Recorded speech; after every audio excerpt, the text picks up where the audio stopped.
Alright everybody, how we doing? Good to see all you.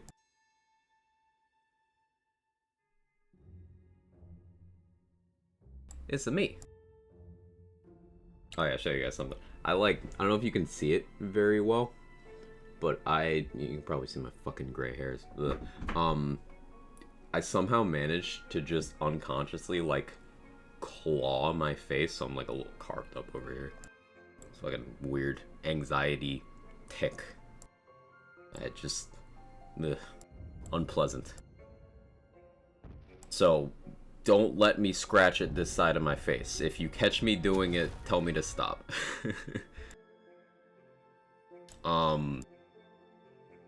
Anyway, because I use you guys as a replacement for my short-term memory. Streamer tips. What are you doing, cat? Why do you like this? Come on, you want to say hi? Kevin wants to say hi. How you guys doing? We got Itsukato, New Mexican, Roddy, Dex, Sean, Bluck, Mahoney, Korolath, Pico, Reckless Monster, Comp, Cosmic Owl, Jaybridge, Inspired by Green, Shay, Jambo, Brucey. It's worth me going to C50. I haven't played the game in over a month. It's the right time for me to come back now after DLC 4. Whatever you feel like playing the game, really. You don't need to go up any Chaos tiers that you don't want to. It doesn't unlock any new content. It is simply bigger numbers. That is all. If you want more challenge, then going up Chaos tiers will do that. Yeah. If you want to have more gear goals, in terms of some of your gear being relatively weaker as you increase the tiers, but only if you increase the tiers, then yeah, you can increase your chaos tiers, but you don't need to if you don't want to. DLC 4 is more content and a new class, so if that kind of stuff is up your alley, sure, wait till then. That'll probably be like 5-6 weeks out, based on current pace. Moveface, how you doing? Brother Matt, T-Honey, Thermal, Rohith, Timber, Sora, Macros, Irish, Spalding, Brendan. I think I got Seth. Seth, I saw you sneak in there. Hi. I think I got all the names I can see in the chat right now. Glorza, how you doing? Nice that I don't think they'll increase chaos level DLC 4. I doubt it. I doubt it. It's always possible that they increase chaos level, but Ascended gear drops at chaos 50, and Ascended is the highest tier that they've told us about so far. So while it's possible they increase chaos tier more without increasing max gear, I think it's less likely. Not impossible though. Morning, Urban Mech. How you doing? You played DLC 3 yesterday a lot? I played it once, and I really enjoyed it. I'll have to go through it a few times more today. But I enjoyed it. Dying. Hang on. Need coffee. Don't pay me enough. Right now, overtime doesn't even pay our bills. I make $11.25. Been doing this 6 years. We're gonna raise it a month. It's more than $1. It's something. I'm a custodian. Should make a livable wage. Yeah. People do not make livable wages. In this country. If you're in the U.S., then yeah, this applies to you. It's awful. It's awful, and especially someone doing something critical like custodial work. It's like you should make enough to live. Ugh. Frustrating, but yeah, I'm looking forward to getting that raise as well. Thermal, so you can be a little comfier. Hey Blackson, how you doing? Aaron, good to see you. Laser Hair and New Goat, yeah, for sure. Boss run seems so efficient for specific bunny farming. They do. We'll probably do a bunch of that today. If you find a comfortable level where your gear is doing work, you can stay there. Nothing's hidden behind chaos like the MAM exclusives. Exactly what Spalding said. It's just numbers. That's all. You can have all of the gameplay experience you want at whatever chaos level you want. That's what makes the system good, in my opinion. It takes like the strengths of OP levels without the weaknesses of OP levels and mayhem levels. It's kind of like it's just the best endgame difficulty scaling we've had in a lands game so far, in my opinion. What's boss run farming? Boss run is obelisk, boss, obelisk, boss, obelisk, boss. And it pulls from any available in your obelisk or your boss pool, including DLC bosses. But they're shorter runs, and every single room has an enemy with a dedicated pool. So, it's good for going for loot. Morning, Mozilla. How you doing? Hey, Cheeky. How are you? Pseudo-educated guesses they'll increase cast tier again after they're done, or they'll increase cast tier again after they're done with PLC. It's after PLC 4, another season. Your guess is good in mine. That's a good guess. Hey, Macromancer Gage. How you doing? David, good to see you. Okay, enough talky. Let me actually play the video game.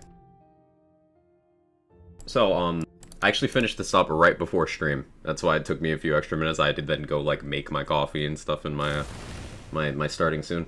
But I just finished up unlocking Chaos 50. I've not played on Chaos 50 at all. The very last thing I did was unlock it. So... one thing I'm immediately noticing is if I'm gonna want to buy like good gear in vendors, I don't have anywhere near enough money at any time. So I think I need to clear out a big chunk of backpack space, and we gotta get a lot of money today. I don't really have bank space. I got this Twin Soul on my Chaos Trial 49. That's cool. Primordial Warrior Amp isn't a great combo, but it's a 1.94 swing speed one, and I want to keep that. So I'm gonna have to start being picky with what I keep on me. It's time to sell some stuff, chat. I'm gonna have to do the hard thing here. Alright, if I don't, like, absolutely love it, it's going. Bolt Lash, I want to make it work, but Bolt Lash, you suck for now. I'll refarm you later if you get buffed.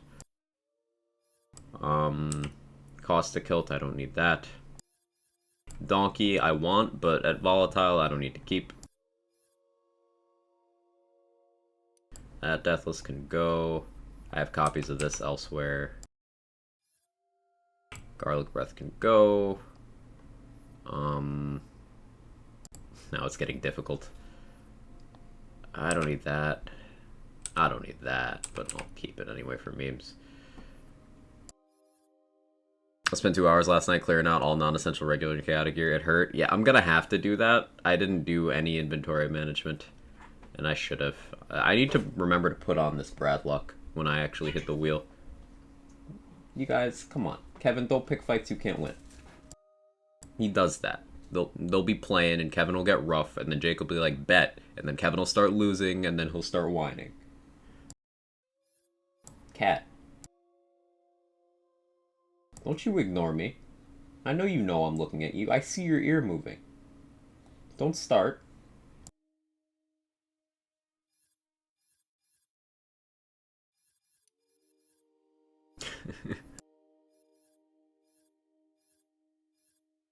Oh yeah, poor Bad Egg. I don't want to think about that. I don't want to think about that at all.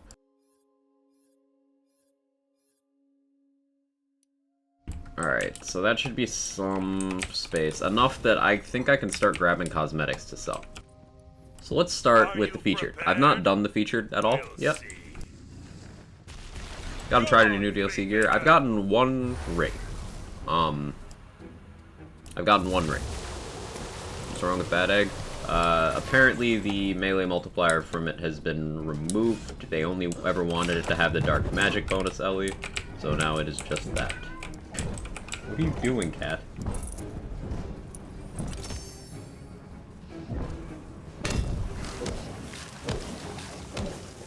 Remember this.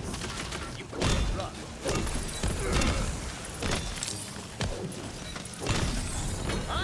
Back to Cursed Wit then. For a lot of setups, probably, yeah. You're looking at people shifting from Bad Egg into Cursed Wit and Body Rune.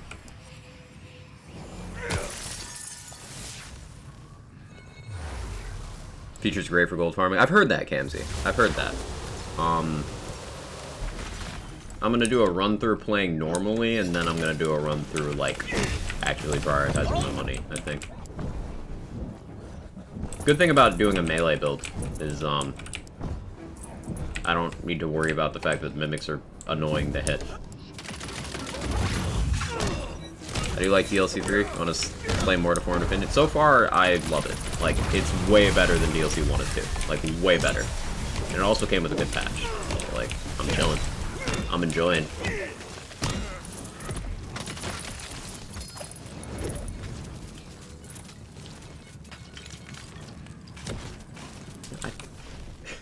I got bopped as I was trying to pick up an item, and I picked up a random green. Wanted that laser hand, but now I don't. Ruined it.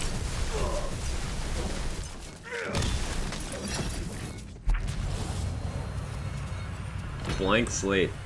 I can't wait till my first Ascended is a fucking blank slate, chat. I'm so ready for that. That's gonna be fun.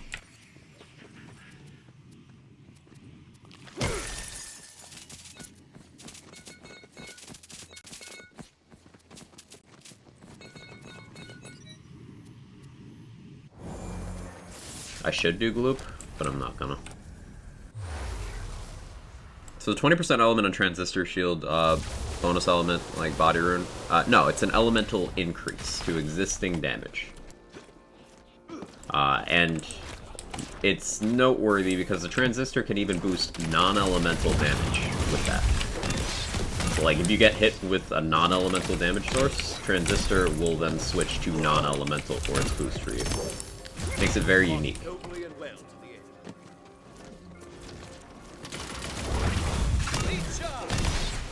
So if you were to do like a melee build, and the best version of a melee weapon you can get is non-elemental, there's absolutely a case for using Transistor.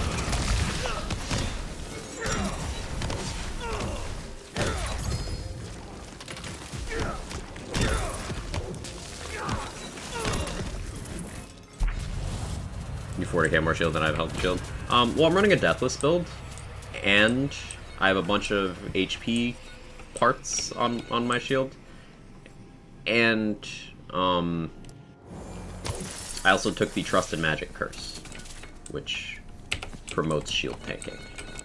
Or if you have Berserkers on Armored Defense, promotes health tanking.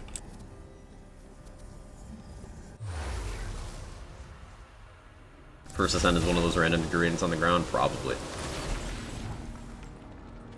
You have to actively be using the element that's given the bonus. It's not out on top of your damage. Correct.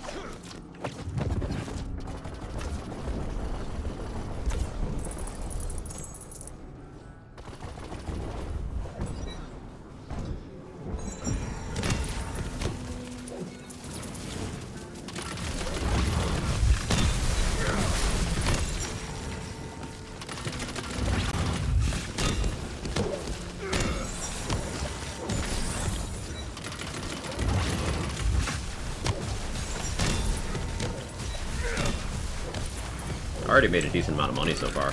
Yeah, this is pretty good.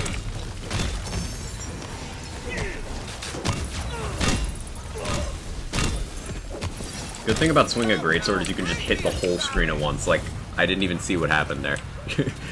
I was just hitting mimics. That was great. Do companions get the damage increase of the amnesia? Yes. Yes, they do. Ooh, there's an Ascended, and it's got 3 magic bullets. What? Wow, those passives in Ascended are crazy. 52.6% class power? That's kinda nuts. Wow. Okay. Oof.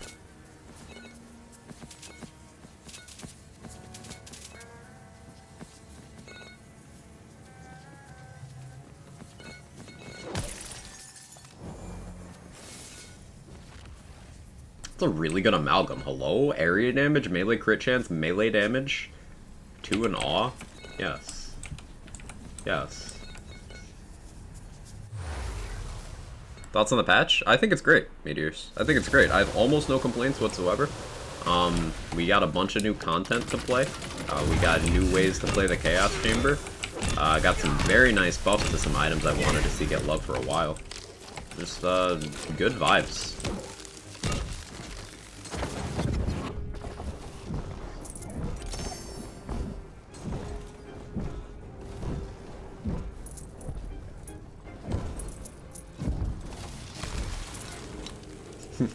Yeah, seeing primordials all over the place is so weird now. I guess I don't need to hoard all these volatiles I have. Like, I could just get rid of that body rune. It's got a good enchant, but I have lots of body runes with that enchant on other saves. Alright, cool.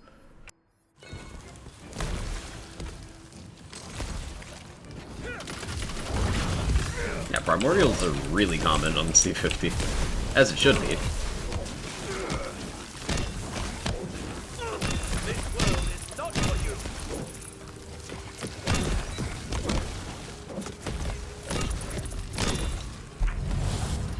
0.99? Yeah, that sounds right. We're Ascended. Hey JC, how you doing?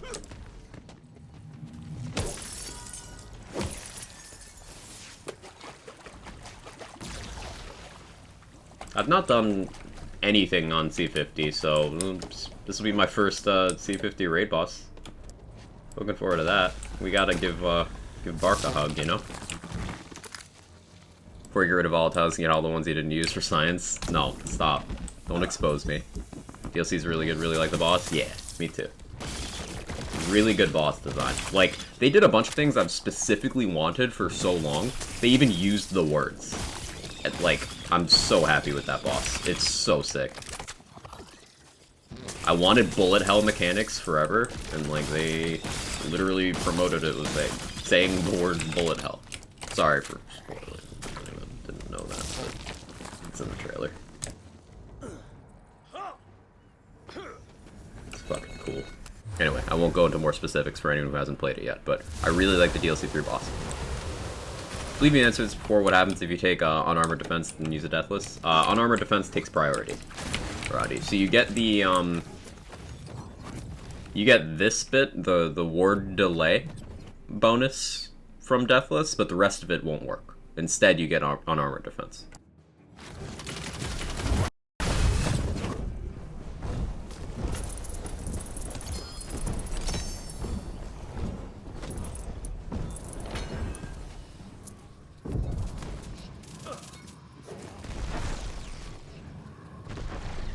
I'm so used to that quartz being over there that it's weird to me when it's not. I agree, Jake.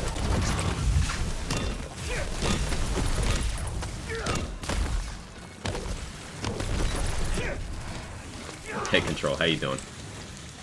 Why is White Rider doing so much damage? What do you mean? White Rider's always been a good gun. It got buffed very early on, but it was even good before that.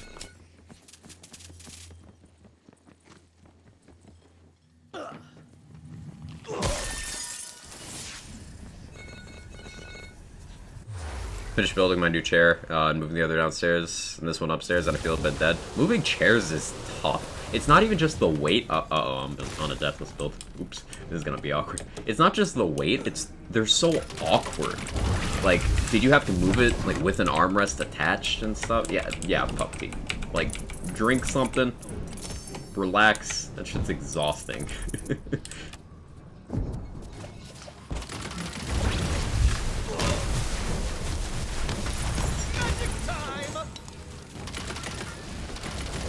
So the awkward thing about this room on a deathless build is, you see any of that purple? I touch any of that, I just die. Because it bypasses your wards. And I only have 1 hit point, so that's kind of a big deal.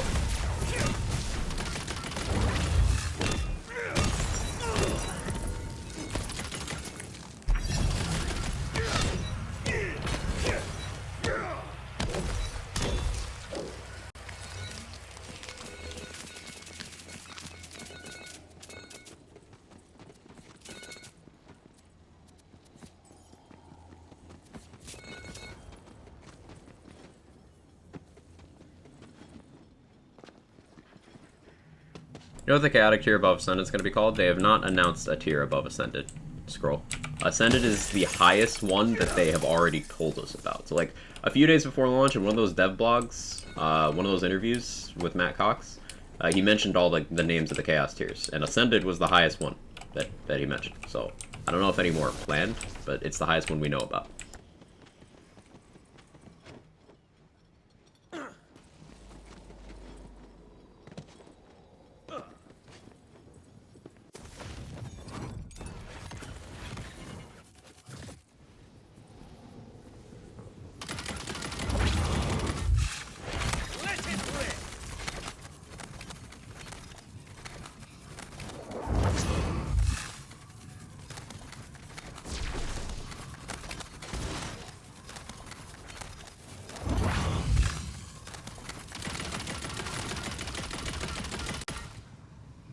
Oh yeah, there's a lot to take here on C50. I'm not quite sure how to do this. Wait for my Ghostblade cooldown? Do I try to Sword Explosion this? Let me try to Sword Explosion this, actually.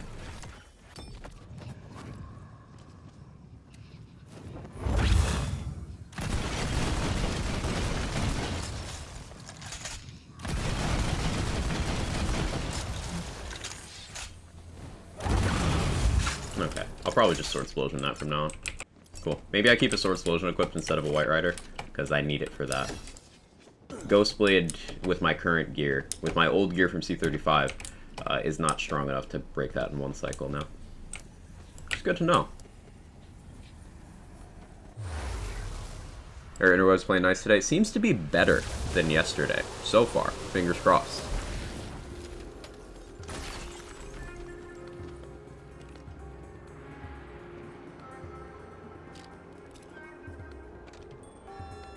Deathless melee drill. It's actually fine. I just need to not step in the water.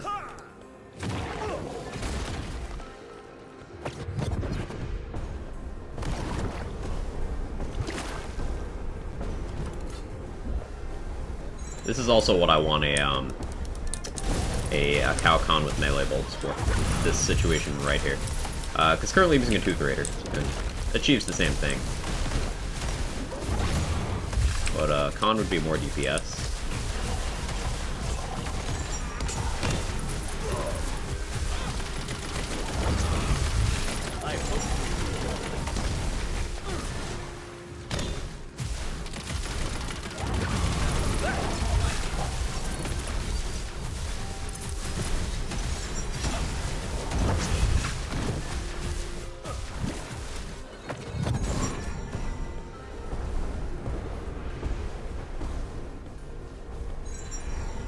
Something I forgot to do before we started is I also need to change out some of my enchants for better damage.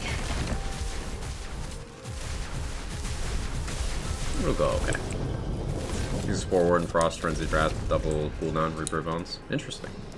Plan on new gear hunting DLC today? Probably, Dex. Probably. You have to make any upgrades during your climb? No, Jaybridge. I did not have to make any upgrades to this build. I'm using exactly the same gear I had on C35. No changes.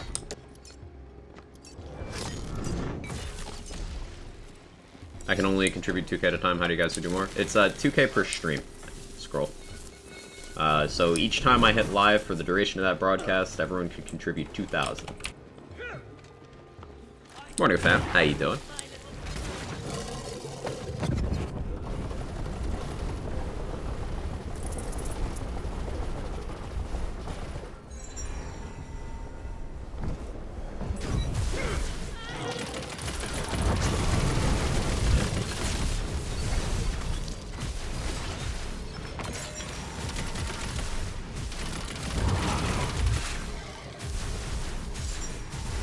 Totla goes up? Yeah, the Totla.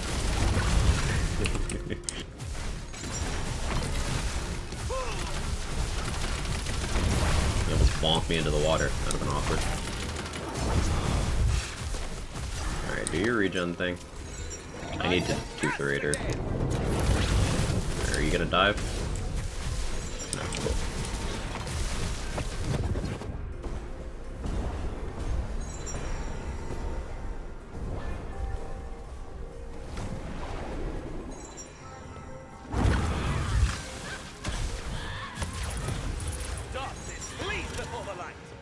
Hey, Kitten Swamp, how you doing? Every time I got back, thank you for the 1,000 bits. Thank you so much. It's very generous. I appreciate it. Did you really think I would stay down?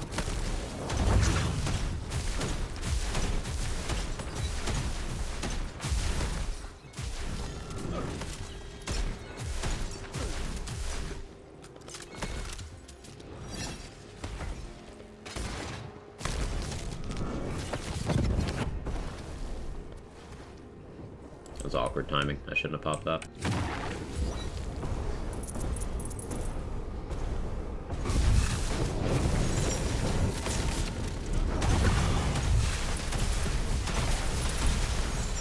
So this is where gear upgrades come in. I need a better Banshee for this. Out of Tooth Raider.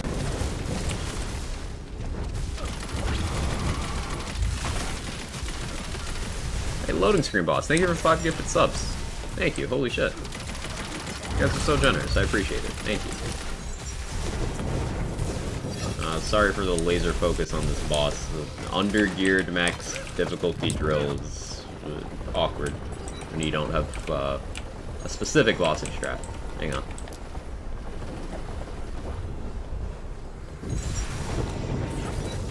That was a good chunk.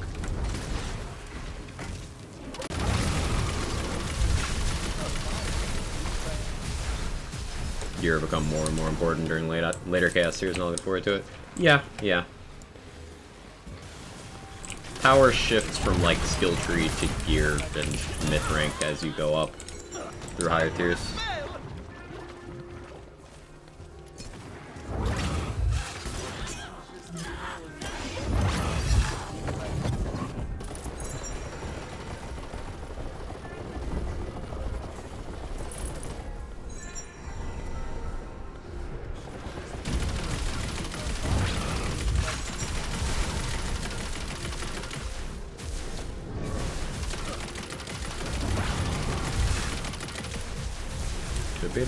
There we go. Cool.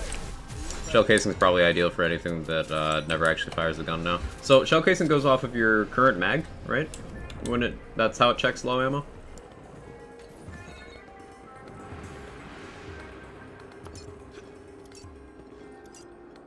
You want to catch the casual Deceptic's W last night?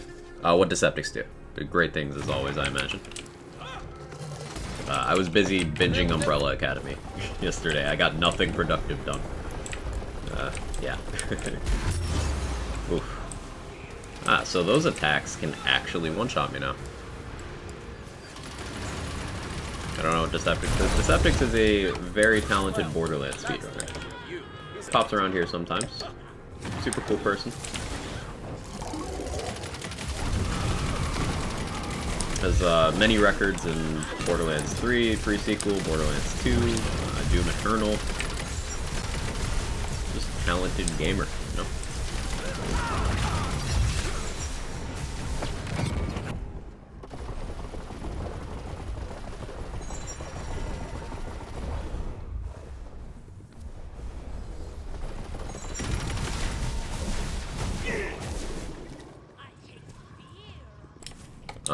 World record on Gear DVHM. Sick.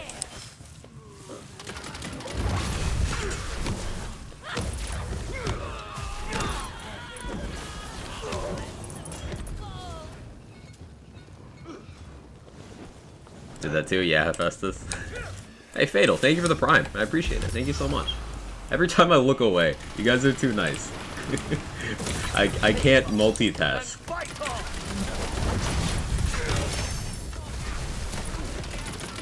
So one thing I've noticed about Chaos 50 that's going to be a big thing with a lot of builds. Enemies hit very hard. Enemies hit very hard.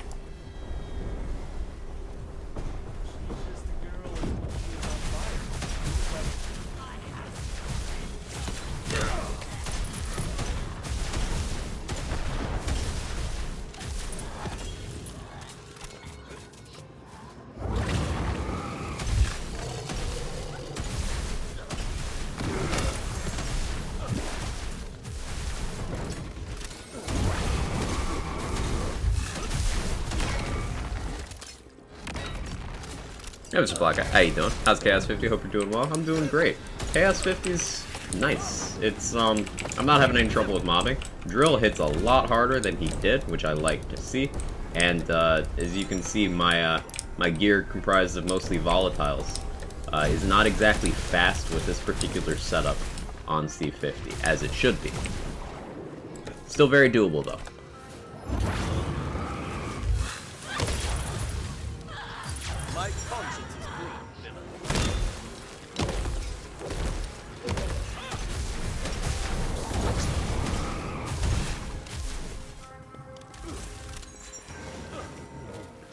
Body room gonna be even more meta.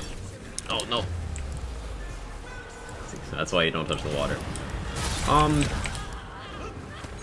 I mean, you're gonna see some people shift from Bad Egg to Body Room. But I don't think it changes its use cases in any other scenario.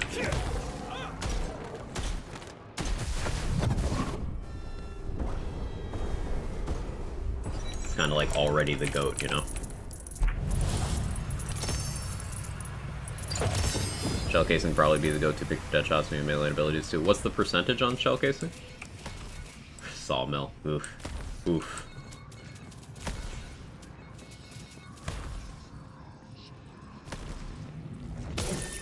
%66%. I still don't see that being an immediate go-to. Because, one, it locks you out of shooting, and you could just use a slightly worse ring and still have your ability to shoot. And, two, there's more unique ring things available. For example, Shark's Bane. Shark's Bane to cover conditional. Insight Ring also covers conditional. I have no idea how this will go, by the way.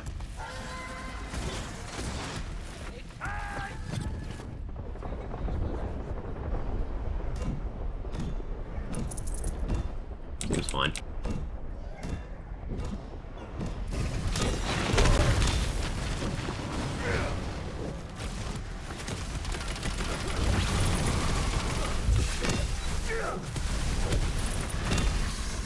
But shell casing will definitely be more popular now.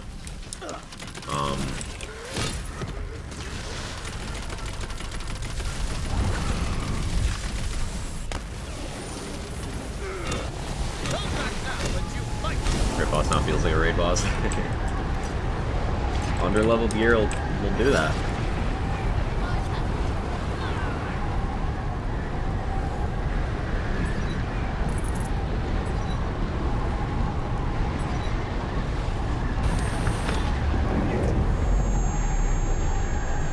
just eat that hit because I'm stupid tanky.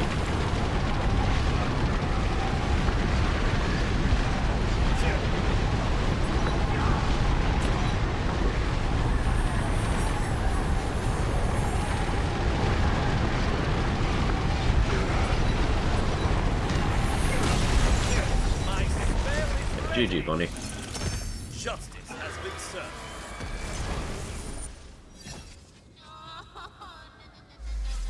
Where meta feels so constricting in this game. It's because Borderlands fans have never used it correctly, and those same people have now started playing Wonderlands. So they try to apply the term to things it just doesn't. But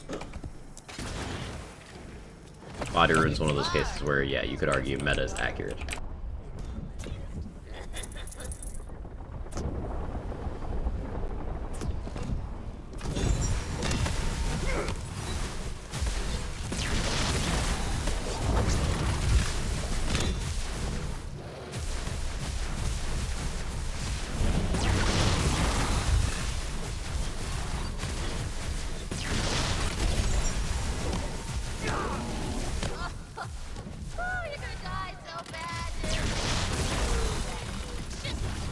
Still using over 100% status on this build.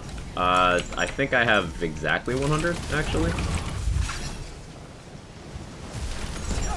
Status damage still helps me because Alchemical Agent is still a huge damage dealing pool in this build.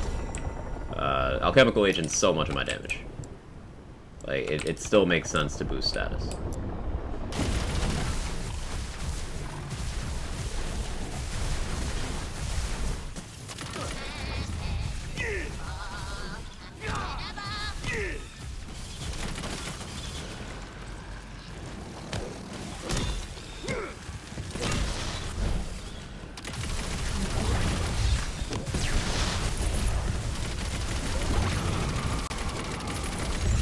I feel magical.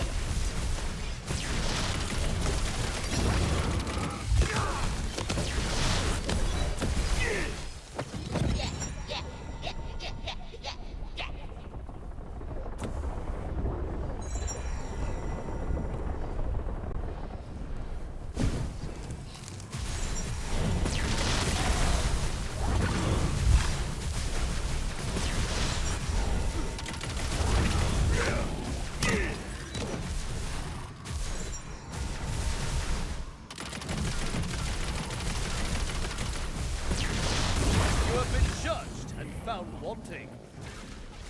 Cool. Meta in itself isn't all that bad. It's the mindset normies have towards it. They can cling to the meta and not try other rival things. Again, I don't disagree.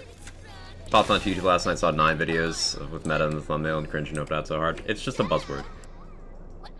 It's like best in titles. It's like saying crushes content. You know, it doesn't mean much. Judge things on merit. Body Rune almost feels necessary on any other class in Greyborn Berserker. Feels there are only a handful of ways to beef your damage resistance outside those skill trees. The biggest one, in my opinion, is movement speed. Movement speed is the most reliable source of damage mitigation in this entire game.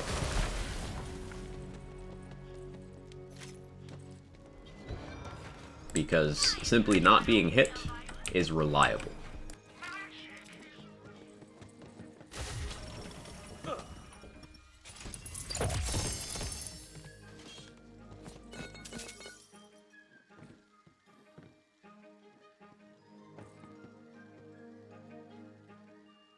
Just move, don't get hit, get good. I mean, it works. It works. Morning, Worlds. Thoughts on C50s? Is your only build C50 at the moment? Yeah, I've not had time to push multiple builds up yet, Worlds. But I'm enjoying it so far. Glitches Augur with Laser Hand might be a thing. Laser Hand's just good, Moveface. It's just good. It hits really hard. Okay, so things I want for this build. I want a better Deathless. I want a Deathless with Burr Stabo, because that gives the old ways. It covers both class powers relevant to my build, and I don't need Contagion as much anymore. Now, it should be easier to get a Primordial one now. And if I do happen to get max health or max wards on a Primordial one, that'll be a very big increase to my survivability as well. I also want a Banshee with Vampire. Element doesn't matter to me, really.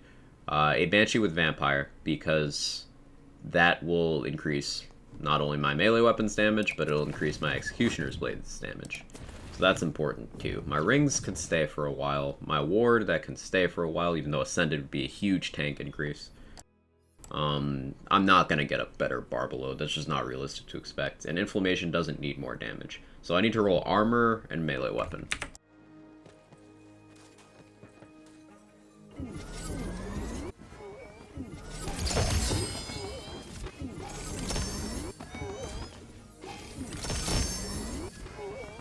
Would you skip Contagion in favor of 1,000 Cuts? No, absolutely never. 0 times. Absolutely not. The changes to Contagion do not change whether you take Contagion or not. It's like how the changes to Wrath of Nature didn't make it not a desirable skill. Like, something being reduced does not make it not worth taking. Like, example, Magic Bullets got reduced. Have you considered for a second not taking Magic Bullets? No, because that'd be silly.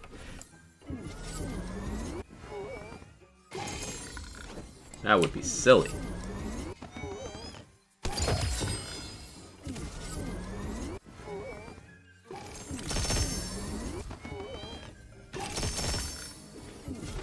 One time I'm not jealous of your list of characters when a Chaos Climb happens.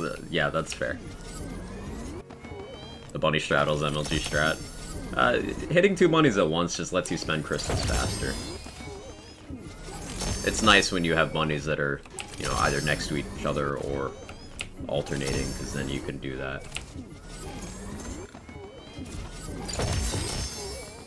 Not take magic bullets if you're doing melee spell shot. You have no reason not to take it. If you're doing melee, you're not reloading either. And if you ever shoot a gun, magic bullets helps you, which you will shoot a gun eventually. There is no reason not to take magic bullets. There are literally no spell shot builds where there is a case for not taking magic bullets. Love to see a big new update. Yeah, it's great. It's a great update. Ancient Deity's pretty good switch to last night. Ancient Deity's consistent. It provides you damage, just like no strings attached, just damage, and it rolls with good parts. It's underwhelming compared to other things at peak, but in situations like this where you're re-gearing, if you get, say, an Ascended Ancient Deity, that might be worth for a bit if you need raw tank. Primordial Pandemicium. Sad.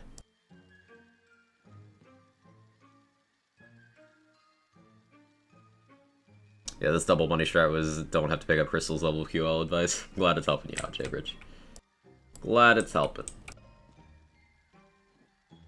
So this is the multi-class combo I want. I just want this on a Deathless. It can roll Follow-Up, the Old Ways, and Iron Squall. I prefer the Old Ways because that's damage, conditional damage, and damage reduction.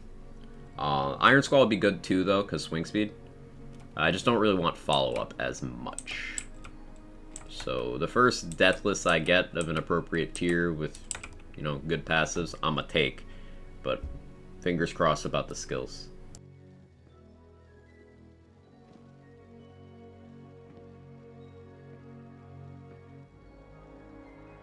The change on Blast Gasp? I don't know. I think that might have just been baking in of the last wave of changes they made to Blast Gasp and Blast Chill. As far as I know, nothing has changed.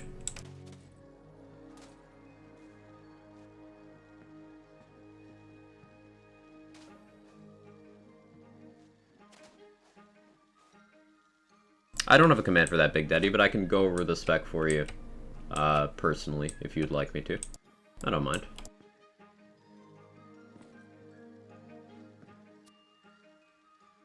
I'm now Chaos 37. Good job. Good job. Get that climb going. Is follow-up weak? No, it's just hard to get good uptime on it. Just trying to choose my first class. What kind of playstyle are you going for? Do you like shooting guns? Do you like doing melee? Do you like building around an action skill? Do you want to be a spellcaster? Do you want to do companion stuff? Figuring out what you want your gameplay loop to be is a good start for choosing a class. Don't forget to sell cosmetics. Thank you, Dex. I already forgot. Like Salvador, blow shit up with guns, or...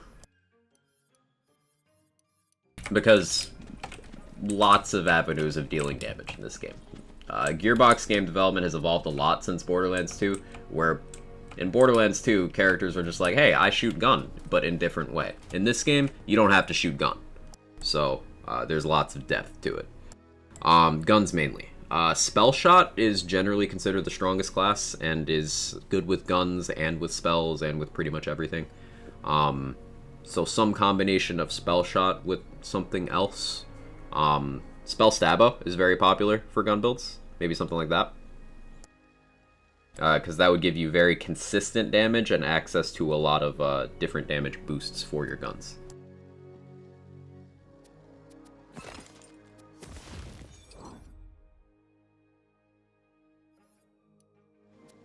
Gonna try, thanks, you're very welcome.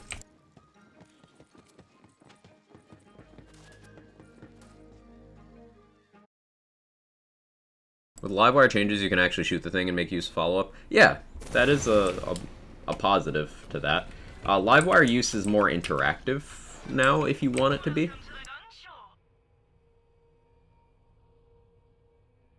I want these to be good. ×4 Stoker ARs, but like the damage is so bad. And the reload time. And then you have the tiniest crossbow molt. Saw blade molt with the tiny duration. It's just... Ooh, insight ring. Companion insight ring.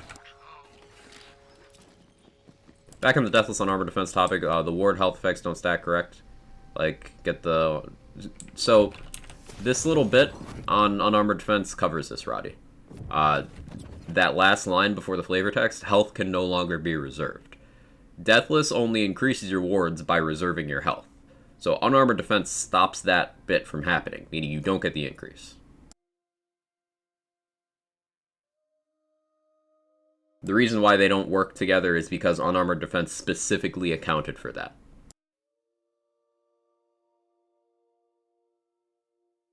It's failed a melee side objective room on a melee character because Nasty Spill killed too many enemies. It do be like that. It do be like that. Yeah, I made a lot of money from that run. That was pretty good.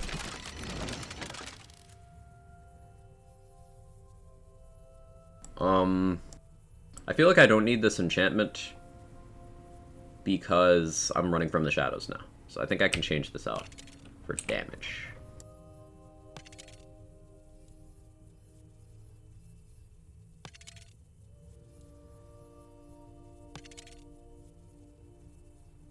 That'll work.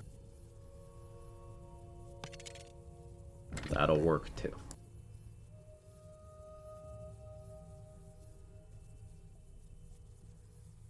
I feel like I could change up the Banshee as well, though. Let me check the formula real quick. Curious. It's possible to do Spore Warden skill tree max and Contagion Stabbo. I'm hoping the max skill and Spore works well with Contagion.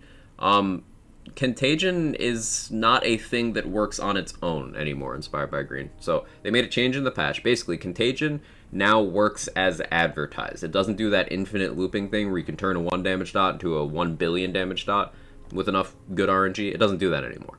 Contagion now just spreads your existing dot to another target or applies another dot at half of the value of your dot to the same target. It only does those. It does not trigger multiple times. It is once. Once per dot. So, it's not as relevant to builds that don't specifically build into the concept of doing dot damage. Now, the build I'm playing right now uses Alchemical Agent, which applies very powerful dots from melee. So I do have strong dots, so Contagion is still useful. If I was doing Spore Stabbo, dots are not a focus, but you still take Contagion because it's still damage application over an area, and it still does things like sacks up, exploit their weakness for you, and it's still chip damage, and you just have the skill points for it. At that point, you have enough skill points if you cap Spore Warden Tree to get 2 in Contagion without losing anything important. So, like, you still take it, but it's not going to be a focus. Let's see, I'm looking at the melee formula. Consec is still... Okay, I still take that.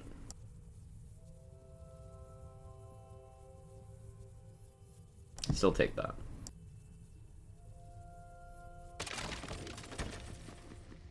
Think Do another you one. can make it? No changes, that's sad. It's less sad than it's being made out to be. There's a few builds that no longer function the way they did because of that, but I don't think it's that big a deal for dot builds that actually had damage.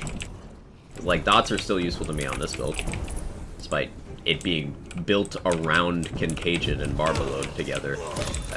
Like, I still do fine. If you had damage, you're fine. If you didn't have damage, but were just forcing it with quantity over quality, then that's what affected. That's who got affected. Presentation time, gonna lurk for a bit. Good luck with the presentation, JC. I appreciate you. Grave Stabo is dead. Not dead. You can always restructure. As I said, if you were forcing with quantity over quality, you can change the angle of your build, and you can go for quality over quantity, in which case Contagion is useful to you. You can still do dot builds that do, like, a lot of damage. I'm playing one. Does gold auto pick up and move to the next counter? No, it doesn't. Much better is Livewire after patch. Side grade, honestly, for Helio. Situationally buffed, situationally slightly nerfed. It's hard to pin down. I don't use the item enough to have, like, the most educated anecdotal evidence there, but based on what was done to it, it's one of those things. They could have just not said anything, and most people wouldn't have noticed. Livewire is alive and well. I can cast again.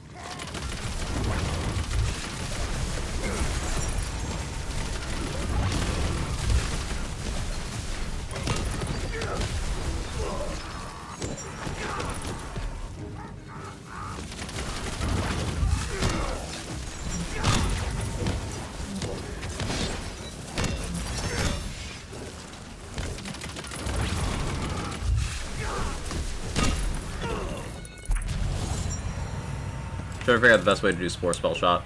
Firing spells, crit gun reset, firing spells, repeat, it's out the way. It seems weak sometimes. It's something you can do. You're coming to the core design of the game, though. There's no one best way of doing these things. That is a way you can do things. Another way is you can use Mage Armor to keep a Last Gasp ward broken, and then use Spore Warden's ammo regen, and then you just hold down the trigger on a gun without casting spells at all. I know that's what Lazy does on his Sorcerer. I have a Sorcerer that I chuck lightning bolts from Furiors.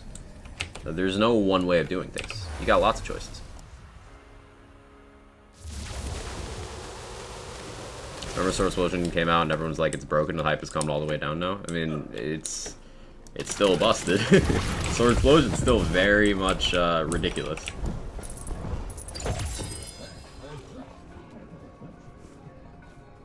Just, people have short memories. Having such a hard time beating Nightmare at Chaos 18 trying to get to 20. Any tips? What's giving you trouble, MF? Is it being hit by enemy attacks? Is it, are you losing in, like, a long fight? Like, you're doing damage, you're not getting hit too often, but eventually you just can't keep up? Or is it just, the attacks that are getting you?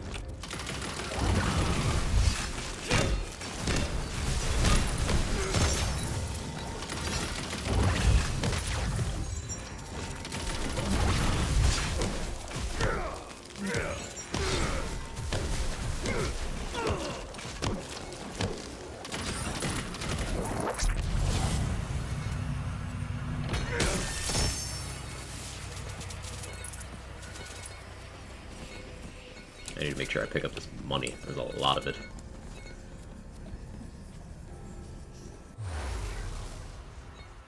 Let's go into that shock phase. Okay, so the attacks there are all telegraphed ones that the game's trying to tell you to dodge. So the one where it makes a stampede, the horse stampede that crosses the whole arena, you can duck under that as long as you go into the lower elevation. So you see how I've got these stairs here? Imagine I'm in the middle of Nightmare's arena right now. If I'm in this section, something that would go from a straight line from, you know, this point where my cursor is, that would go over my head. Imagine that mimic is me. Something that would go from the top of the stairs here in a straight line would go over my head. So what you do is you crouch in the lower elevation for that attack. Nightmare has a vertical slash it can do. That one is timing based. You got to wait for the wind up and then strafe to the side as fast as you can. Now, if you're above health gate, it won't one-shot you, so you can take the hit and then, back off and heal and stuff. The ranged projectiles does, the homing ones. Those are range-based. So if you get close enough, it can't hit you. If you get far enough, it can't hit you. If you use a sigil spell to block them completely, it can't hit you.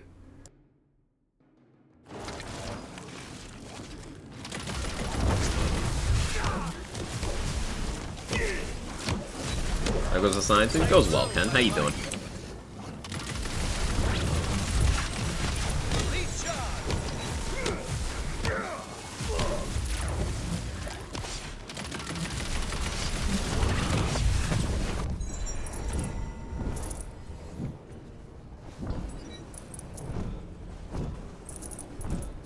Thanks, you're very welcome.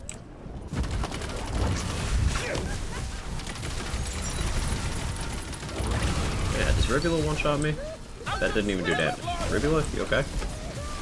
Yeah, Ribula doesn't do damage. Oh, my dots killed him. Oops.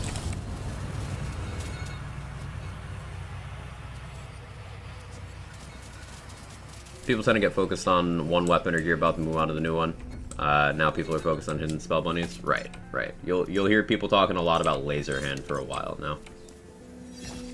Which, understandable. I've always liked the spell, but it wasn't good before. Now it's also really good.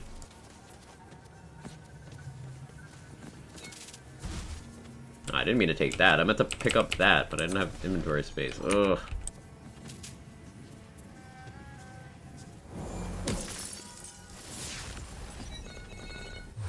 I'm currently using a Scalawag cub. Just a chaotic Scalawag.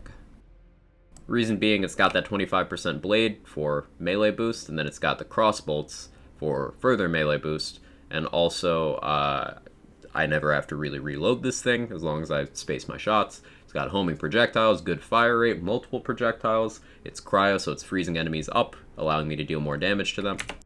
Just ticks a lot of boxes. Good gun. Scalawag's probably the gun type I use most in the entire game. It's a staple for melee builds. More glass my ash. How you doing? Any tips for leveling Chaos Trials? Always have a bossing option available. So like the thing that walls people the most in Chaos Trials is getting to a boss that they don't have the DPS to brute force. So having something available like a Sword Explosion or a Ludite, something that you can always fall back on to do damage when you absolutely need to, is important.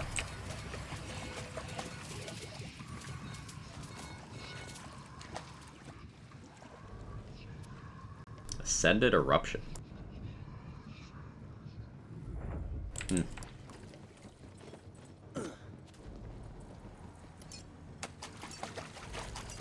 Yeah, we'll just do no raid bosses this run. But we did Bark and Bunny, and they're both very easy, so Bill can do it. Hey Don, how you doing? Want to use Laser Hand, would be losing damage compared to Triple Ice Spike, because I wouldn't be able to benefit from Soak. Does that necessarily mean you're losing damage, Meteors? Think about it. Think about it. I'll present a situation for you.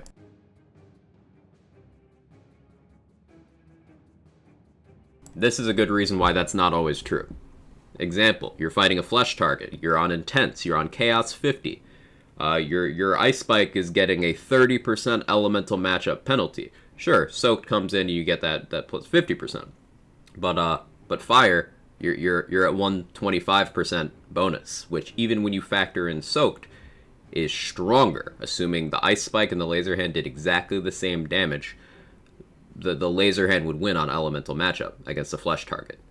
Most bosses have some sort of flesh phase. Most enemies you fight in mobbing, flesh. Laser Hand also has no travel time, pierces targets, has a very short cooldown, and has a stronger dot. So there's absolutely use cases for Laser Hand over Ice Spikes even.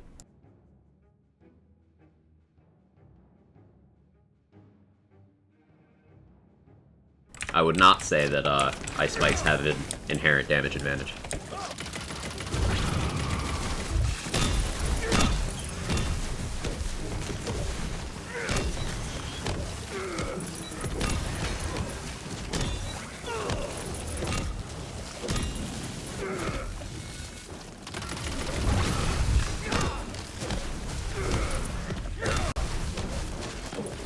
Look at this graph.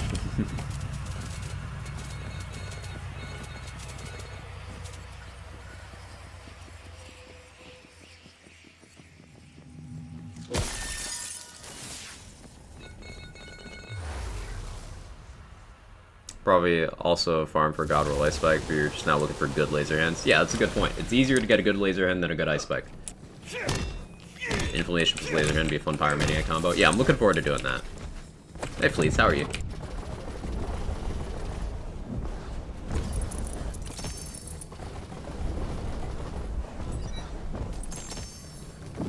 Yeah, I'm thinking Outriders Pyro vibes for that, Aaron. Looking forward to that.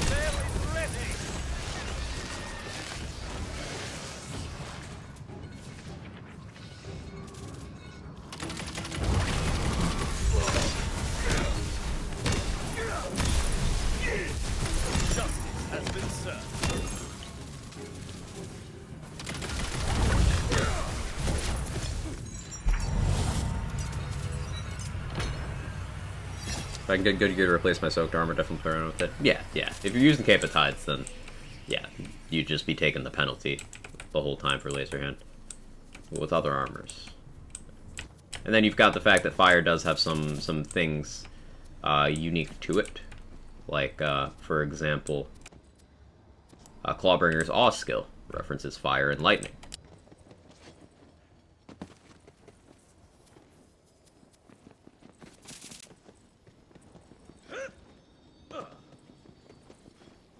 Any good weapons type use crystals on while running trials?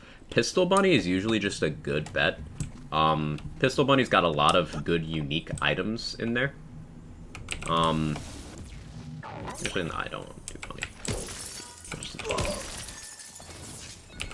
Bunny. Shotgun Bunny is also a good bet for fewer impactful things, but some good ones.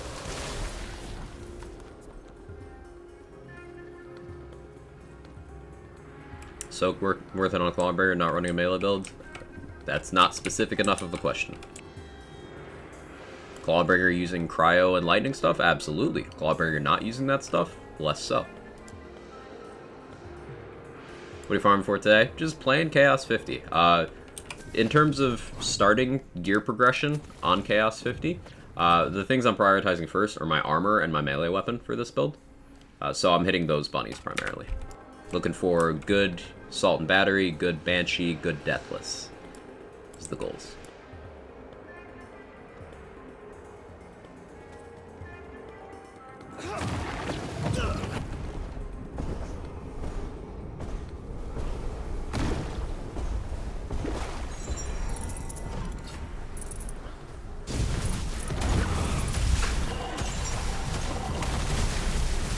I would also like a good con with melee crossbolts. That would be nice.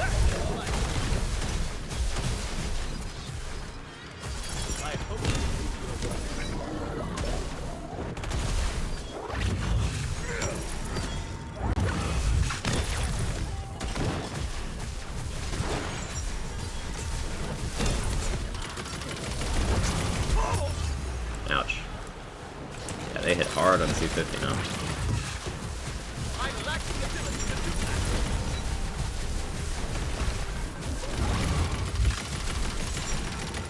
Trying to not use my From the Shadows when I really just should be using it.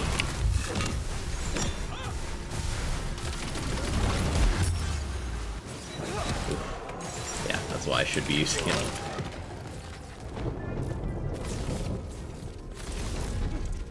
Didn't actually science anything. It really does feel like PTA is getting Spore Power Boost now. Interesting. I've not looked into it, but yeah, that was my theory on the change. Not sure if you saw it or did a prediction earlier. Maybe do it if when you have some boss runs. Yeah, Rodney. I'll do a boss run after this. See what happens. See what bosses we get.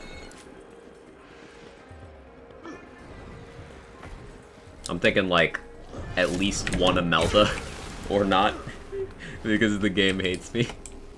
Do we get Imelda at least one time for the prediction? Yeah.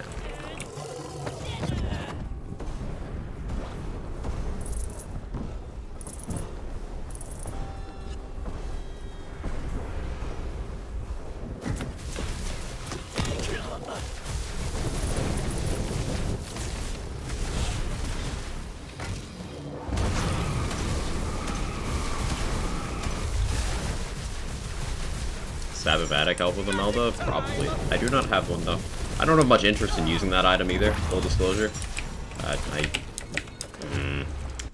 Knockback. Awkward.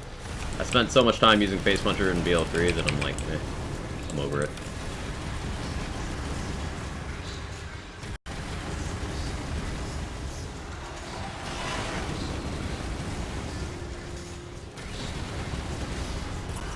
I've still got some fight left in me.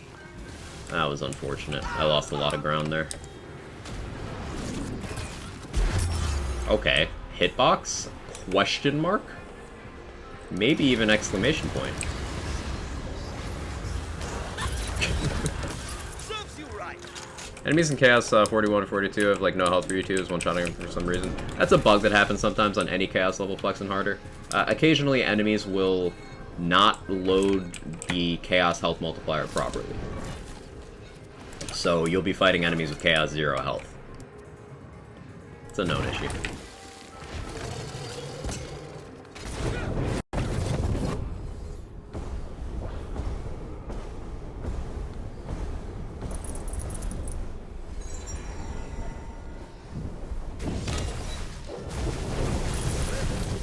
I gotta remember to do that more often. Hitting his hand does more than like my Executioner's Blade stuff. But he doesn't often present it.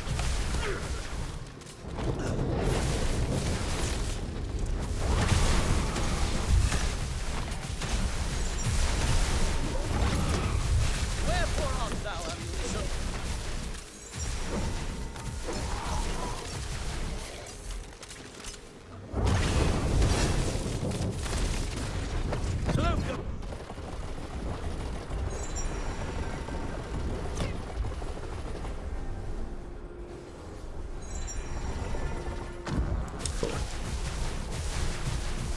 Play around with new melee weapon yet. I'd avoid mentioning item specifics on, you know, less than 24 hours after it's been out, Shag. Maybe people don't want to be spoiled on that yet.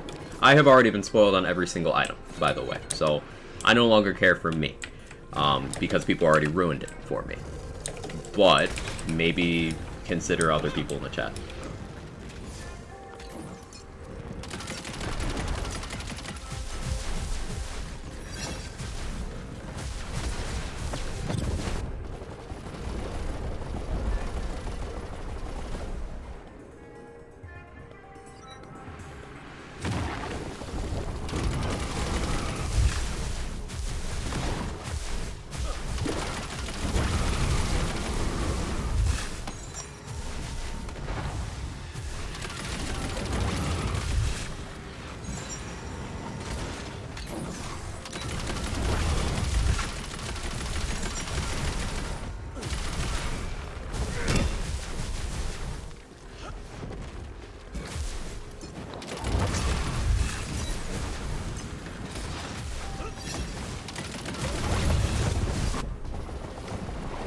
Now, Drill, really? So rude.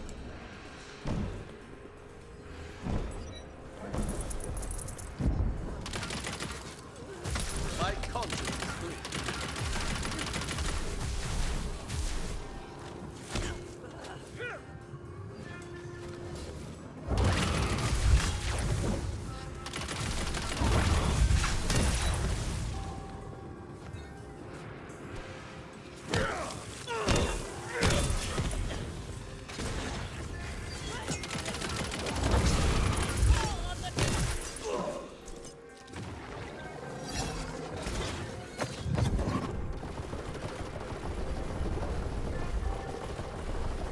Slow and steady. We got this.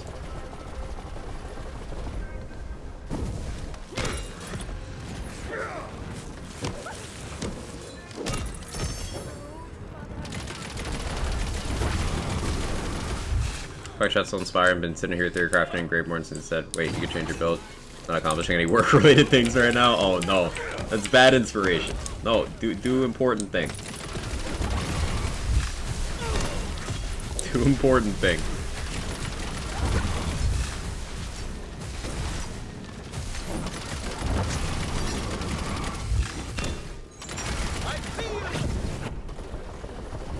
God damn it, Drill! Every time, right as I pop my action skill, he knows.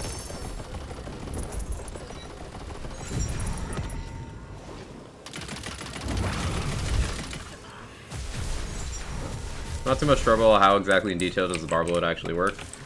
So, the barber load, when you apply a crossbolt to an enemy, every instance of damage you do, as long as that enemy has a crossbolt in it, has a chance to send a projectile, and it'll be the listed chance on the barber load, which does scale up with chaos here. It has a chance to send a projectile at another nearby enemy. Now, that projectile's damage is based off of the damage of the instance of damage. I said damage a lot. That spawned it, not of the crossbolt.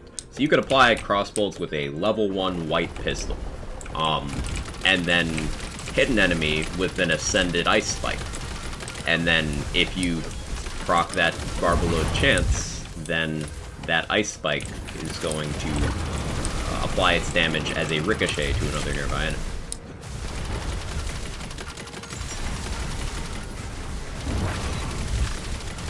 So when you see my barber load activating here, it's usually off of a dock hit. Sometimes it's off of a melee weapon. That'll be a much bigger hit.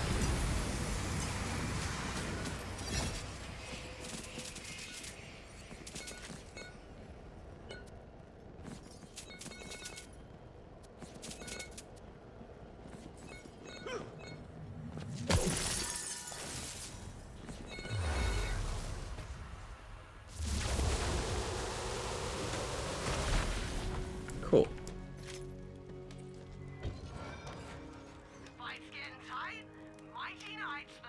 So if Pincushion actually did something that was Barberload could be cracked? No. Because Barberload doesn't care beyond the existence of bolts in the target. It has absolutely no interaction whatsoever with Pincushion, other than that Pincushion also cares about crossbolts and does an amount of damage. Pincushion doesn't actually do anything special with crossbolts. It simply requires crossbolts to do anything at all. There is a difference.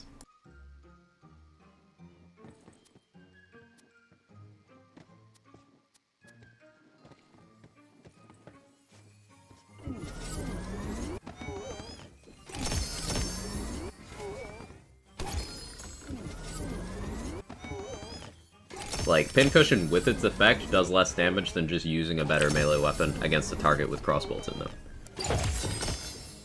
So, no particular synergy there. Really like the concept. The concept's so cool.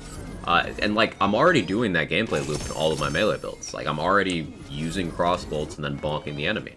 That's just, it comes naturally to me because it's really good. Like, if you guys don't know, melee crossbolts in the formula are a unique multiplier within the melee formula. So it's just, like, more damage. Like, you can have 25 crossbolts in a target. This gun shoots 3% crossbolts. So I could have 75% more damage. It's just straight up. Take my final damage number times 1.75. That's what these crossbolts do. Like, it's really good. But you could just do that with not Pincushion and get more damage. Sad. What I really want to see is how deep the ka-chunk from an Ascended Legendary drop is. That's a good question. Is it at all different between Chaotic, Volatile, Primordial? I never really paid attention.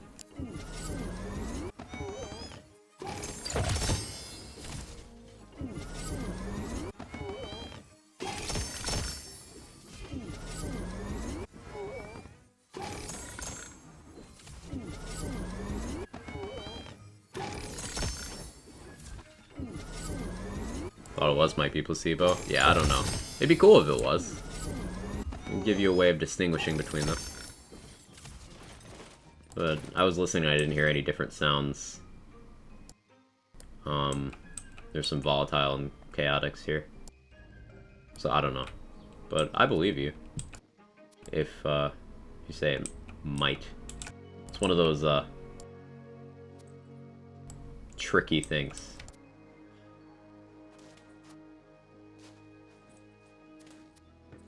Not a great haul on this run. Sad about it. It's gonna be a while before I get this armor I'm looking for because it's so specific. Like, even getting the armor with the classes I want on the armor type I want, that's already a long shot. But then I have to deal with the fact that I want specific skills and specific passives.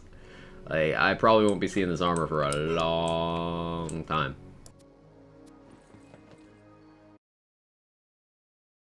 How do I get all the DLC cosmetics? By doing the DLC. Irish. I don't know what to tell you. DLC cosmetics are sourced from the wheel.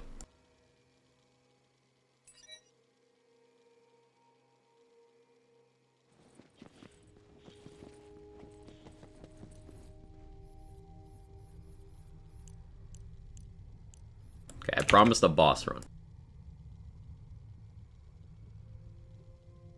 Hey, the wheel bunnies are better? Well, bunnies don't drop cosmetics at all, and you know that, so...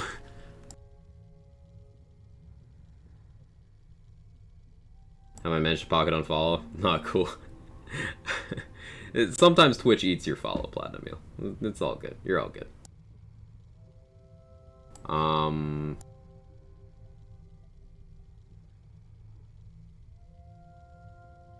Okay.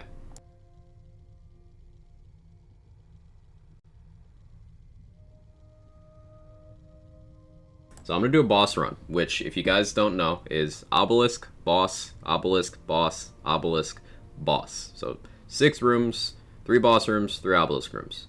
It'll pull random bosses. Now, I don't know if you can get repeats. Does anyone know?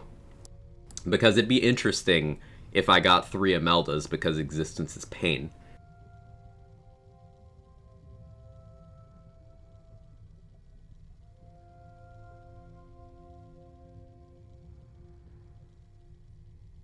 So, this prediction will be, will I get Imelda? Yes, no, or a ratio. If you want to meme at me. Changes cosmetics on the wheel are great. Get so many I don't have my last run. Yeah, you get 8 cosmetics from the wheel currently, if you get cosmetics at all. That, based on the change to the system, that implies that when DLC 4 comes out, even if they make no further changes to the wheel, that'll be 10 cosmetics. And they've been adding a lot with each DLC, so it's cool stuff. Keep getting Waster? I'd love to keep getting Waster. I just keep getting Imelda all the time, everywhere.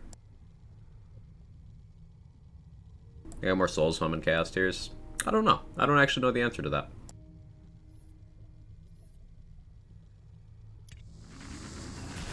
Is the ratio option? It's just a meme, Doc. It's just for people who want to throw away points. I got health bug yesterday. Dark Hydras were one-shotting. Oof.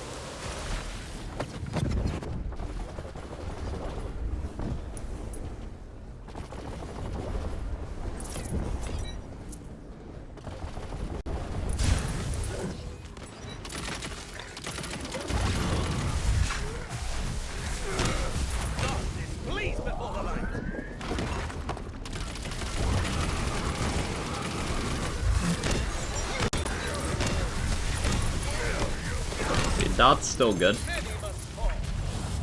Dot's still very good. Contagion there was helping me kill the ads. While my main damage was focused the boss. Already time because it's loot.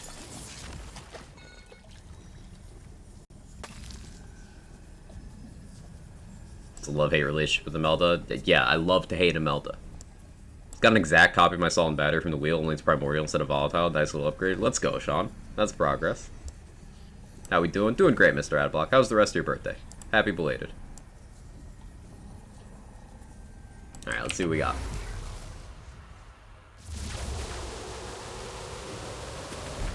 Nightmare. So there's 3 bosses. Well, that's hurdle 1 cleared. Better get...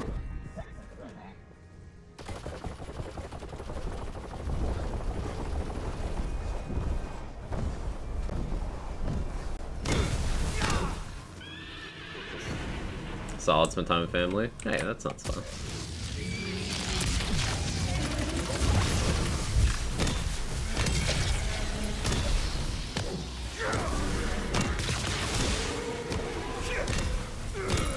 Cool.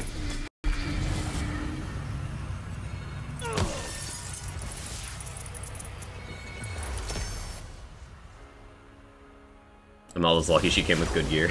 Yeah.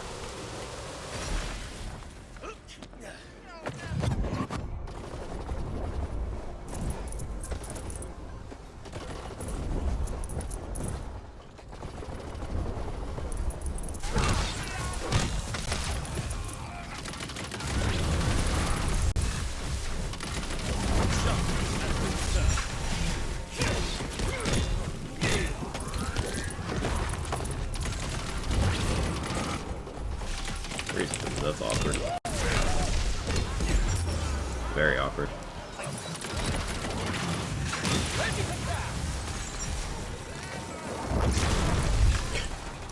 There's too many particle effects. My game, it just can't. It just can't.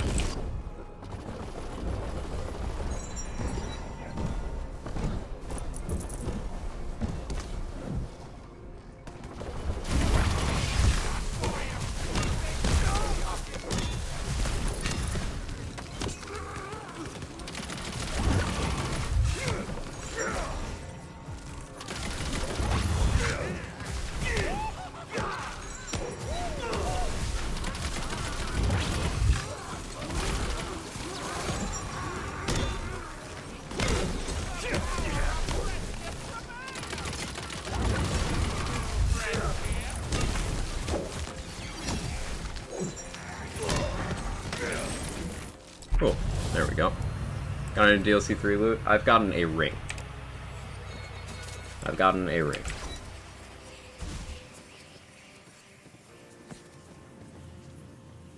Draw some magic. Yes, please.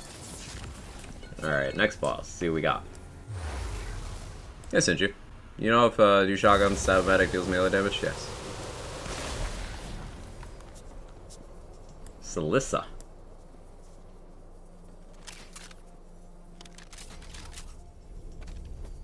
It does? Yes.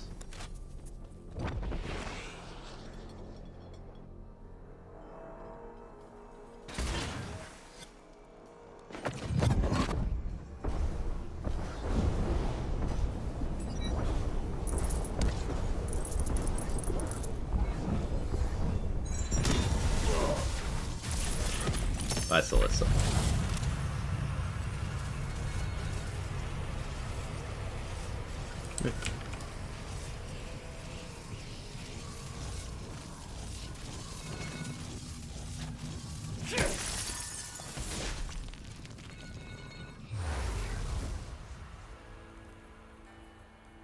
This runs a good build tester? Absolutely.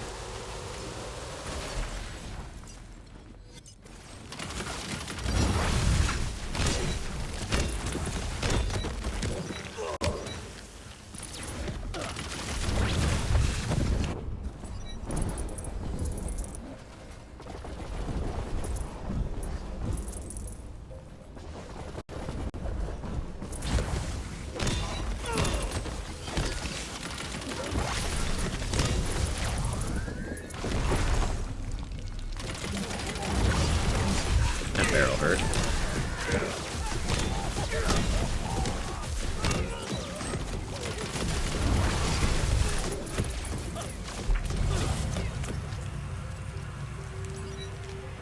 Warp Paradigm. Ability and spell increased by melee. Melee crit chance. It's got companion stuff. Ah, this thing doesn't know what it wants to be. Awkward. How much does that sell for? I should just sell that. Honestly, sell primordial armors that you find. Actually, that's fucking... Yeah, I should pick those up instead of cosmetics.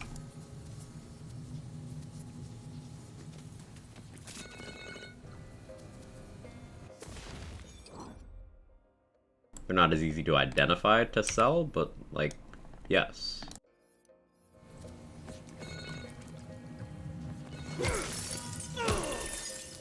Not gonna lie, I've been, calling a lot of these changes new items.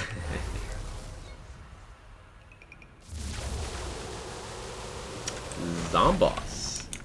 So, no Imelda, which you love to see. You love to see it, genuinely.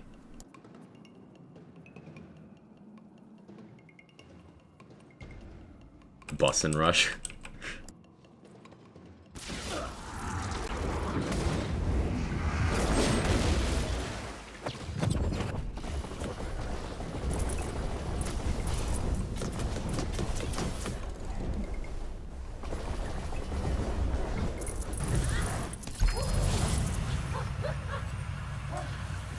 Cosmetic sell for 13k. Any purple armor caster sells for more. Yeah, I should pick up purple armors as well. The reason why I don't pick up, like, random other things that are more valuable as well, like, melee weapons, is because I want things easily identifiable in my inventory for me to just sell quickly. And cosmetics have their own section, so they're very easy to just, you know, grab and go. But armors are easy enough to distinguish as well. For real, as the kids say. Bosses do quag rush and fail. It depends. It depends. If they've taken enough Dragon Lord buffs and not too many butt stallion curses, I'm trying to flip this on its head, then they can win. Sometimes I take too many curses that I fucking get oofed by raid bosses.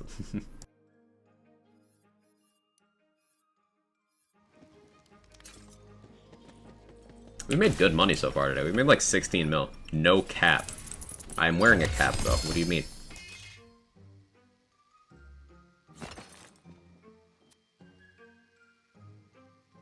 Yeah, non-chaotic laser hand is 16k. Start picking up more stuff to sell. That needs the money.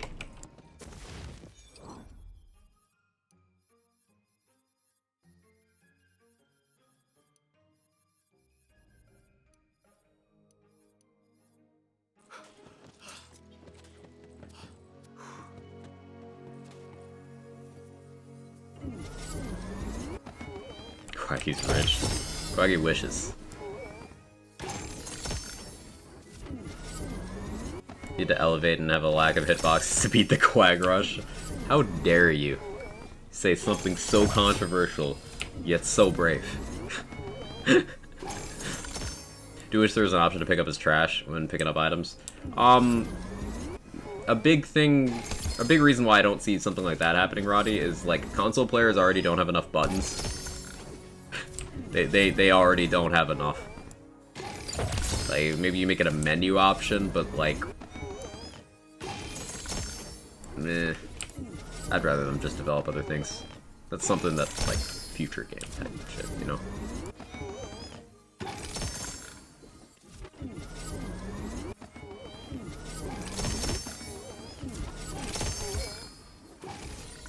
I don't think I've been getting any more souls to C17 than 13. Just do your highest available chaos level and farm the pirates in DLC 2. They're very easy, it's very efficient, and you can just kind of like watch a show while you do it. This Time in Gauntlets is good. It's like real good. Alright, I'll take it.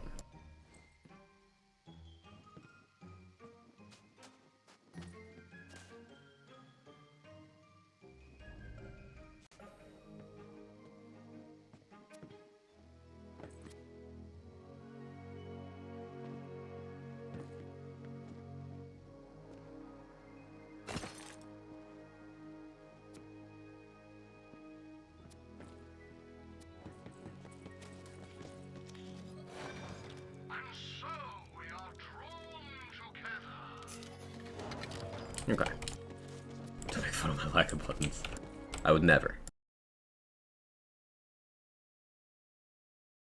They kind of did this, so not being able to mark stuff as trash and TPS, and people didn't like it. I'm not sure what you're referring to. Oh yeah, I was gonna mess around with the G-Wizard a while ago, and I forgot to do it.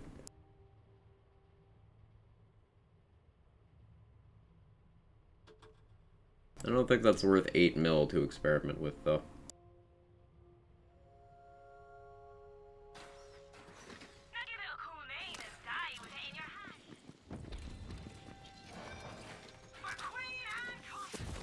Let's spend some moon orbs.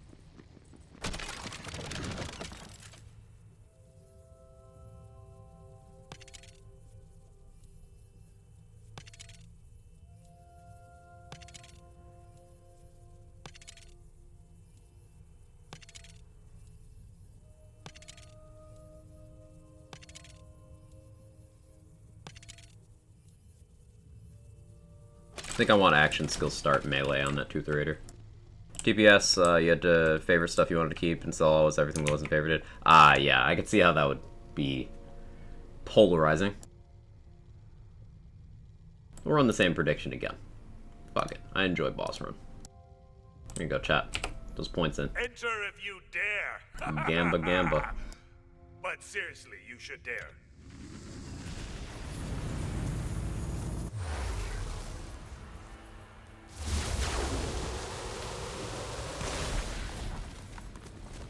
They'll never.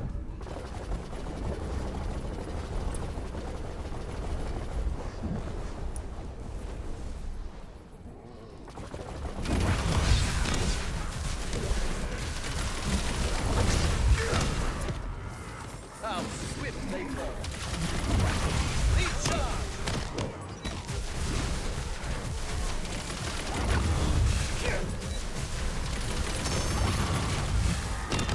Man, Inflammation is just such a satisfying spell. It has so much identity, and they just made it feel good to use now. I just have a good time using that spell. It's just enjoyable. There's definitely better options for this build, but it's too fun.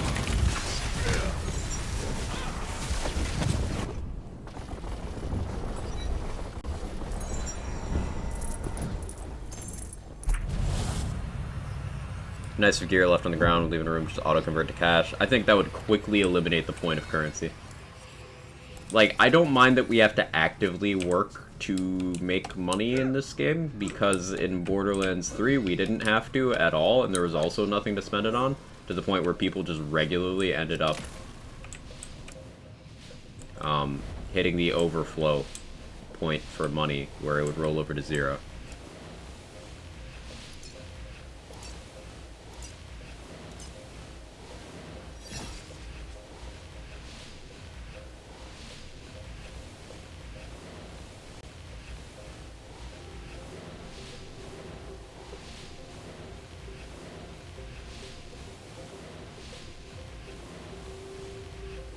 Okay. That's a plot twist.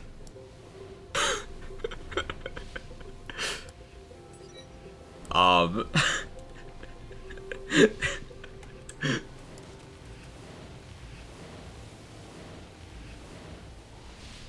barrel twist, yes.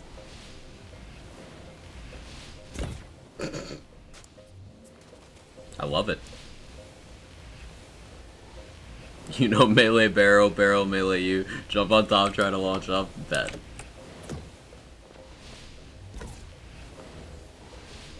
Barrel roll.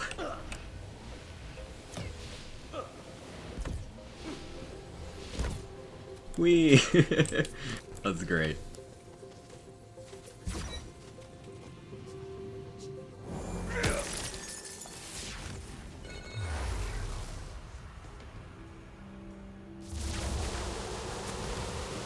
Banshee.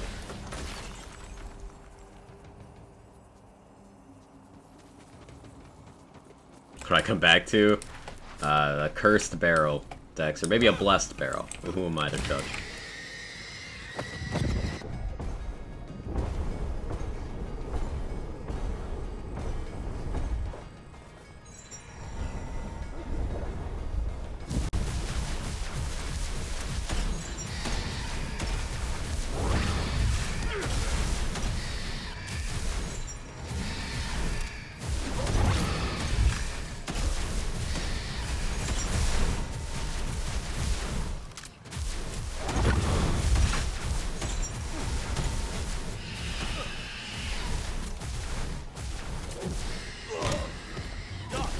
Game, you okay?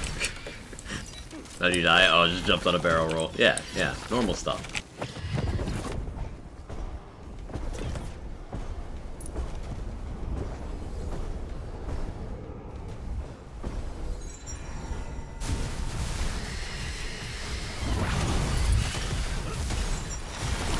percussive teeth is gone. Tooth Raider's good.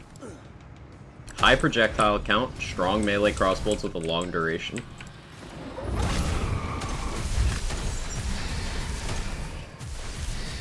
Easy to get. Like, I could be using a fucking level 20 non-chaotic Tooth Raider right now and be doing exactly the same.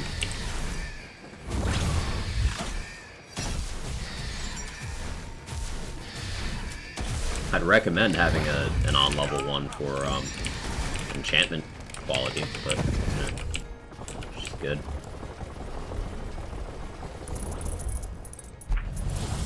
Hey Ferric, how you doing? Good to see you.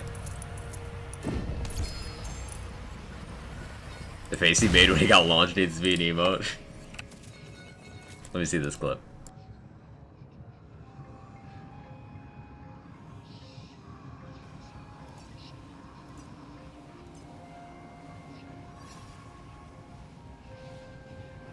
Just taking a sip.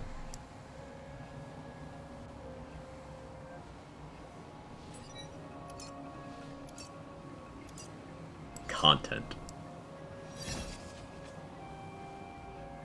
Okay.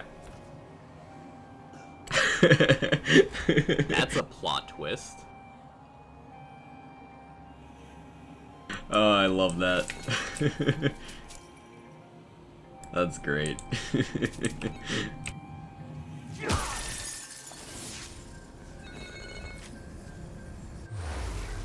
Rough day today, but it goes. How about you? Doing okay, doing okay. It's hot. I just realized how hot it is. I think I'm dying. But other than that, I'm good. Does Body Room Guarantee drop this week? I forgot. Dex? What is it? Oh, Laser Hand. Laser Hand. I think it's Laser Hand. It's not guaranteed, it's just, like, likely. Yeah, Laser Hand.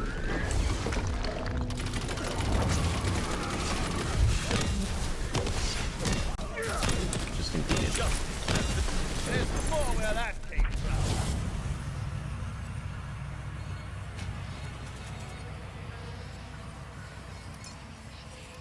It's 34C right now? Ugh. Ugh. I know I prefer the hot to the cold, but like, ugh.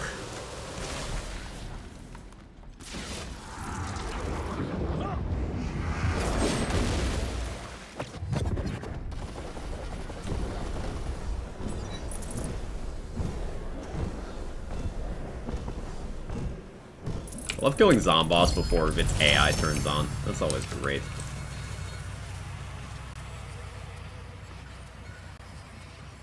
What is this item? I'm doubling down! Remember the BL3 guy? Good times.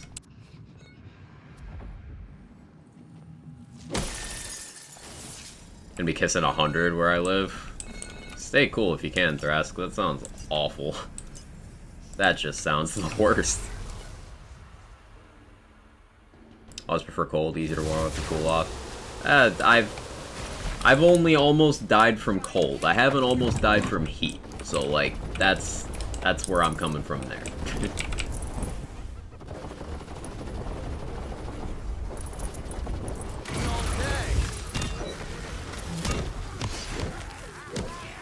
Rather wear 15 jackets year-round than ever go past 75 Fahrenheit. You're committed to your temperature preference. I respect it.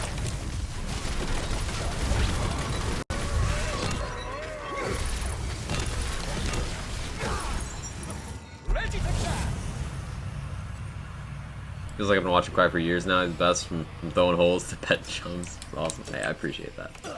Time does weird things, especially on Twitch. So like, I do get that. I appreciate all the support and love from you guys.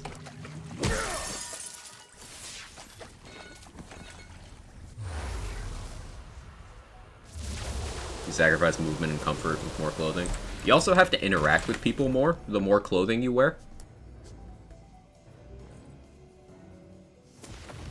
Do not test by going out with less, for legal purposes. Hey, Yukumers, how you doing?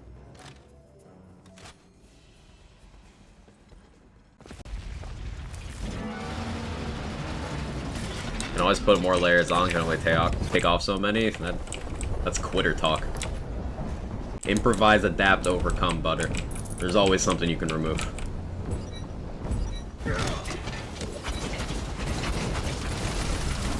It's like how you can eat anything once.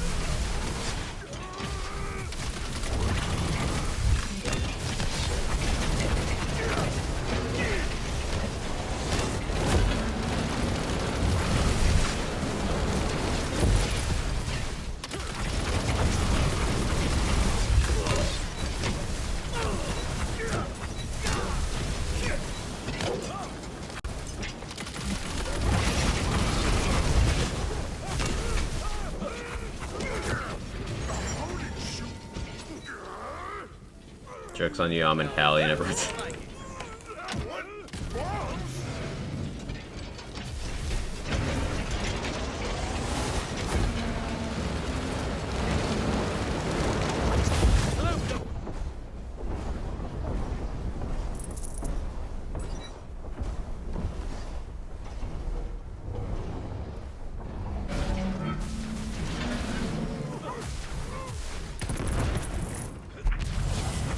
.65 and 260, Heat and I are mortal enemies. I feel you. I'm not as large. I am 5'9", 120 something. Me a skinny boy.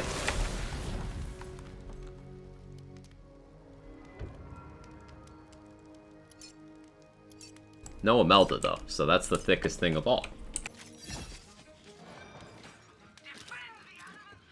Oh yeah, how much is that Ascended Purple? 12 mil for an Ascended Purple. Hmm.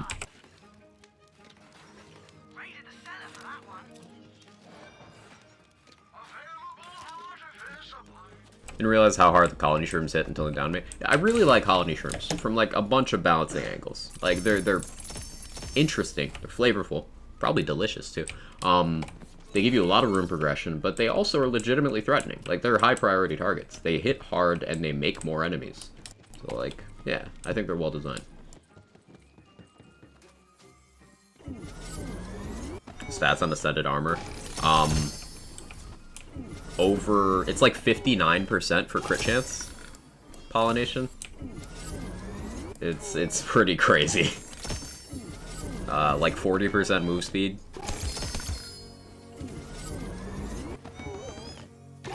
They're built off for Wonderlands? No, and probably still won't be soon. Game's changing a lot, as Sen said. Build docs in BL3 are designed to be a longevity resource, like they're still used to this day, even though the people maintaining them are primarily focusing on Wonderlands right now.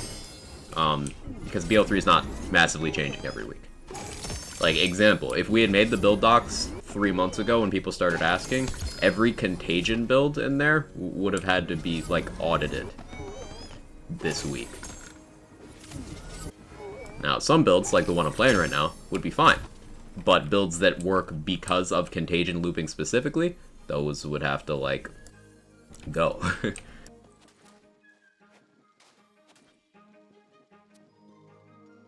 So waiting was the right decision. And we'll continue to wait until updates slow down.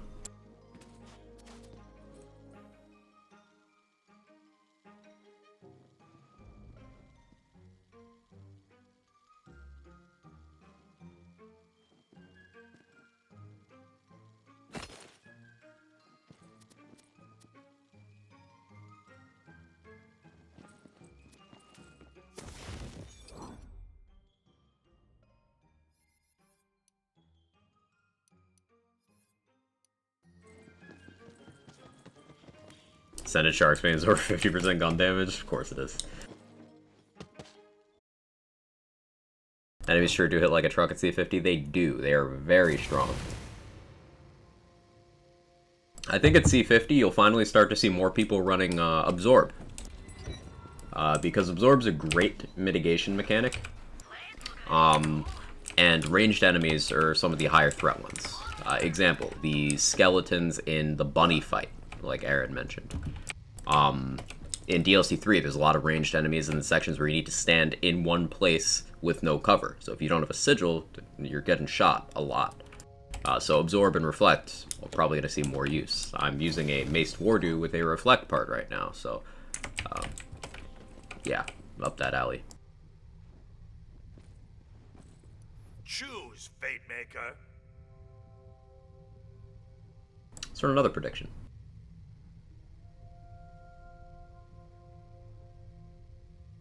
I like these boss runs. Actually, how's my moon orbs? Okay. Enter if you dare. Frying Pan Gang Rise Up. Yeah, Pan. Pan is great. Seriously, you should dare. Good ways to stretch your neck. Next kill me all week. I wouldn't take advice on the internet about stretching your neck, because that sounds like a great way to get permanent damage. Just saying. Hey, Beef Squash, thank you so much for the raid. I appreciate it. How's your stream go? What'd you get up to? Hope the day's treating you well. Welcome, Raiders. If you guys don't know me, I'm Swag. I do build stuff, Wonderlands, Borderlands, petting my cat lands. And today we're digging into some Chaos 50 with my melee Contagion build, on my Frost Shiver with a Deathless. It's super weird, super creative. I super enjoy it. And we're showing that you can melee and you can Contagion on C50. I've upgraded no pieces of gear, still using all the gear I had at 35. And this is definitely a weird build. So, proof of concept, you can take your weird builds all the way up to the new highest difficulty. And still have a good time.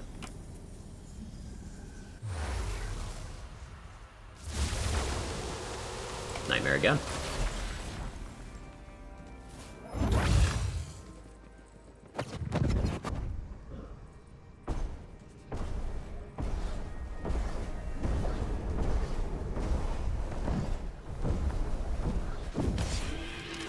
Speaking of sigils, Fyodor the Arch Redditor main bullet text goes through sigils. Ooh, interesting.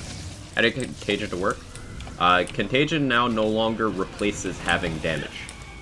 So, Contagion now does what it tells you it does. It takes your dot, neither applies a half strength dot of another element once per dot on that same target, or it takes your dot and applies a half strength version of it to a nearby enemy.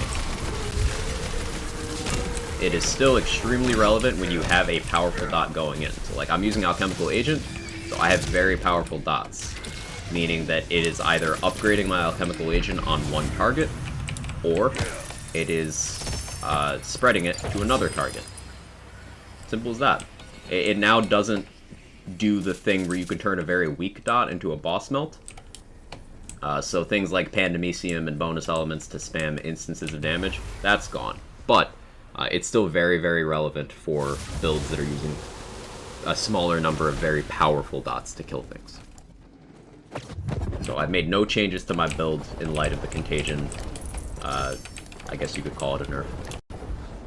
Made absolutely no changes, and it's still... Well, I mean, I'm using it on Chaos 50. So, I think that kind of speaks for itself. A lot of people are out there saying Contagion's dead. It's not. A couple of builds around Contagion may be rendered defunct, but Contagion itself is not dead. Still one of the best skills in the Sabomancer tree.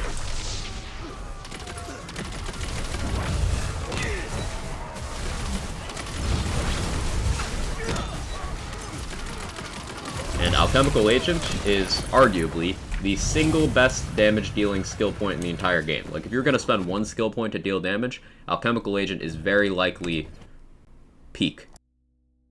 And Contagion directly just makes Alchemical Agent better. So, like, I think that speaks for itself.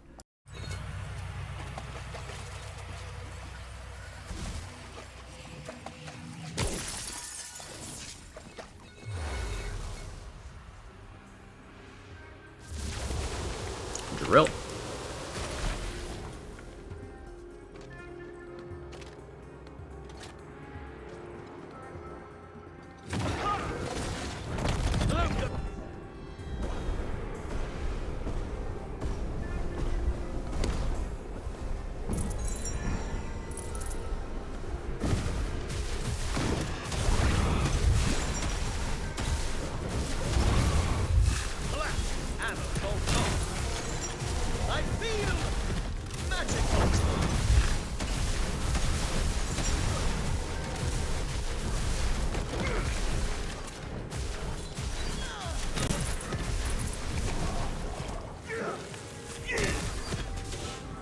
Drill gonna work out this week? Yeah.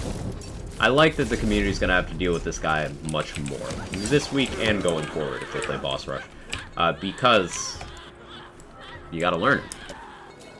Simple as that. It's less scary once you learn it.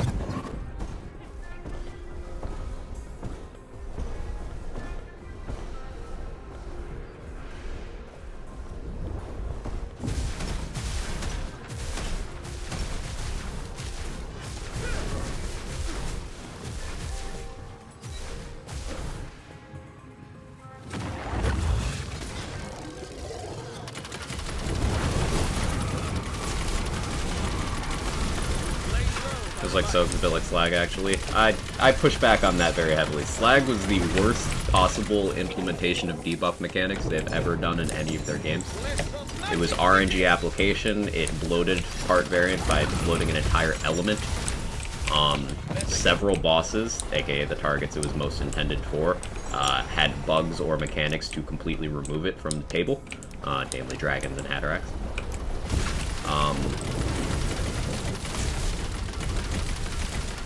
And it just contributed to the imbalance, of that game's endgame. Slag was terrible for the health of anything, to the point where it never came back. But debuffing is a mechanic that's been in Lands games since Borderlands 1, and there's been a lot of iterations of it. For example, the corrosive element in BL1, debuffed. In Borderlands 3, we have things like the It's Piss grenade, is a debuff. Amara's Laid Bare skill, Moses' target softening, Iron Bear hardpoint. Zane's No Way Out augment for the Mantis cannon. There's been lots of forms of debuffing. Not every debuff is Slag, and Slag is like not representative of every debuff. Slag is one of the worst implementations. Soaked is nice because it is limited to 3 items, only boosts 2 elements while reducing a 3rd element, has a short duration, and is thematically interesting. Slag hits none of those points, and is ultimately just bad game design.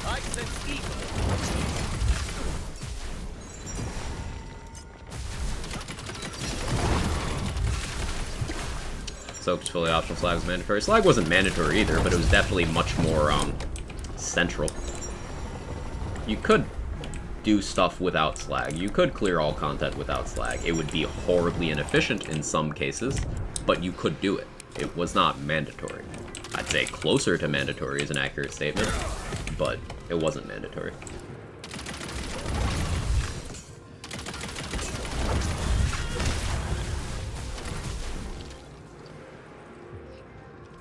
Where my drill beefcake's at. Drill gang.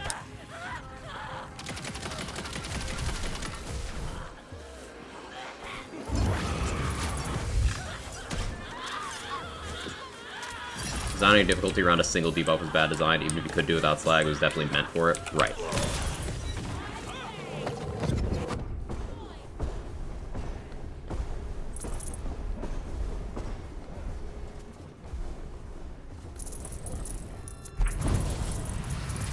Not sure you'd actually do OP levels or not OP 6 plus without Slag. You could, Denalio. You could though. That's the thing. You could. It's been documented. You could. There's lots of builds that can and do. BL2 might not have the build diversity of BL3 or Wonderlands, but it had more than people gave it credit for, in terms of if you had to use Slag or not. Now, a lot of cases that I'm referring to there simply did not use Slag to prove a point. It's almost always better to use Slag to a ridiculous degree, but you could clear content without it. Could. That's the thing there. So it makes it not mandatory, but heavily suggested.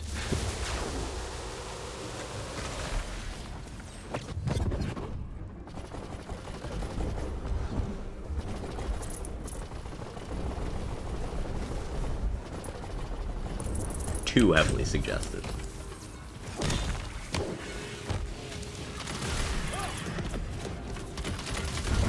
Hey Rabbit, thank you for the raid. I appreciate it. You did a long stream today, didn't you? How'd that go?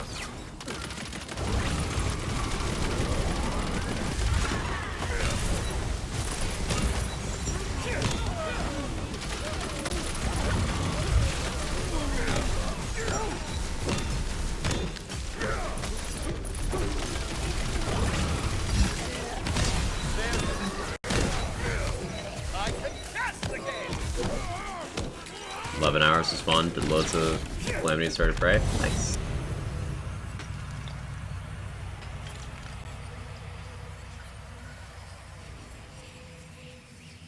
Basically torturing myself at the moment, though. You always do this, Rabbit. Grow healthier habits, sir. Primordial Barbaload, and it had to be Dark Magic Graveborn with 1 cooldown passive. This is the first Primordial Barbaload I've gotten in like a long time, and it sucks. Existence is pain.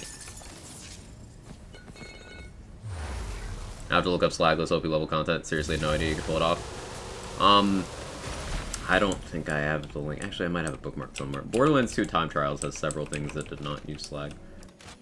Because it just killed the enemies before they needed slag.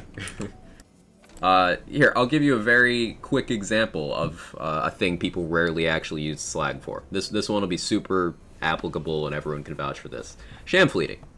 Most of the time, people doing that just didn't bother with slagging. You just shoot the ground more with your launchers. And there you go. That was something you could do.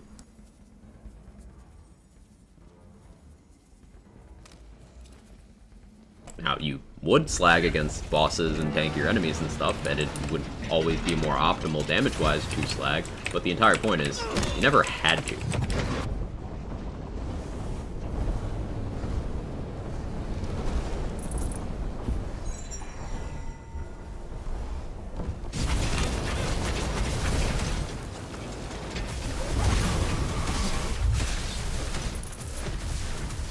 How do you feel about the DLC? Overall, I think it's much better than the past two. More like a DLC and less like a Chaos Chamber run. I don't know what you mean by more like a DLC, Ryan. But I do think that DLC 3 is the best of the three. In terms of overall gameplay experience, boss design, replay value. I think they did a lot of good stuff with it. Bombs?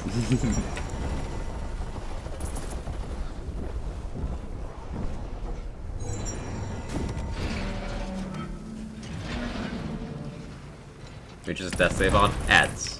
So there's wyverns that fly around here, and I have Barbaload, so me doing damage to this enemy shoots out projectiles to other nearby enemies.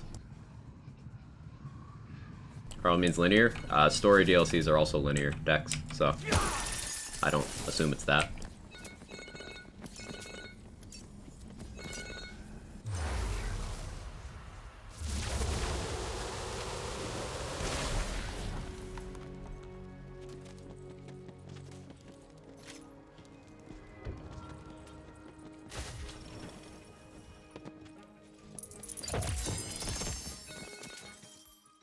See, that's much better. Lightning damage. All damage. Still only 1 passive, but, like, at Primordial, that's good. Graveborn power is a little unfortunate, but, like, that's good. Thank you. Thank you, game. I appreciate that. I appreciate you.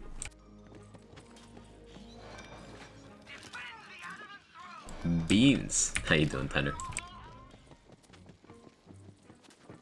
But I really enjoyed the boss in DLC 3. It did a lot of things that I liked a lot. It kind of... If I had to compare it, and I don't normally like doing this, but if I had to compare it, it took things I liked from the Troy fight in BL3, things I liked from the Scourge fight in BL3, and then applied it to a Wonderland-style boss. I think that's the best way I could describe it. And I liked all of that. 2 Primo Barbaloads. I'm on C50 now, Pico, so Primordials are actually quite common. Like, I'm seeing a lot of Primordials. I've seen more Primordials in my game today on C50 than I saw in the entirety of C35, honestly. The rates are much higher, because it's not the highest tier anymore.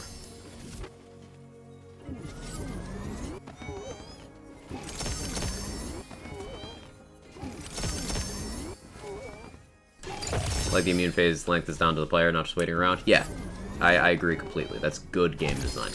You have something to do during immunity rather than just waiting. Ascended handbow, 3k damage. Numbers get unreasonable. I think gun cards are one of the areas where it's not that bad. It's more the supplementary stuff, like armors at Ascended, rings at Ascended, and then you have certain isolated other cases. For example, Buffmeister goes up with Chaos Tiers as well. Yes, Buffmeister increases as well. You know, I don't think guns scaling is that problematic. But we are at a point, absolutely, with people getting Ascended gear. As soon as you started getting even just Primordial gear, the least impactful part of your build is your skill tree. Least impactful. Skill tree is like nothing. 5 points of savagery, 30% melee damage. Ascended armor, 49.4% melee damage.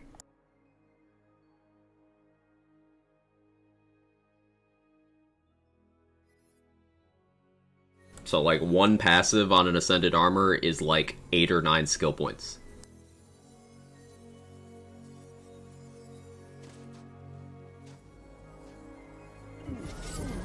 How they decide what item scale?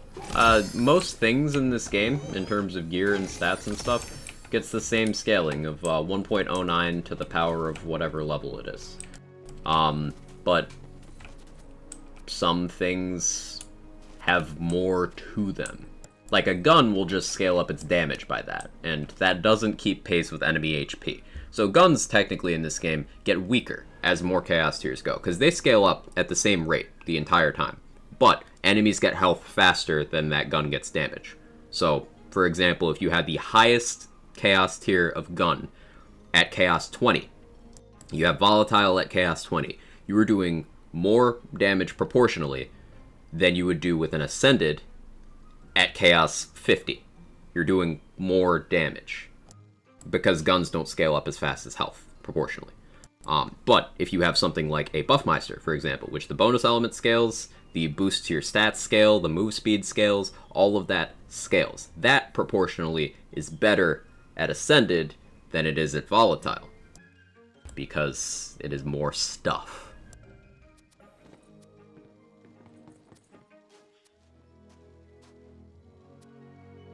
And skill trees are something that doesn't scale at all. So your skill tree is just getting less and less useful as the game goes. You don't get more skill points on armor, you don't get, you know, scaling to anything in skill tree, with the exception of stuff that scales up with class power. That stuff, you know, at least has that as a stopgap to stop that obsolescence from occurring. But for the most part, it's just, oh well.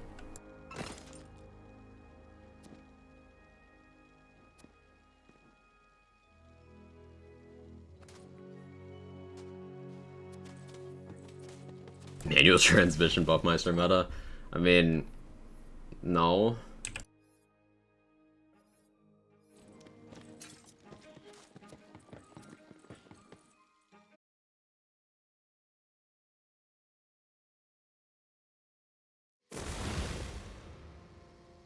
Another one. Well, let's do another one. We'll run these until I actually get a Melta, because I'm curious. When I'm expecting her, she doesn't show up. When I'm chilling, having a good time, she's like, hi. Not upset about that for some reason. Which bit, Denalia? Manual transmission has mechanics that would never become meta. It's just awkward. Like, I don't know if that gun mechanically can be made desirable enough to use. Like, even if you give it crazy damage, I think most people would still just be like, eh. Too much work. Most people, including me in this case. Full disclosure.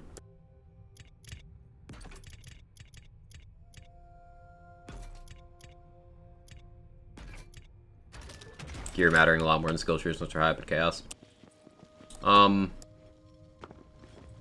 Sometimes it matters to me, sometimes it doesn't. But yeah, I'm ultimately somewhat neutral. I just do think that stats on armor and rings are just getting a little too big. A little too big. Hey, Board King, how you doing? Choose, Fate Maker. Getting one Imelda almost every boss run. Oof. My first boss in my first boss run was Imelda, so yikes. Low key quality of life change for the patch. Guns sort by type now. Pistols group with pistols. SMGs SMGs. Yeah. Long time no see. Yeah. Hope you're well.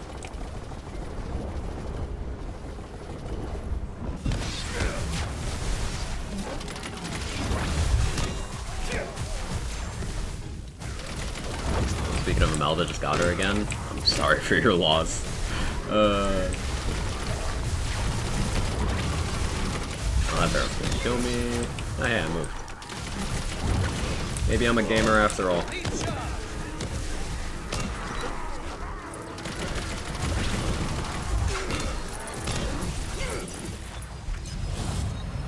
Still holding out for that ascended donkey. That's a sentence. Warren Hawkins, how are you? Good to see you.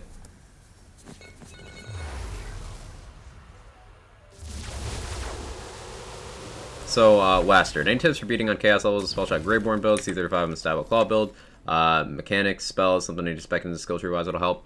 Okay, so Wastard has. Oh hey, I got Fyodor. Wastard has some of the simplest mechanics of bosses. It's just he has ones that are. It's like riding a bike. You learn it, and then it's always useful, and you never forget it, and you can just kind of apply it. His skull attack is slow, and gets blocked by sigil. So you can either shut that down completely with a sigil, or back off a little bit and just strafe around it. It's very easy to avoid in that way. So that nullifies his main way of dealing damage to you. His other attack is a hugely telegraphed ground slam. You know the one where he goes, and then eventually slams. You can block that one with line of sight, so keeping cover near you that you could just walk around helps. The other thing is the bird that restores his wards. Now, you can deal with that by, having a quality boss weapon or anything that has enough splash radius to hit him and it at the same time. Or, a little trick, this may or may not be a bug, this might be patched at some point, but something you can do is literally any Furior Chuck or Stoker Underbarrel one-shots the bird. So, just throw a gun into him. It could be a lightning bolt, could be a pixie, could be a shrike, could be bouncy, could be dagger storm, could just be regular impact, any of them. As long as you directly hit the bird with the gun, it just kills it. Same thing with auto magic underbarrel, Queen's Cry tasers, all that stuff, deletes the bird. So that gets that off the table. But if you're not talking specific strats like that, then general things to keep in mind. Bosses like Son of a Witch / Wastard and Drill are kind of a tiered DPS check. You have, if your damage is of the tier where you can just completely brute force him before he's able to heal, or just brute force him to the point where you can ignore that that's a thing, that's one tier. The second tier you can aim for damage-wise is having enough damage to win the war of attrition. Like, you slam your damage into him, he starts healing, you do what you have to nullify that mechanic. So for Wastard, that would be you switch targets to the bird and kill it as fast as you can, and you didn't lose all your progress if you have enough damage. So then you go back to whittling them down. It'll be a long fight that way, but that's a method you can use. For Drill, the equivalent would be, hey, when he restores wards, switch to a weapon you've selected specifically for the wards before switching back to whatever your main option is, that kind of thing. It's very wordy, but I hope that helped a little bit. You can walk diagonally to dodge a barrage? Yeah. Mainly the stupid bird? Yeah, then maybe it's worth keeping something in your kit that can deal with the bird. Like I said, an underbarrel or a Furior Chuck, or some sort of weapon that can hit the bird and him at the same time, like a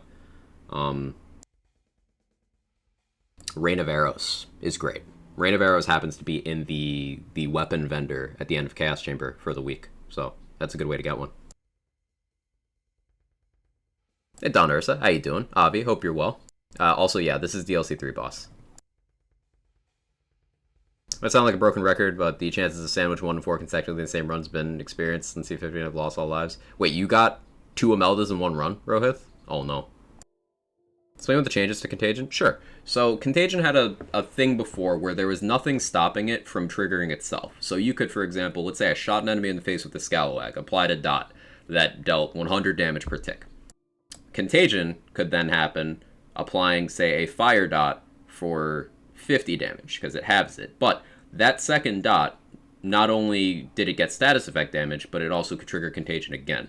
So you could cancel out the penalty from Contagion with 100% status damage. Meaning if you have 100%, before this change, if you had 100%, then your damage on the second dot would be halved and then doubled. So it'd go back to that 100 damage value.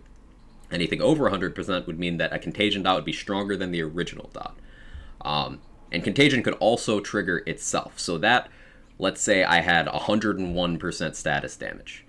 It'd be halved, then doubled. So that 100 damage rounded up to 101 damage, that would then be able to trigger Contagion again.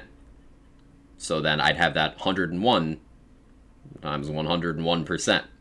And that could happen theoretically infinitely, as long as you were lucky enough.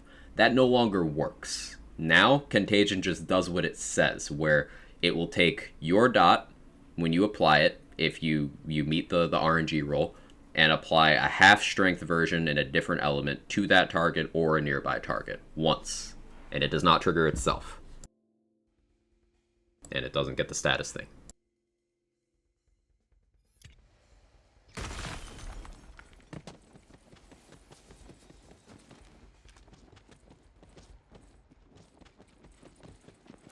Okay.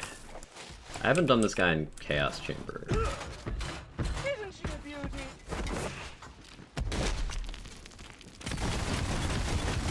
I love the mechanics on this.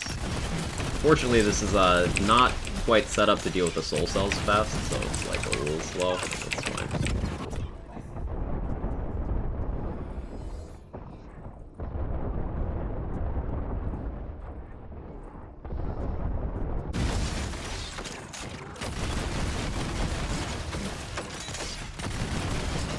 Not a gun build. This is where that Stab-O-Matic would be nice for me, but oh well.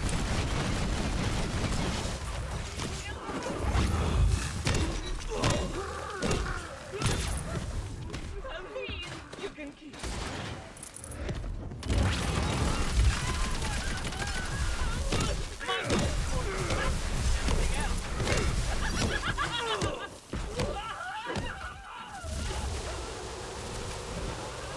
Oh, gun damage, FPS.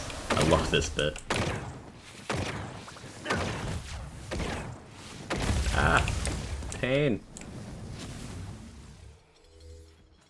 Listen to this baby.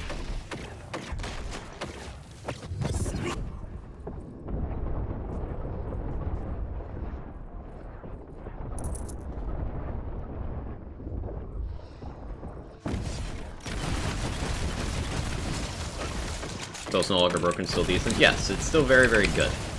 For example, if you're using a build that has Alchemical Agent, which applies some of the strongest dots in the game, even applying that at half strength to the same target, or at half strength to a nearby target, is worth the skill point. It's still incredibly good, and it's still one of the highest value skills you can spend points in to get to Alchemical Agent.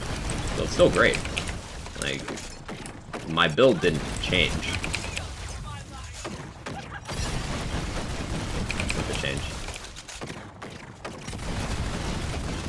Now, builds that relied on that potentially infinite Contagion looping, those were effective. You can no longer turn a 1 damage dot into a 100 billion damage dot through a chain of RNG. That's not a thing anymore. Those are the builds that were nullified.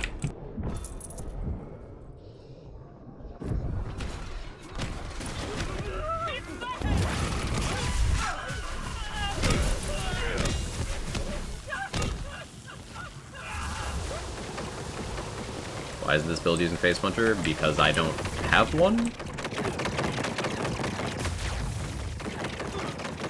Why isn't your build using full ascended items with perfect stats?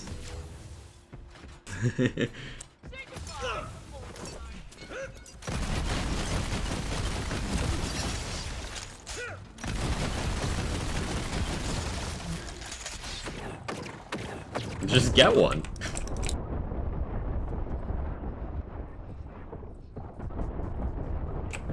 Additionally, as I mentioned earlier in the stream, I spent 2 years using the Face Puncher in Borderlands 3. I'm not really in a rush to use its returning version.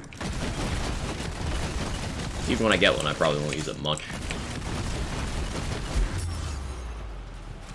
Oh yeah, as this fight progresses, more and more traps pop up, and I absolutely love that.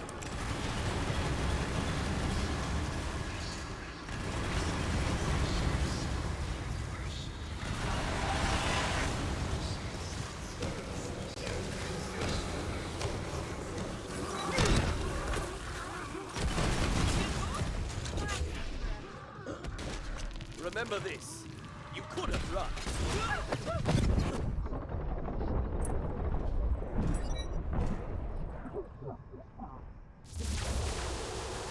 Honestly, it's kind of nice to not have to sweat the status effect damage so much. Yeah, I was able to swap out an enchantment, and I'm working on swapping out others.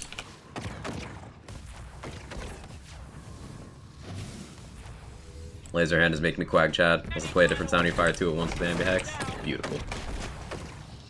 Just really one of my favorite items in the game. It's so cool.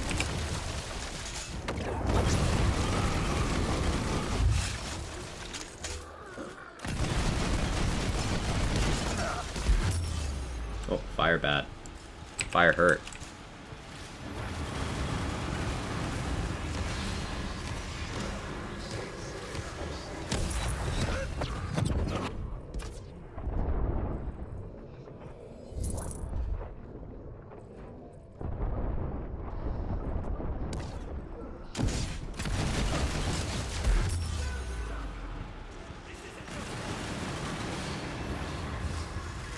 You cannot stem the tide of steel. How you find the increased enemies in Chaos Chambers to feel a bit less empty now? I haven't really noticed it, to be honest. If that change went through, it was subtle. I haven't really noticed much of a difference. I don't have a precise frame of reference, but I haven't really noticed a change, LGD.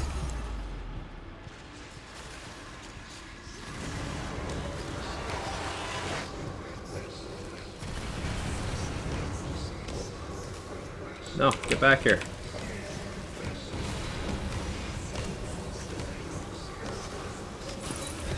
That was almost bad.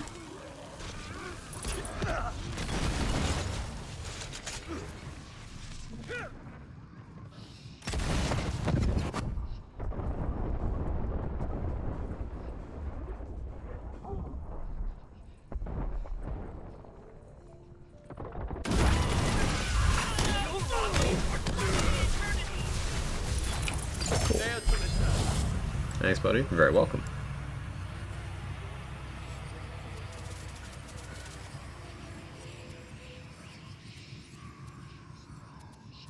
Ascended stats are crazy. 59.3 on crit chance, 49.4 on damage stats, almost 20% fire rate. Like,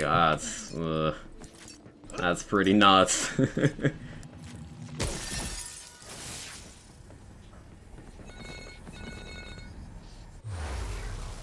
Stuck on C50, can't progress, running a spell shot Greyborn. Any suggestions, perhaps?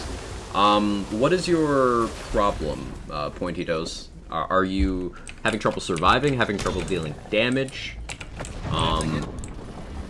And yeah, what spells are you using?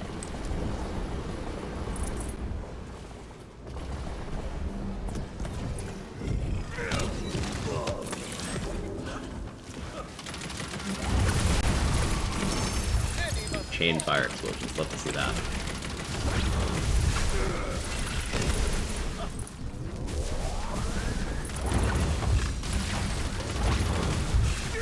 Both surviving and damage. Okay, if you haven't taken it already, the Sanguine Sacrament skill over in your Greyborn tree is the largest heal in the entire game, and it's very spammable. It'll happen every time you cast a spell, as long as you're outside that 2-second window. Using AAA spikes? Okay, AAA spikes are great. Simple casts? That's the highest damage one. Make sure you're using simple casts if you can. Sanguine Sacrament is very, very consistent for healing. So spacing out your you, really, making sure that you are in a position where you can always get that heal to mitigate incoming damage helps a lot.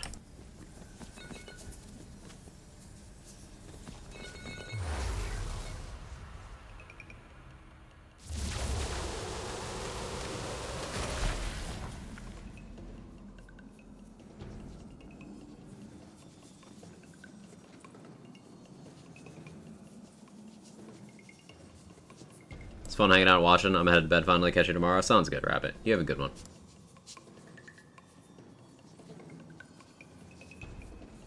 I want to incorporate Sanguine Sacrament to Contagion build. I don't know how, because I'm not good at building. Just take it. It's one of those, you always take it. The only situation I would not recommend taking Sanguine Sacrament on a Graveborn, why did I pop from the shadow so early, is if you're running Deathless. In all other situations, you take it. It's just one of those skills, you know? You'll always take type thing.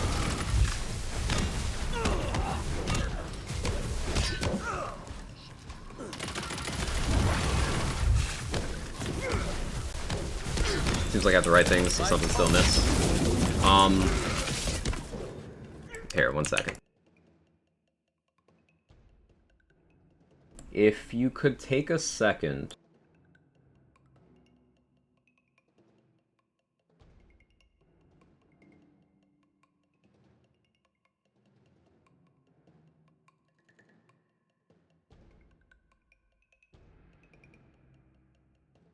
If you could put your skill tree into that, just like remake your skill tree, I can help you with that.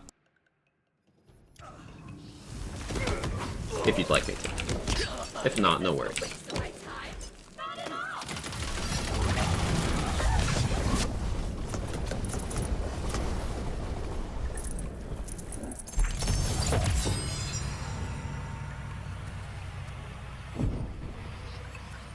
Thank you. Look at that. Yeah, just throw your skill tree in there, and then paste that version in the chat, and I'll break down do's and don'ts. Or just general play with that multi-class combo. Passes on armor, rings, amulets are important if you're running ambi-hex. Action skill enchantments won't help. Yes, enchantments are a great way of just getting free damage without changing your playstyle or having enough farm for a new hero. Making sure you have at least different enchantments. Enchantments of the same kind do not stack, so like if you have spell cast lightning damage in 2 slots, you only get the benefit of 1. So making sure you diversify your enchants is a good way of getting more damage.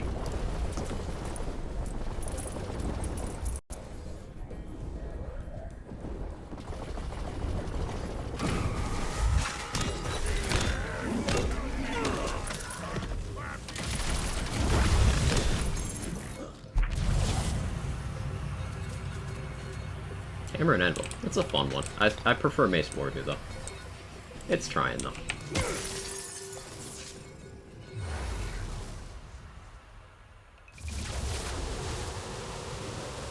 Alright, what we got? I'm betting Dragon Lord. Fuck.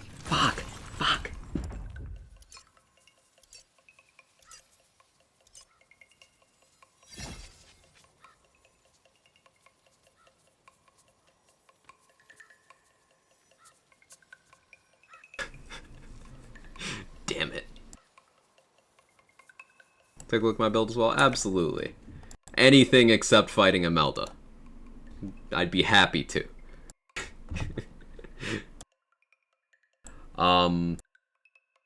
So what kind of build is this, Glass of My Ash? Are you focusing guns? This is the gun spell hybrid thing you were talking about? What's the goal with the build?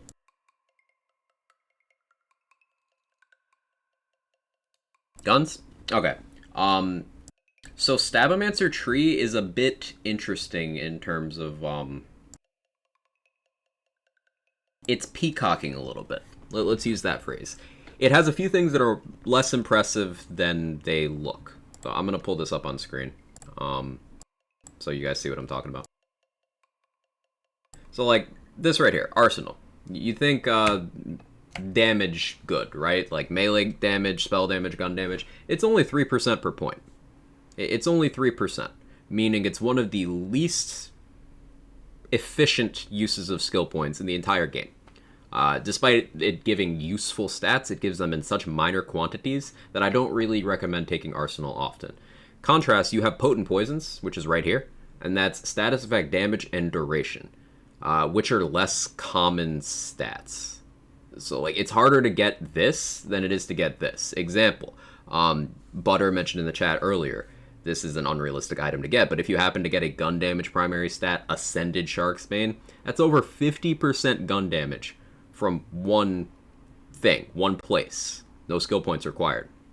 And the way damage formulas and damage calculations work in this game is you want to tick as many boxes as possible. You want to have all your eggs in multiple baskets because multiplication leads to bigger final results than addition, generally speaking.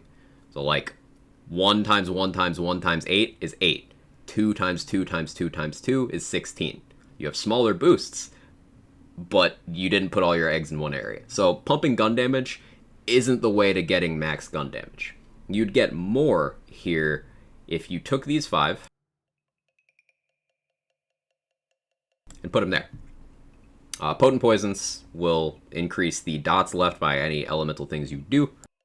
I would also recommend moving these sneak attack points over to Contagion, because Contagion is going to spread your dots, which gives you more access to exploit their weakness, which will make enemies take more damage from everything else you do. So even if those dots aren't strong, which some of them will be strong depending on what you're dealing damage with, it's priming them for you to do more damage to enemies without you having to go through extra steps. Additionally, sneak attack, the crit damage skill you had 2 points in there, is just like really low value because it's equivalent to having a couple points of strength, the hero stat. It is the same boost in the same category. It is additive with strength, making it very low value.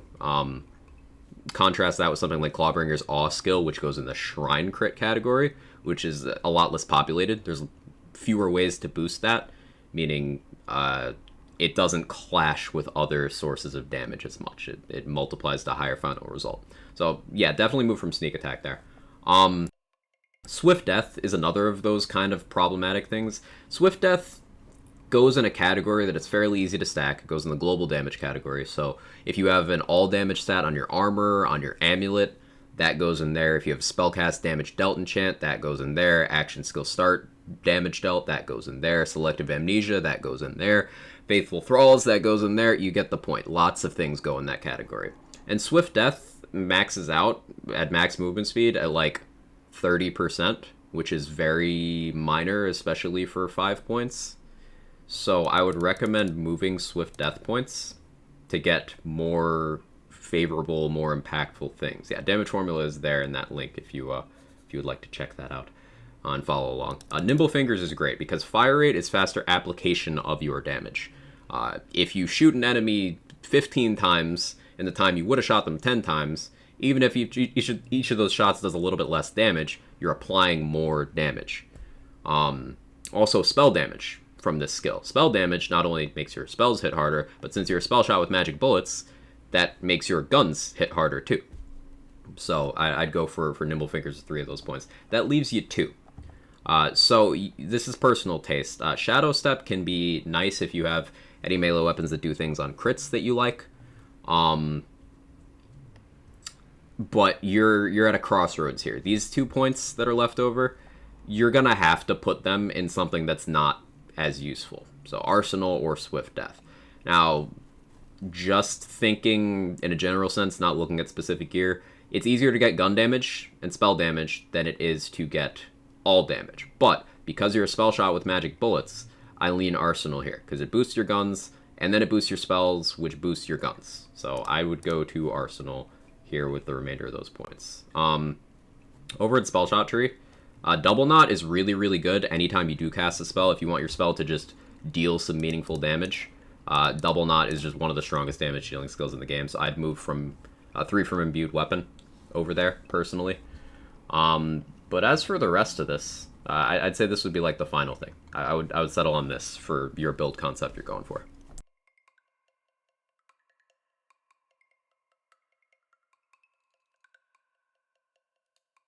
So if you want the link, that's what it looks like afterwards.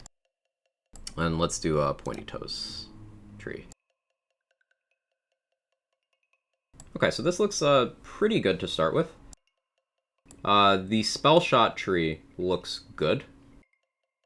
I personally like taking just warming up, but like depending on your weapon choice, that could be pretty useless to you. Not taking Font of Mana makes sense if you take Essence Drain, but I would take like at least one of those. But let's start with the Graveborn tree. So Faithful Thralls, good decision here. I personally would value Essence Drain over Mortal Vessel because Dark Magic efficiency is kind of washed. It's kind of like dark magic healing is weird. Dark magic healing from guns, good. Dark magic healing from spells and melee, absolutely terrible. It might be a bug. We're still figuring out dark magic science in the community currently. Stone Swan's done a lot of work on that, but the testing is ongoing. Just for now, don't prioritize that. Spell cooldown is great if your primary damage dealing method is spells. I know Sever the Thread is here, but there's going to be situations where you don't have an enemy to hit, and this will just help you out a lot over time. Sanguine Sacrament's really good. It's the best heal in the game. I always advise maxing Sanguine Sacrament. Always, always, always, always, always. If you are a Graveborn and you are willing to spend points in your Graveborn tree and you are not running a Deathless, Sanguine Sacrament is one of the best skills you can possibly have. So max that.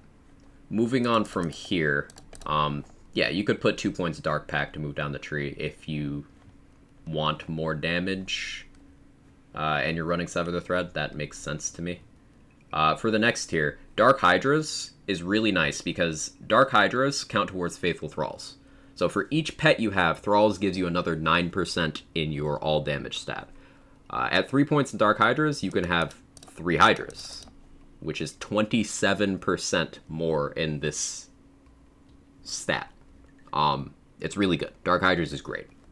So I recommend taking that. Dread Covenant is a nice survivability safety net. It occasionally just saves you from getting blindsided. Like, let's say an enemy just smacks a barrel into you that you're not expecting. If you're willing to lose your Demi-Lich for a few seconds, this saves you. So I recommend taking that. And Stain of the Soul is good for damage. Ascension is good. So you could do maybe something like this. Maybe something like this. Would be good for you. Makes sense inside Pixies? Right. Yeah, you get even more that way.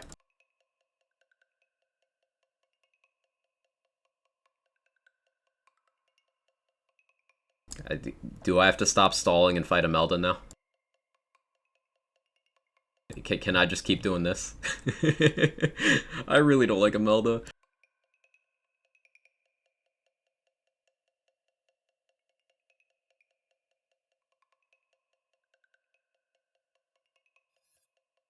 Alright, let's do it. Let's do it. Cheese her. Hopefully Executioner's Blade will do good work. Been so helpful, thank you so much. Hey, always happy to help out. My pleasure.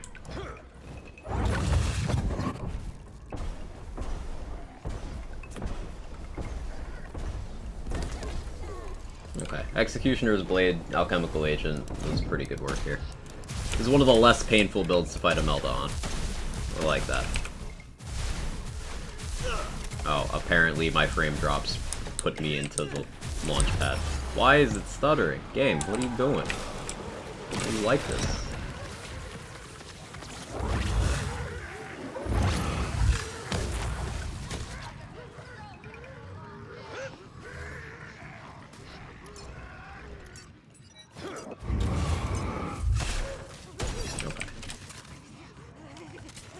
One day I'll get Imelda not pause in frustration for 30 seconds. This time I paused in frustration for like 5 full minutes. So I'm proud of me. I'm proud of us.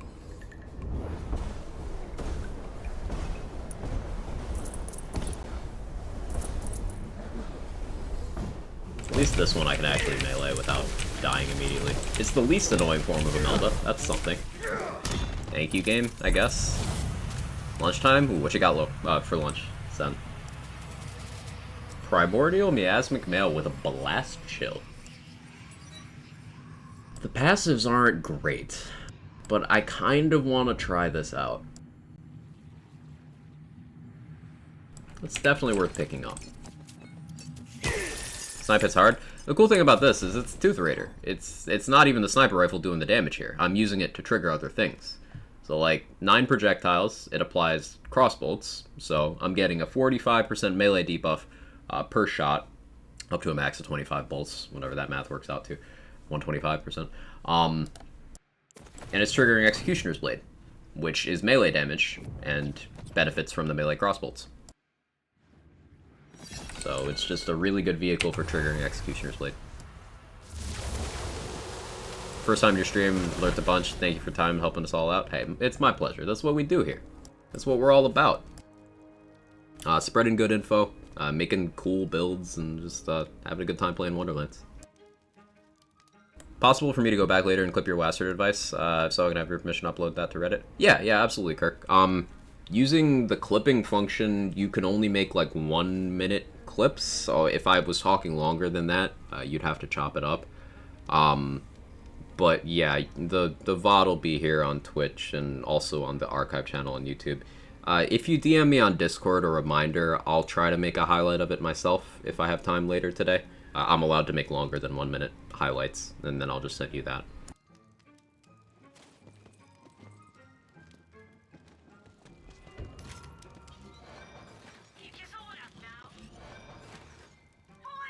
Stats on armors. This is even just primordial. Like, getting that HP passive on an ascended armor is gonna be so crazy for the tank. Any idea if Face Puncher procs Executioner's Blade? It doesn't. It does not. It is melee damage. Melee damage does not trigger Executioner's Blade.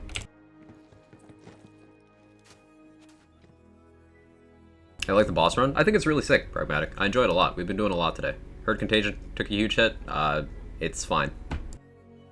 Contagion is only dead to your build if your build did not have dots that did damage. If your build has dots that do damage, like this build, it's fine. It's still a skill you always take. If you're going down the Stabbo tree, you always take Contagion. That's pretty much it. Let's see, what you got at Staccato?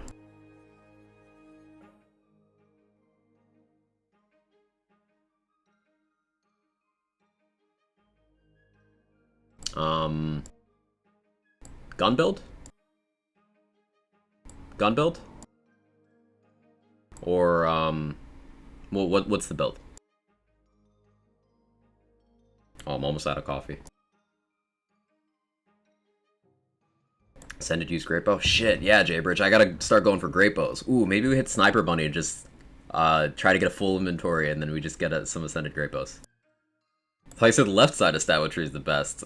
The Chain Lightning Chuck build? Okay, Chain Lightning Chuck build. Cool. That's good info. So, Chain Lightning Chuck build does not trigger play the angles unless you're using a backup weapon, which sometimes relevant. If you're using Spore Fuse, then you probably want Affinity. You probably do want Affinity. I don't tend to take Spore Cloud, because if you don't have large investment into Spore class power, the Mushroom just doesn't have much health. So I would move that there.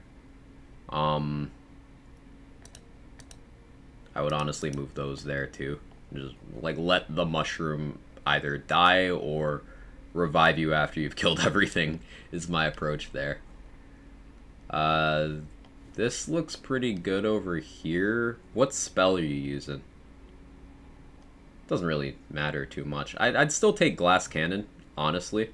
You're reloading so often that Mage Armor is just going to keep you in a good position. So I'd maybe consider doing that. Fire Rate isn't going to do much for Lightning Bolt chucking, honestly. Tidebreaker.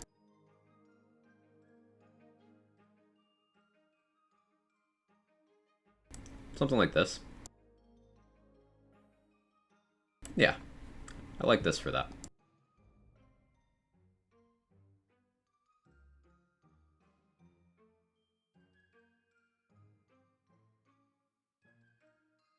Great Bow's gonna be like 900 times 7 at Ascended. That sounds awesome.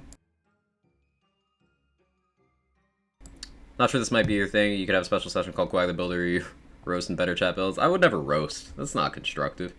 But yeah, I don't know. Maybe we do like a dedicated stream for that.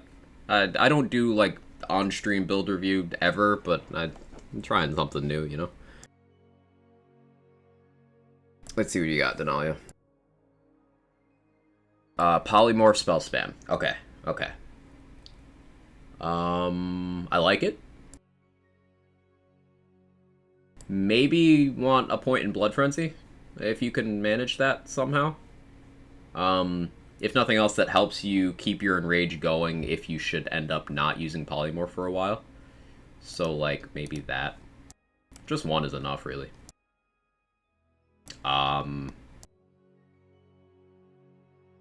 Glass Cannon is just big spell damage for 1 point, so, like, maybe that, too. Depending on spell choice, Spell Sniper is valuable here. If you're using something like...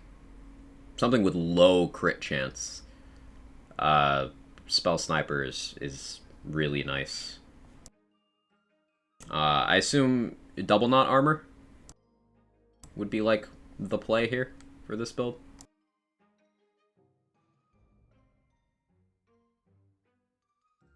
Honestly, Imbued Weapon is kind of really mediocre, so I'd go Spell Sniper over it. 1 point Font of Mana isn't very valuable, so I just move that to Spell Sniper too. Double Knot Armor, Blazing Calamity. Okay. Blazing Calamity has a very low crit chance. So without a crit part, it's extremely unlikely to crit. With a crit part, that gives you a much better starting point, but either way, spell crit chance for that is, like, real good.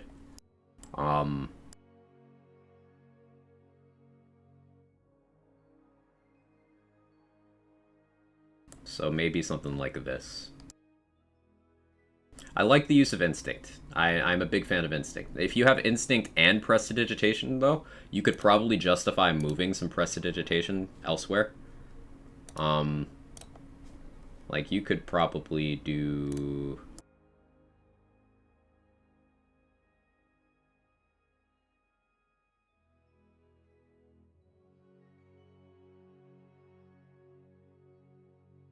that. This, rather. Because Instinct, while enraged at 3 out of 3, is 24% reload speed. Prestidigitation at 5 out of 5 is 40%. But you won't notice a big difference between 24 and 40 in practice. And Instinct also gives you swap speed. So, like, you just get better polymorph cooldown by going over here and maxing Font of Mana. I tend to look at Font of Mana as an all or nothing skill. Like, either you don't touch it or you max it.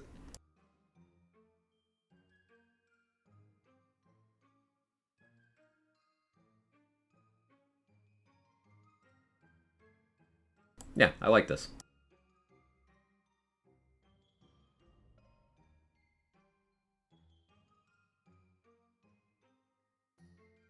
It's great information, not just saying put here, put there, pointing out the good and opportunities, adjusting also why behind it. I always try to give context behind me saying things. It's easy to just, like, say words and be like, haha, I'm content creator, listen to me.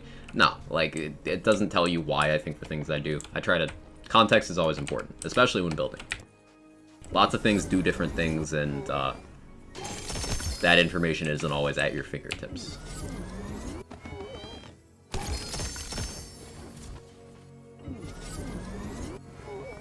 I'm not using Spore Fuse, it's companion health, good to take so you can survive to heal me. Yeah. I'd recommend in either case, it's about taking, like, one of your weapons, just have that pack leader's enchant, the companion healing one, and, like, in your downtime, just reload it a bunch and keep him topped off. Or when you go down, if he's running over to you and he's taking some damage, there you go.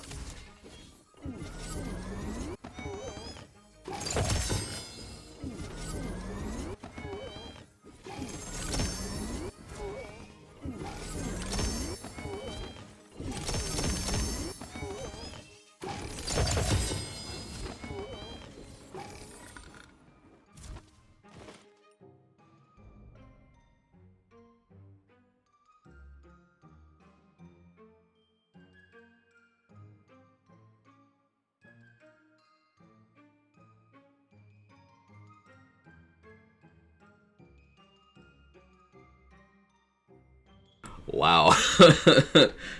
Oh, that's a roll. 2 double knot on an ascended armor. It's a calamity, so, like, not the best damage dealing armor, but something. And remember, laser hand is fire. Laser hand is fire.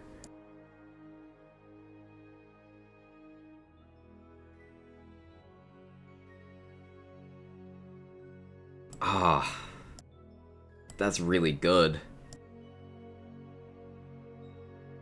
That's really good. Oof. Happy about that.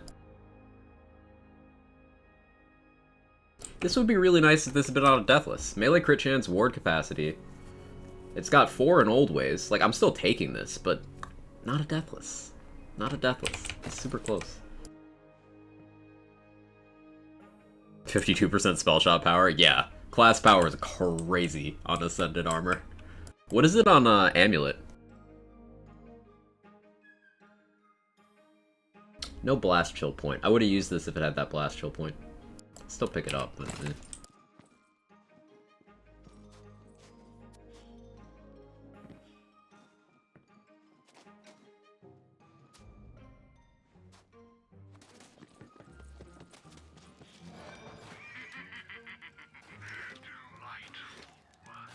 I want to make these imminent calamities work. I think this is the first fire one I've ever seen, actually. But they have low base crit, mediocre base damage. They got really good cooldown and get multiple charges, though. I think you want radius and crit chance to make these better. I haven't been able to get much value out of these. Anyone have good experience with imminent calamities? I want them to work. Is Mage Staff good? You can make it do stuff. Mage Staff's fissure projectiles it makes are spells. So they double knot, they blast gasp, they get all those associated things. And the actual bonk of the staff is still melee. So you could, for example, hit an enemy and hit them physically with the staff and the projectile. You get blast gasp and blast chill at the same time, that kind of thing. It's cool. I wouldn't call it good, but it's cool.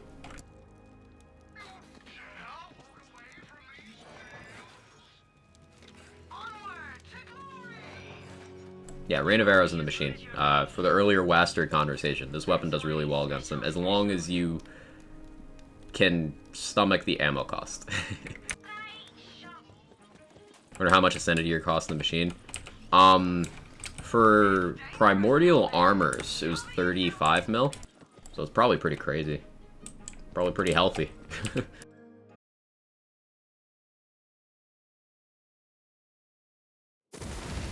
And yeah, what deck set? If any of you guys here are new to the community, guys, gals, non-binary pals, etc., welcome in. Lots of us nerds who've been playing the game since launch did entirely too much math and theory crafting, so we've got a lot of resources and random, seemingly useless information. Questions are encouraged, appreciated, and welcome to the Wonderlands. All that stuff. Alright, let me shoot this Grey Bow. Want more. Scryro dot in Wonderlands? Yes. Yes, it does.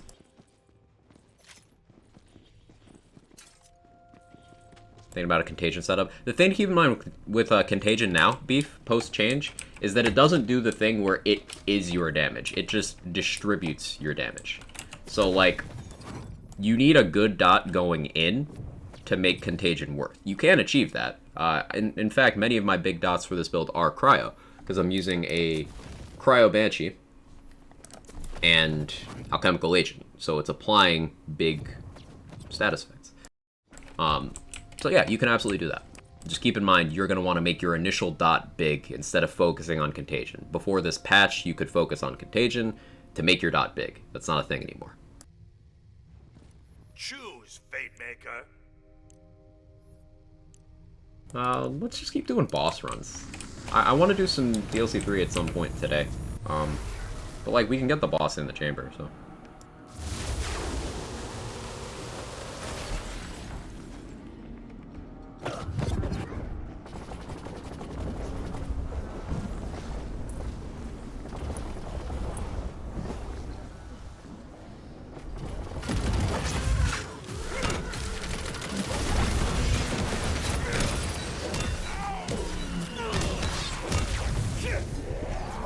Enlightening about the Grey Bow decks, yeah.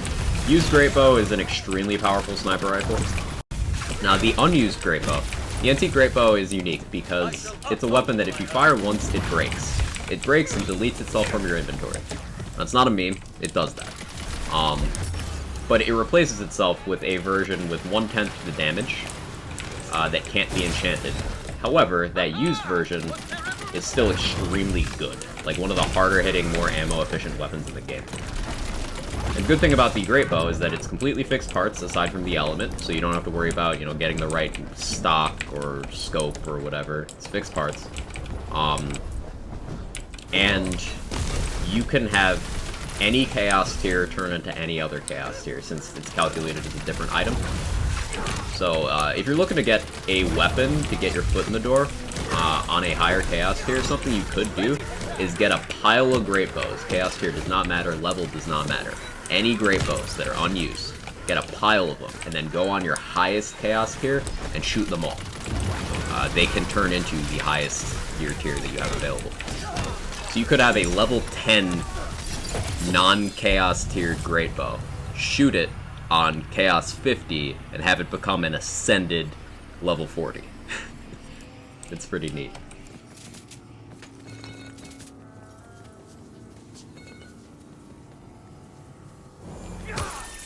How does one farm a Great Bow?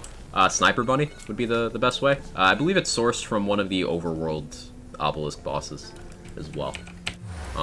But Sniper Bunny.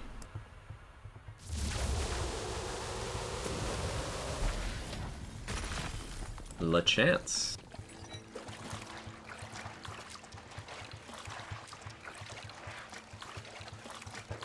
Hey Felicia, how you doing?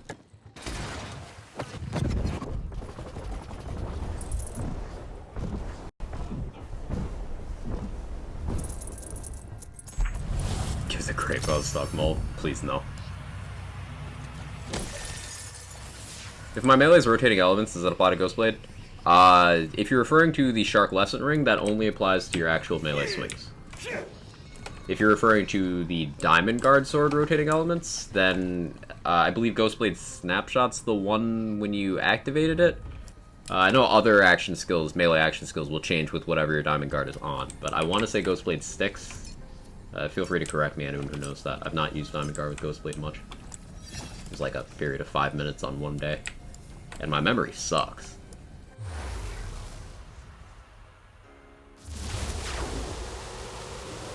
Hey Percolator, got a question? If I just finished my first playthrough on Lock Chaos, is it best level Chaos for doing DLCs? Chaos level while doing DLCs? My personal approach is I would get Chaos 1 unlocked, and then on Chaos 1, so that you have at least have the ability to get chaotic tiered items. Even if it's not likely, you have the option, right? I'd get on Chaos 1, and then finish leveling to 40, if you haven't already. Doing the DLCs is a great way to level to 40, because they provide a pretty good amount of XP. Have level 2? Perfect. So on level 2, I'd level up to 40. My recommendations for that are finish any overworld activities you haven't yet.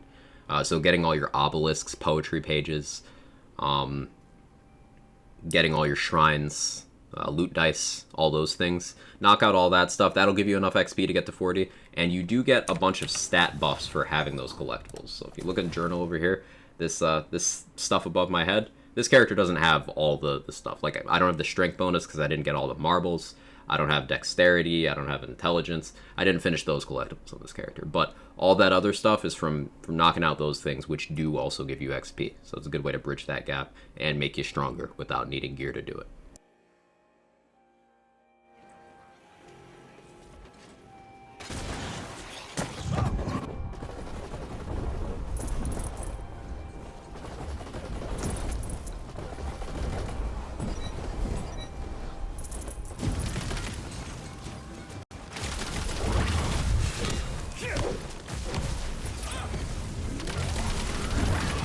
Of intelligence either. You stop it, Mr. Adblock. You're too old for this shit now.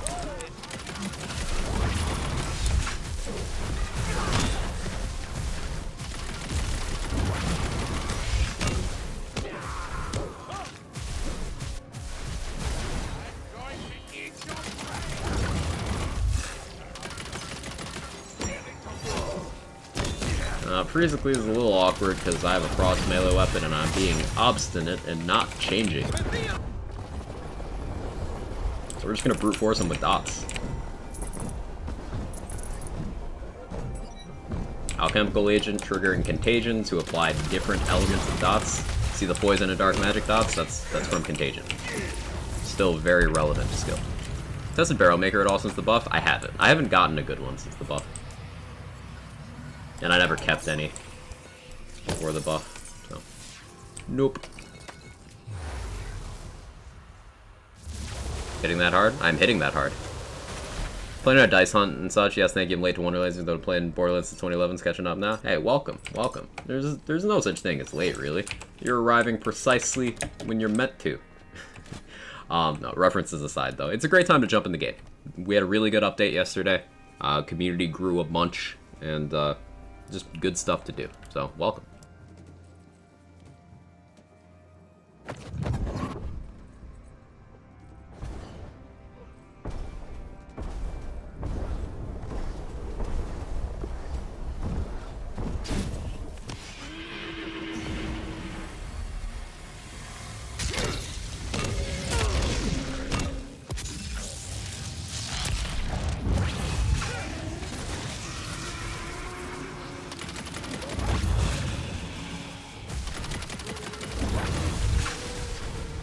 Spore Warden feel better after the patch. Anything changed? They didn't really change much about Spore Warden, when I remember. The play the angles thing.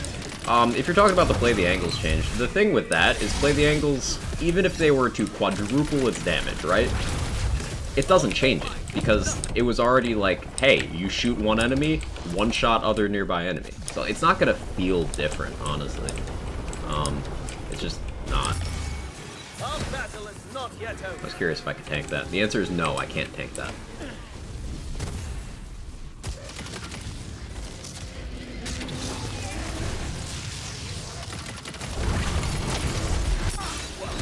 Can't tank that either. Yeah, enemies hit hard at C50.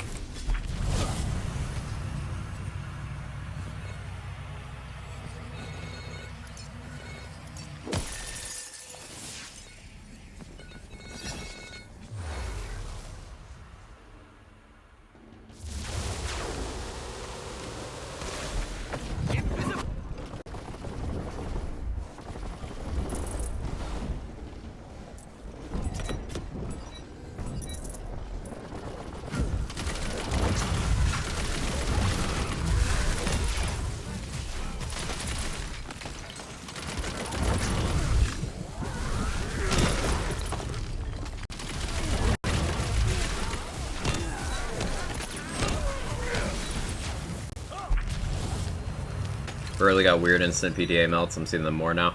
Because my theory on the change is that it's the class power thing, like we both suspect, Jaybridge, which is just gonna mean that you're gonna probably get more of the one-shots without requiring the double PTA.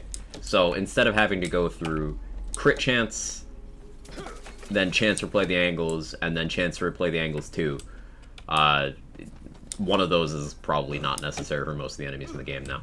And if you're doing, say, From the Shadows, then it's, like, very consistent, like, boom, second enemy dead type deal. Just more ricochet consistency is what it basically works out to. It's one of those changes that is a buff, but doesn't change how you do anything. Yo, Mr. Adblock, thank you for taking care of Percolator. I appreciate it. 306 in the channel. Legend. Is Clawbringer Berserker combo I chose to play through first decent combo? Yeah, that's actually a really well-rounded combo. You like elemental melee? You can absolutely do that. Absolutely.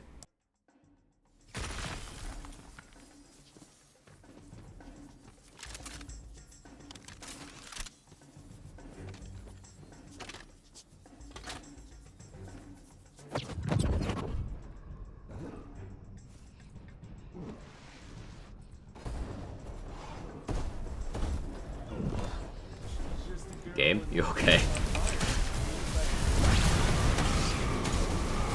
I will say, I noticed my performance on the game, like, it doesn't like barb load very much. It doesn't love barb loading.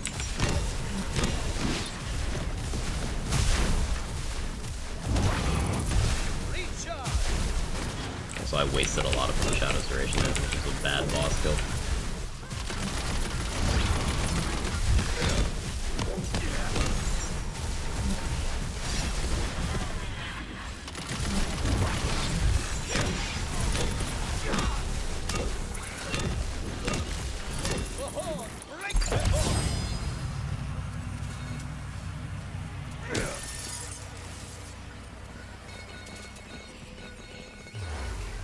Hey, Struggle Bus. How's C50 feeling? It's feeling good. It's feeling good. This build just does really well with C50, because, it has a lot of outlets of damage, so very flexible in terms of situations I can deal that damage. I am feeling a lot squishier. Enemies hit very hard. Primordial Laser Hand. Ooh. Bad damage parts, though. But big dot. Take it. Yeah, I notice I'm taking a lot more damage. That's the biggest change to C50. Obviously, enemies are tankier, but enemies deal a lot of damage. So survivability is something you're going to want to keep in mind on C50. Hey, Ramen. How you doing? Hey, Vinny. Level 14, guns are dreadful. What kind of guns are you using?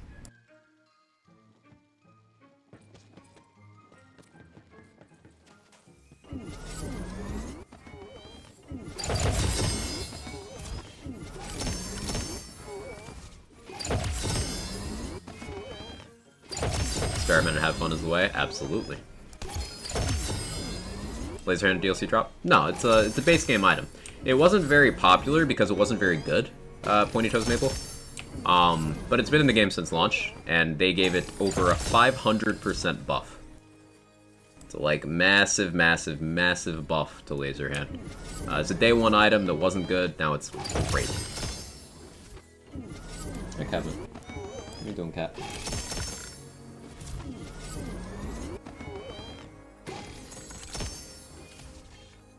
My ISP's on his bullshit again. Whoopsie. I'm late. Hey, Mason. Was that damage? Is that the laser head or cannonballer? Could be either. Hey, Mr. Egg. Notice my hero stat numbers have been adjusted after this update. It's intentional. My crit damage is at 52%. Now it's at 48%.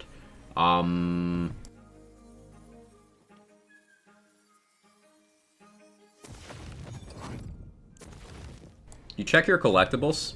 Make sure you still have this the strength challenge buff over here. This one. Because I don't, and that's why I have the 47.5%. But if you do have that, that takes you to 52%. So that'd be the difference.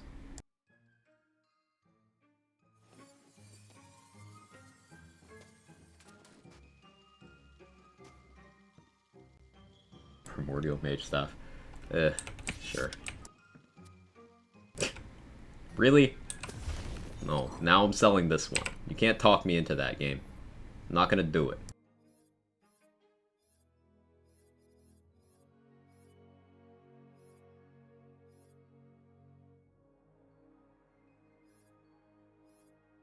I'm not actually gonna use that.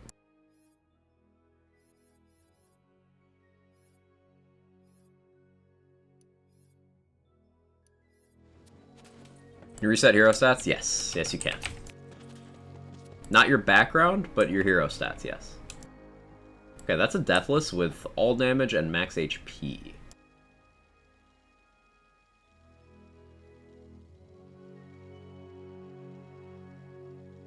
Out of curiosity, let's see how tanky this makes me.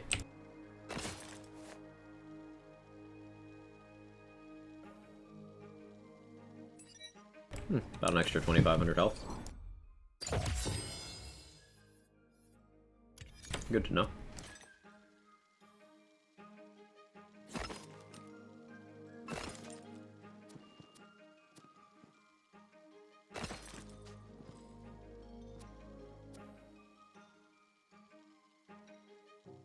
It's an Amnesia with movement speed on it. Points in Contagion.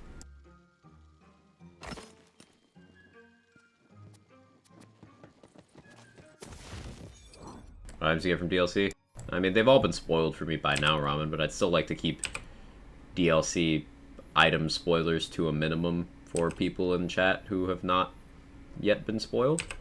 I've gotten one, but they've all been spoiled for me.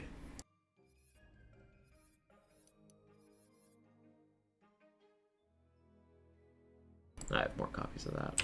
I can sell that.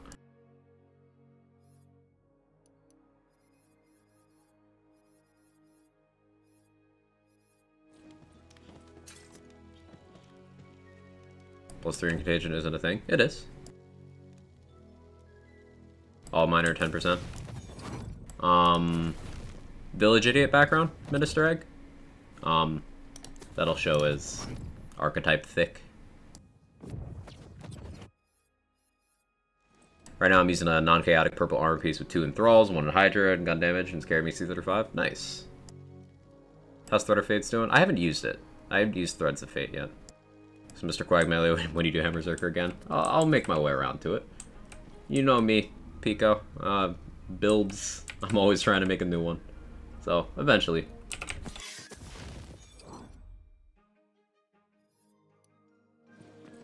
That's Village Idiot. Sorry for the string of questions. Trying to help troubleshoot. And are you in a solo game right now, or co-op? And also, have you changed areas at all in that session? So, like, can you go through a load screen without going to the main menu if you're in a solo game? And check it again?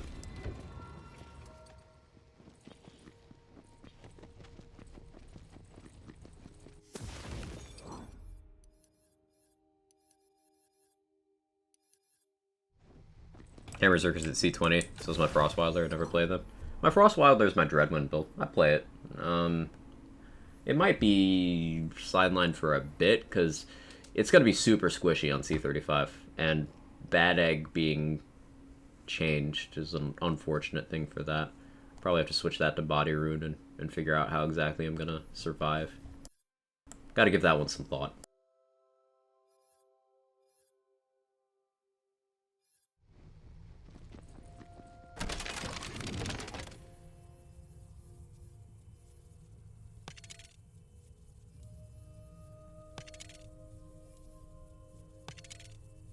I don't want to try out the Salt and Battery, because I'm curious.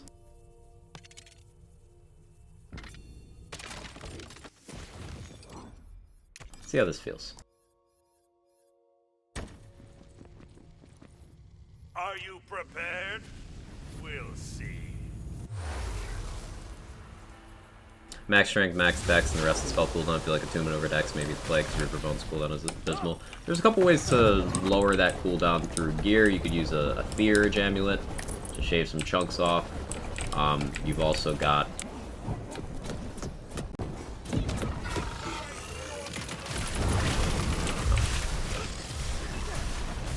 Ancient Hilt melee weapons are a good way of doing that, if you ever find yourself doing that. If you get a fast swing speed, like a 1.9 swing speed Goblin Pickaxe with an Ancient Hilt, that's a pretty good cooldown tool.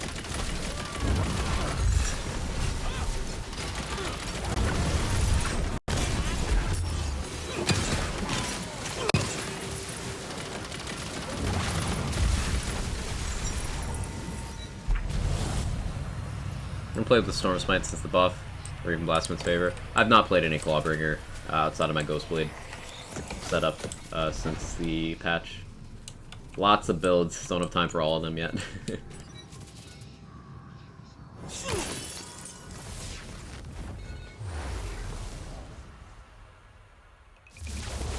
Not showing correctly, maybe a bug. Yeah, it doesn't always update on loading in. You need to go through a load screen sometimes. But hey, glad I could help. Of course we got fucking Imelda. Too many builds, too little time. Yeah.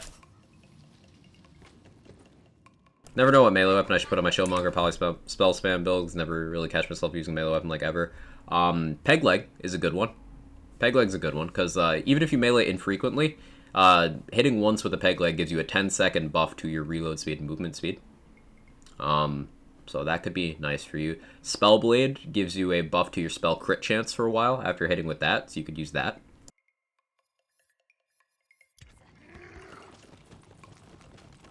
And if you're meleeing very infrequently, then an Echo Hilt would be good. Ow. Did you really think I would stay down?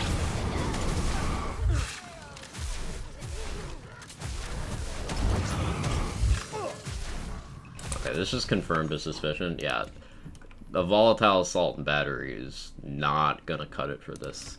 I actually need the raw damage from this Banshee for this Executioner's Blade. It's good info to have.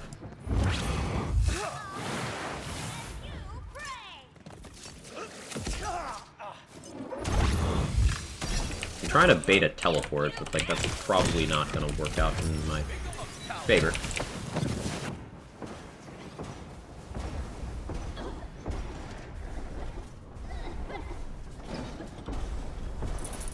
Yeah, this is the damage difference between Banshee and Salt and Battery on Executioner's Blade, if anyone's curious. Same chaos tier. Granted, the Salt Battery wasn't elemental, but...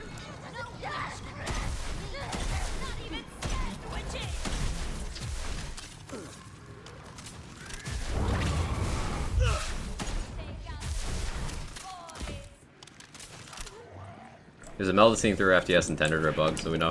I'd say it's intended. FTS doesn't actually make you invisible to most things. Invisibility effects in this game engine kind of don't do that. Like, Flak's Fadeaway in Borderlands 3 doesn't have an aggro drop mechanic at all. Now, it can stop enemies from aggroing you.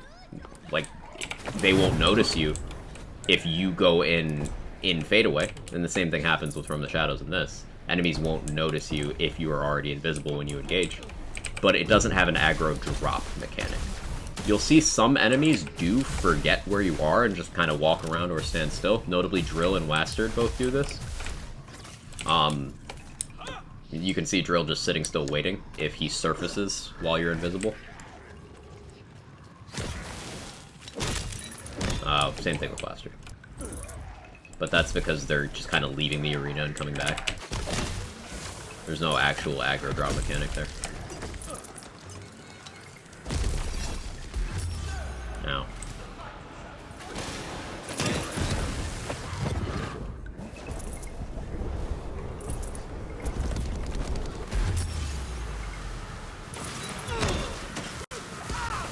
I hate this fight so much.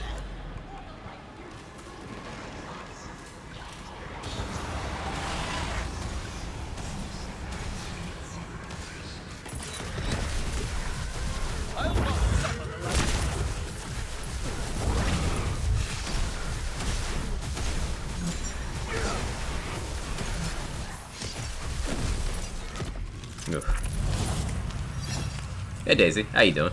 Excited to try the new patch? Let's go. I'm really enjoying it so far. There's so much to do. So many builds I need to bring through chaos levels. I want to do a bunch of more DLC 3 runs. I also have been finding myself addicted to the boss run format. That's what we've been doing most of the stream today. Just lots of stuff. Dragonlord will forget you exist. Yeah, it's a good shout, Rabbit.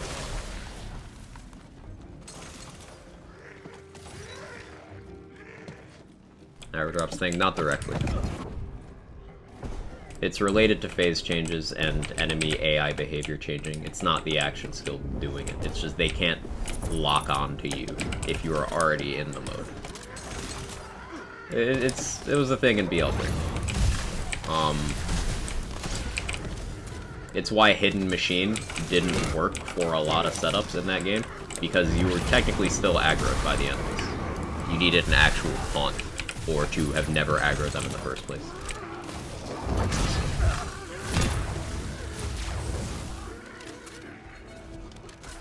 Invisibility isn't really a defensive thing, is the TLDR from this. TLDL, I suppose. Invisibility in this game is offensive. See, Monstrous Shroom didn't see me, because I was already invisible when he spawned. Yeah, to Tamales. How are you?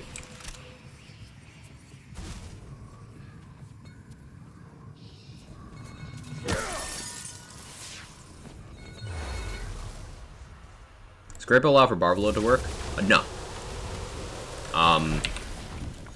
Barbaload requires, with very few exceptions, Grey Bow's not one of them, you gotta have some text like this at the bottom. So, like, in this case, target takes 3% increased melee damage for each crossbolt stuck to the target. Bolts last 5 seconds. It's got to have that. So the con Barbaloads, the Grey Bow doesn't.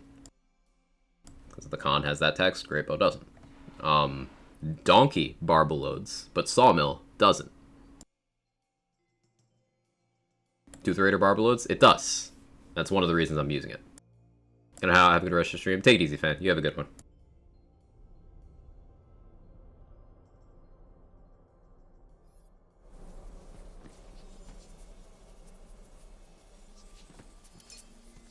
Can we do one DLC? Can we do DLC runs in a bit? Slot machine's actually rewarding when you see your reactions to some new items. Hot takes, theory ideas. Yeah, Dex. If I'm not on that in half an hour, can you remind me? I plan on doing it before then. Can Barbaload? I had that question actually the other day, Pragmatic. I don't. So you can have a Barbaload primed enemy and another Barbaload primed enemy, right? And so they got crossbolts in both of them, and you can shoot one. And if that Barbaload projectile hits the other one, then that one can Barbaload back to that one, and that one can Barbaload back to that one, and that one can go back, in theory. In theory. There might be internal cooldowns or some sort of stopgap to prevent that from happening, but I don't know of one. So, like, you could potentially just ricochet between enemies a bunch like that, and it's funny.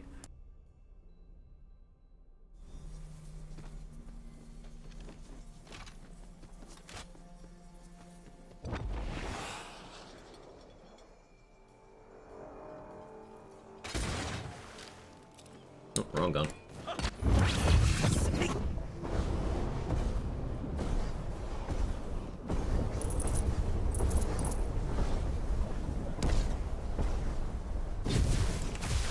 Yeah, this build absolutely eats Celissa. I don't know why it's so good on her, but like...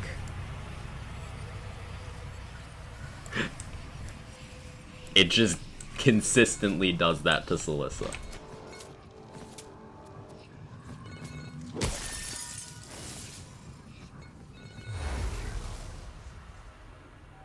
How much Bard could a Barbaload? If a Barbaload could Barbaload? What is barbing a load? I don't know if I want to know.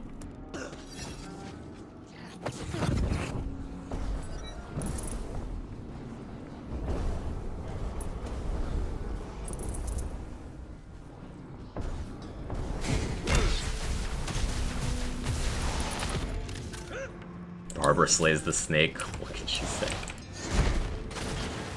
She deserves it. Not untrue.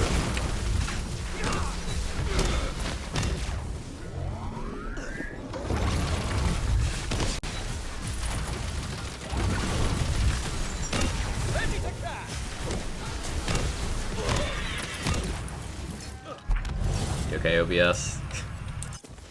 Yeah.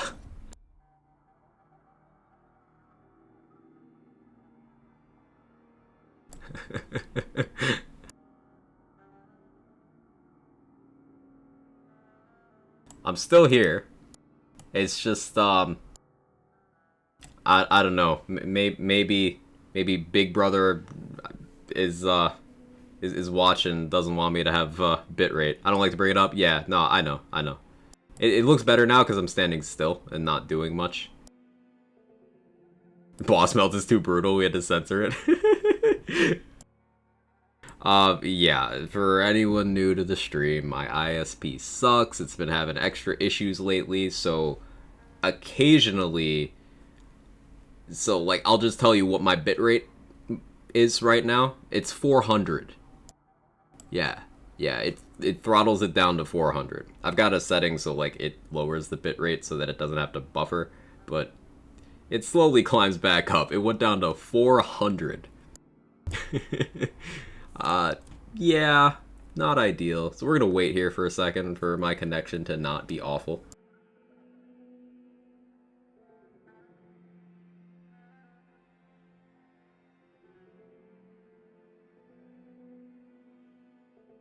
Sometimes we go a little hentai, just a little bit. Just a little bit. Also, it's really hot. I'm gonna turn my fan on, 1 second.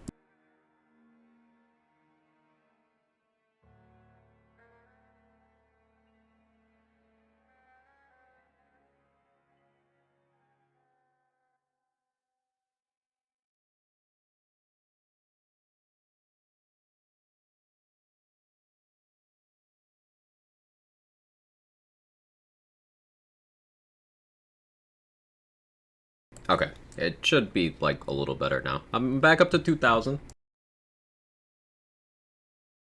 We okay. Everything's fine. Mostly. Maybe. A little bit. Fan's not too loud, right?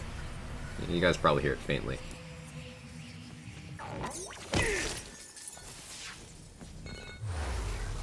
Took a little hiatus after second DLC dropped, and then we break down what's going on with the Barbalode. Barbalode.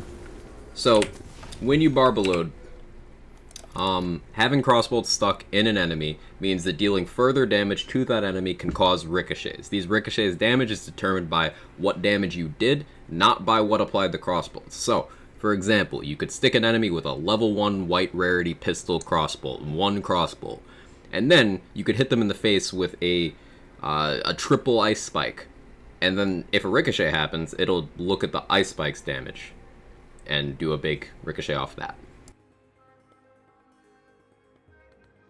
Hey Dex, thanks for the 500 bits, I appreciate it. Yeah, that's the first thing you heard, T-Dog. Good job. Good job. What exactly determines armor appearance in this game? Classes and passives. Classes and passives.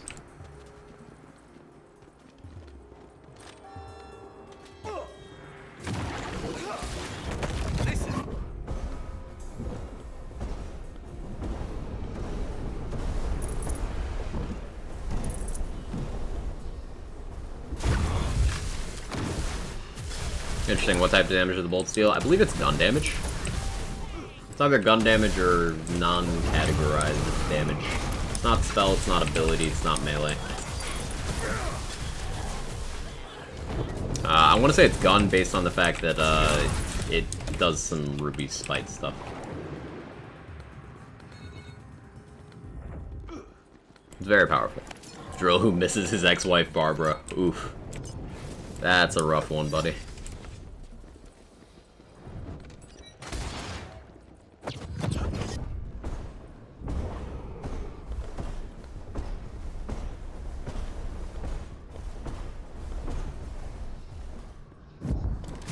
From the Shadows works on Drill, since his AI is weird.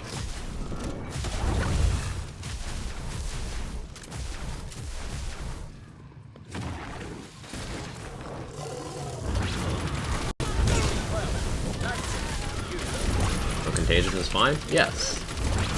People overreacted to a nerf? Never. Put it this way, T-Dog. Alchemical Agent is one of the best skills in the entire game. It is arguably the single most impactful damage-dealing skill point in the entire game. Contagion makes Alchemical Agent stronger. There you go.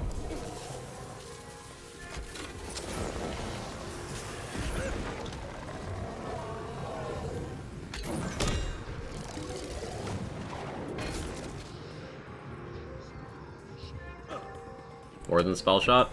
1 point of... If we're talking 1 point that deals damage, there's no single point in spell shot that's as impactful as just Alchemical Agent. Now, if you go 2 points, well, Double Knot is a 3-pointer, so, like, that changes. But, yeah, including spell shot. Alchemical Agent's really good. Melee in this game is really good.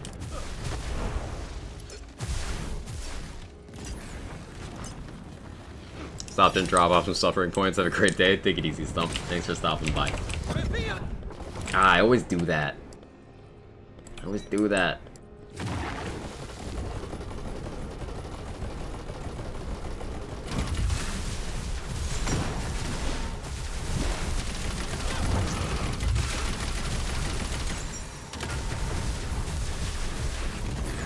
They fixed Contagion, or is your beautiful brain just making the skill still good?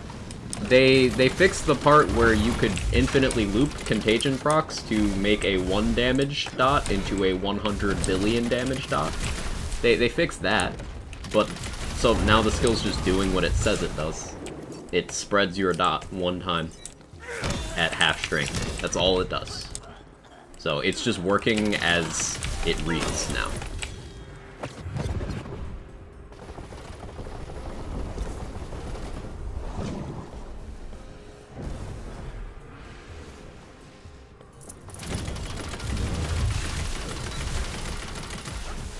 I'm popping Reaper right as room's clear. Absolutely love the boss run chamber. Me too, Tom. Me too.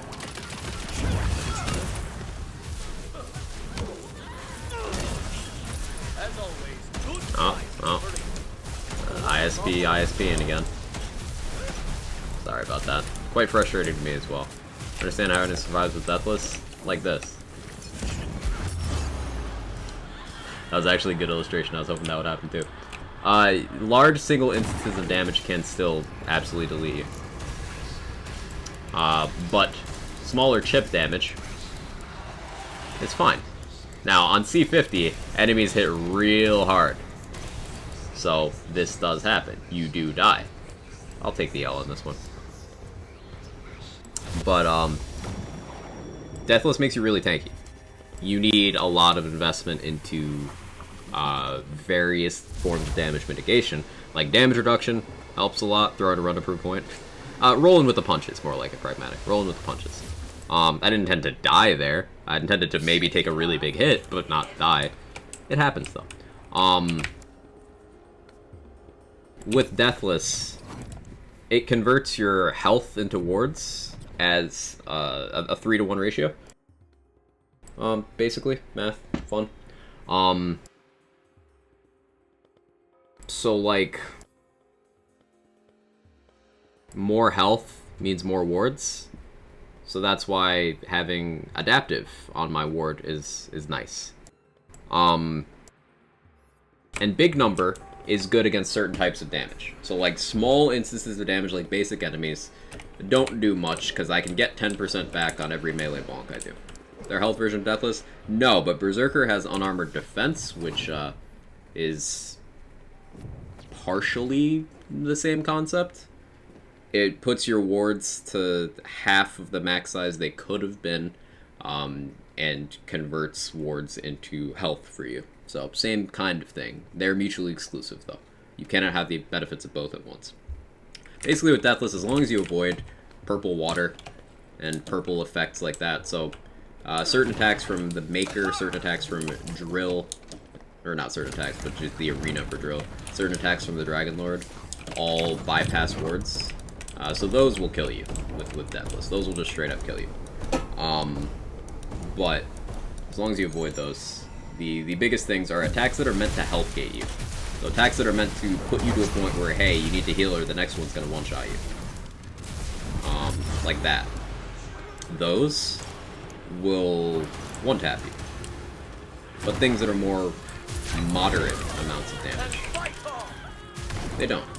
Now, on C50, surviving with Deathless is going to be a lot harder for me than it was on C35. I need to improve my gear and not get bopped into the water that one-shots me.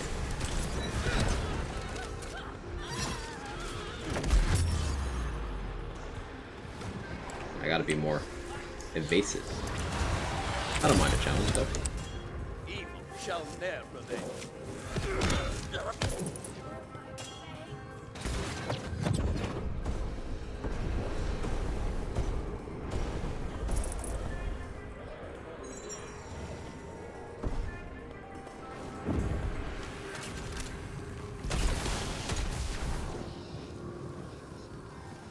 Like, more medium hits like that you can take with the Deathless. And this Vampire helps me sustain my worlds.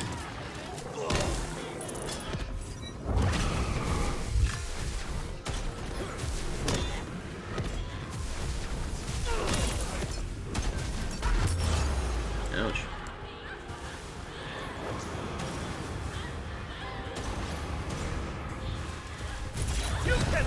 You get ward flow effects and armor defense? Yes. The reservation point becomes your new max. And there's a couple effects that notably do not account for that to your advantage. Mage Armor and Harbinger will still give you the associated percentages of the original max, despite the fact that that's not your new max anymore. So, Mage Armor will restore 10% of whatever your ward would have been, despite the fact that Unarmored Defense has made your new max half of that. I mean, Spellshot Berserker can do some really interesting ward stuff. Out. Down. You wanna die? Thank you.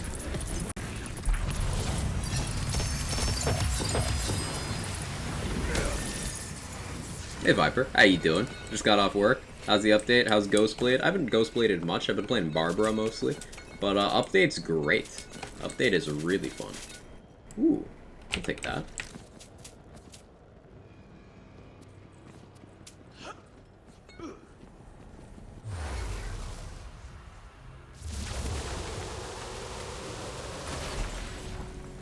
Trust and Magic's also a fun curse on Armored Defense. Yeah, Trust and Magic with either Unarmored Defense or Deathless is just like pure tankiness. It just makes you tankier in both cases. It's fantastic.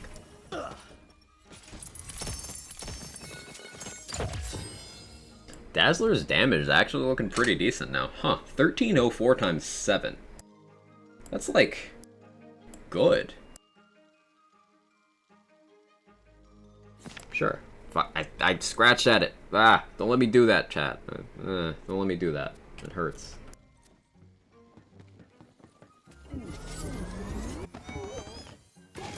Question for you. If you were able to design a legendary item, what would the gimmick be? It'd be some sort of ground slam effect. Some sort of ground slam effect. I missed those from BL3. I missed those. BL3 and TPS had a lot of different ground slam things. This game only has the one. Need to be bubble wrapped. I need a cone of shame. I don't know if you mentioned this. Why aren't you using the mine rune capacity? Why would I use the mine rune?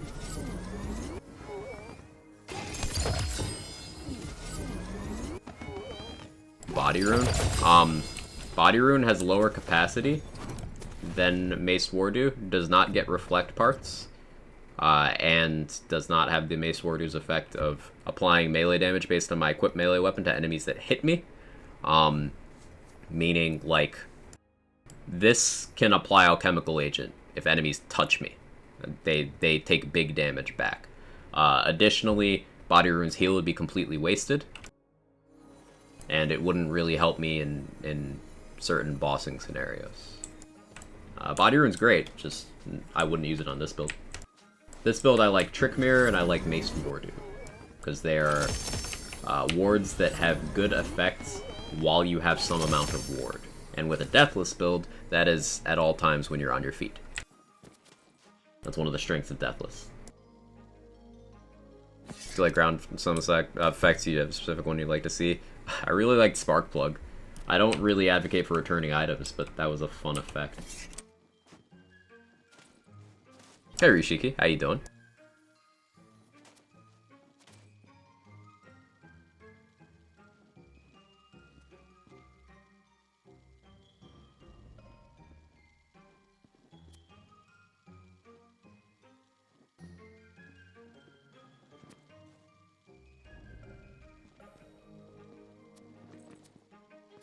Not necessarily a great haul on this one for the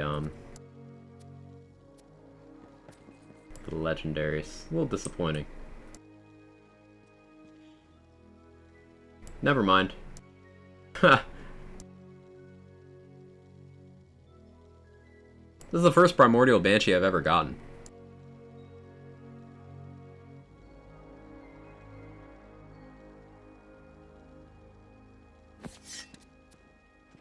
I'll take it. We coming for Ascended Banshee next? Godfall Twitter, Aegis Horn Valor, play it best suited for defensive-minded warriors. yeah, defensive. The best defense is a good offense. I need to sell some stuff. Picked up a couple Primordial Spellblades. I don't need that one. That's slow swing speed anyway. As much as I want to save this Fatebreaker, it's also Rampage, so like, no thank you.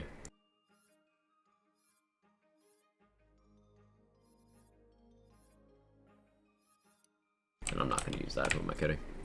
That Sparkplug work again. You would ground slam and it would create a Tesla coil that would arc chains of shock damage to nearby enemies. It could hit crit spots very reliably. It was a lot of lingering area damage that you could apply some pretty good damage formula to. And it counted as slide damage, so it triggered some effects you wouldn't necessarily expect it to. It was cool stuff.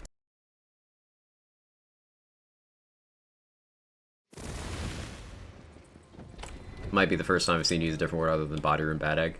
Yeah, Trick Mirror, Mace Wardu on this build. Trying to think of what else could be nice here. ShamWow wouldn't be the worst thing in the world, but I think it'd just be worse than a Trick Mirror. Kinetic Friction could work for raw tank. Transistor would be okay here. Transistor would be good. Artifact you generally use that on?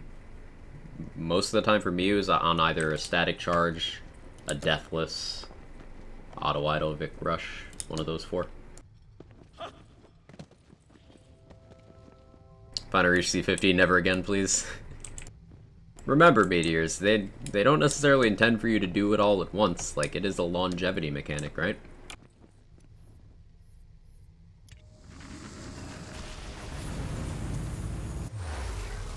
Did have some interaction with Blade Fury? No, that was something else.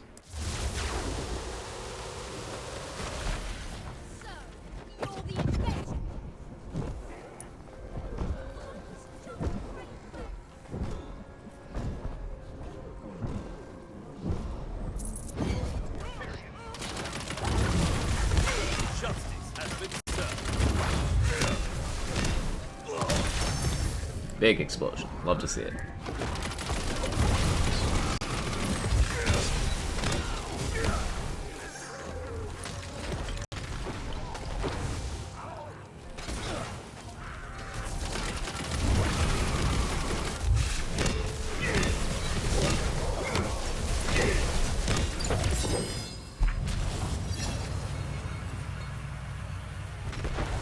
People fear of missing out, they want that sweet Ascended gear. Well, that's not a logical thing, Thermal, because you're not missing out on Ascended gear if you're not playing the difficulty that Ascended gear drops on. Like, it's dead to you. It doesn't mean anything. Even Chaos 50 isn't balanced around having full Ascended gear. It doesn't mean anything. You're just deluding yourself into believing it does because big number. It does not mean anything. It is not content. The number on an item is not content. The color of a loot beam is not content. The name of the rarity or sub-tier, whatever you want to call it, is not content. It isn't. It doesn't change your gameplay. The only meaning attached to it is what meaning you ascribe to it. And I choose to ascribe none, because it's pointless.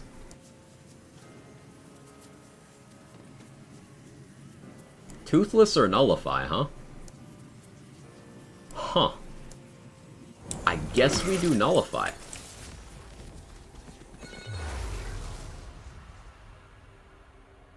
Ascended gear is the same as like level 48 gear. Proportionally, you are more powerful at level 48 using level 48 gear than you are at Chaos level 50 using Ascended gear. You are stronger at 48 using on-level gear. So, no, it's not.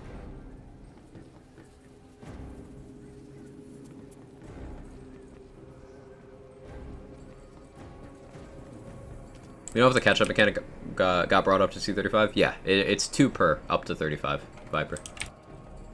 Of course we got Dragon Lord.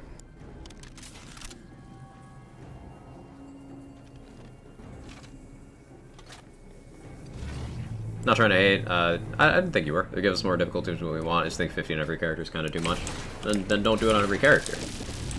Like, that's the thing. Do it on the characters you plan on going to 50 for. And you don't have to go to 50 at all if you don't want to. It's the beauty of elective difficulty. Like, you could just not do it.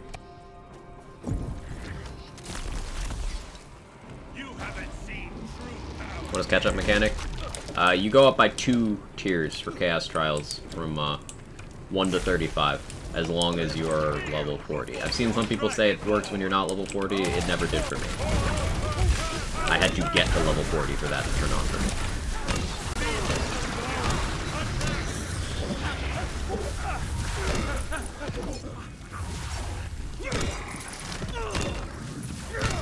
Thinking about leaving my characters 35 just doing C50 on my main. Yeah, there's a couple saves I probably will not be going to C50 on anytime soon.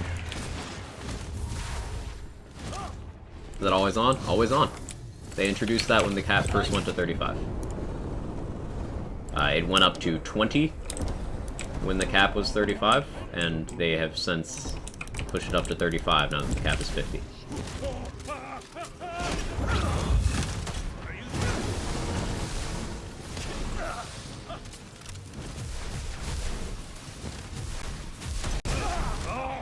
Leave me alone, Dragon Lord. You're so rude.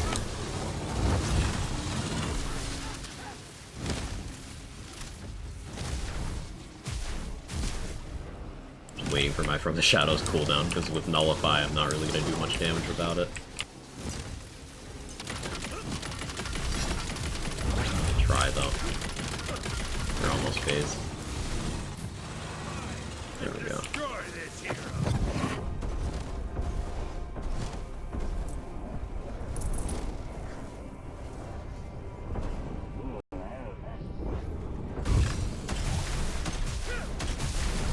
No, that's more than I expected. Cool.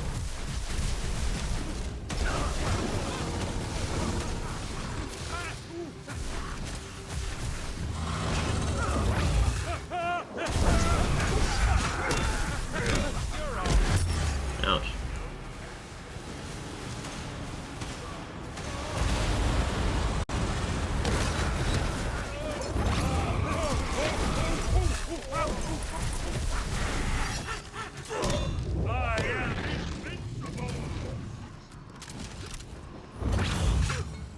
Explain what that yellow lightning bolt symbol means. So that's, interacting with that starts a little puzzle, a little trial thing. And completing that, unlocks a hidden boss at the end of the run. There's a yellow one, there's a green one, there's a blue one. And they have a chance to show up throughout your Chaos Chamber runs. Each of them is associated with a hidden raid boss.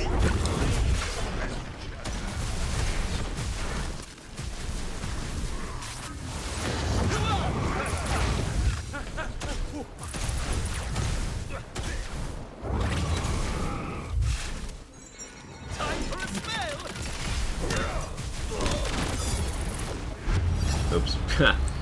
See, the purple water got me. It's alright. It's alright. Everything's fine.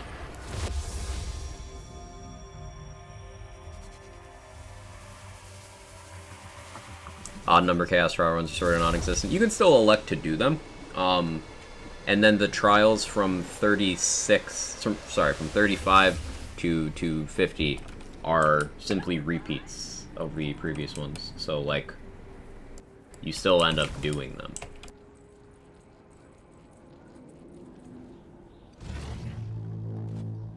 Do I have to do this fight again? Okay, I was worried. Primordial Theurge, Poison Spell Shot. I'm sure I could find a use for that.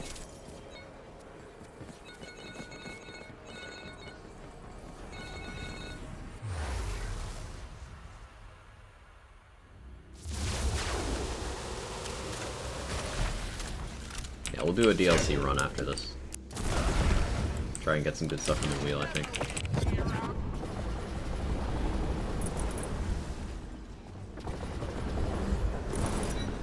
How does C50 feel in terms of difficulty?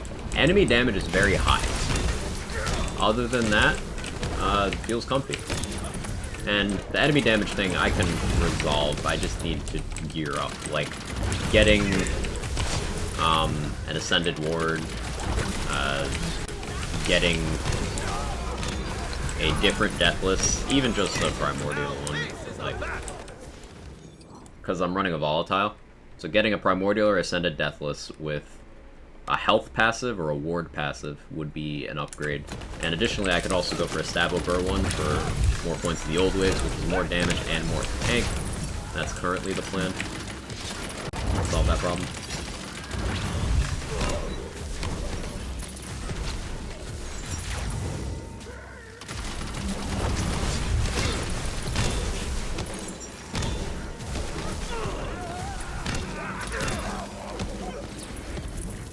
What are Chaotic ranks? Chaotic, Volatile, Primordial, Ascended. Each one is equivalent to 2 character levels, so Chaotic is level 42 gear, Volatile is level 44, Primordial is level 46, and Ascended is level 48, all assuming you are level 40.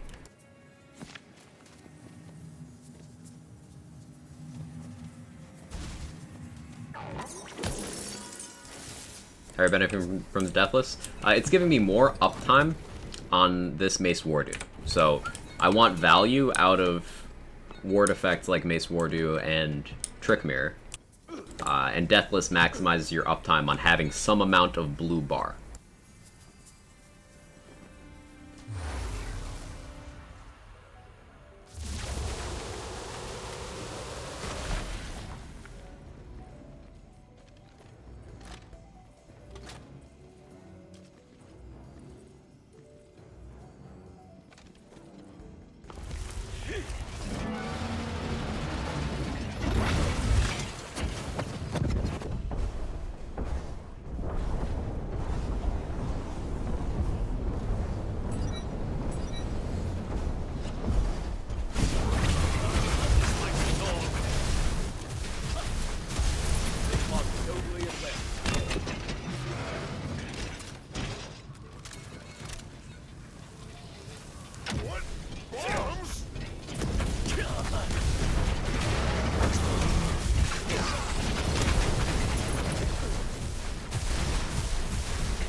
Pretty good at bossing.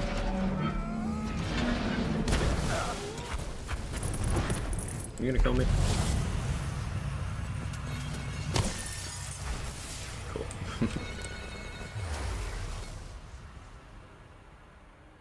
How's the wheel? You get a lot of cosmetics when you hit cosmetics on the wheel, Viper. A lot.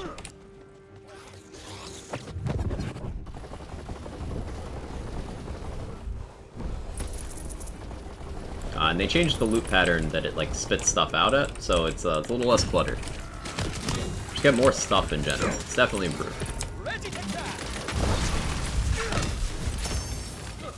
Fashion doobie endgame. Yeah, if you own both DLCs and you hit cosmetics on the wheel, you get 8. 2 from base game and 2 from each DLC you own. I said both DLCs. All 3 DLCs.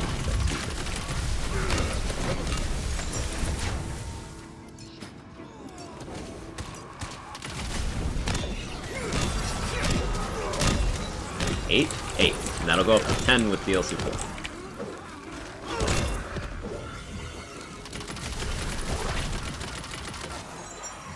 Need a bigger Quagpog emote. Oh, game, you okay? My game be chugging along. King Archer was about to teleport behind my CPU. Nothing personal, kid.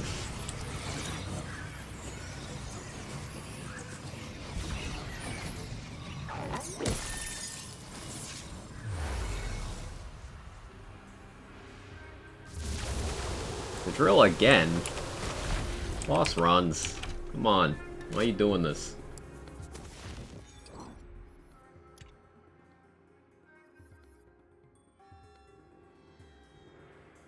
I should really try out this Banshee. I need a good fire one for like this exact situation. Actually, maybe this'll work out. Maybe this'll work out. We'll try that. I'm just gonna try using that.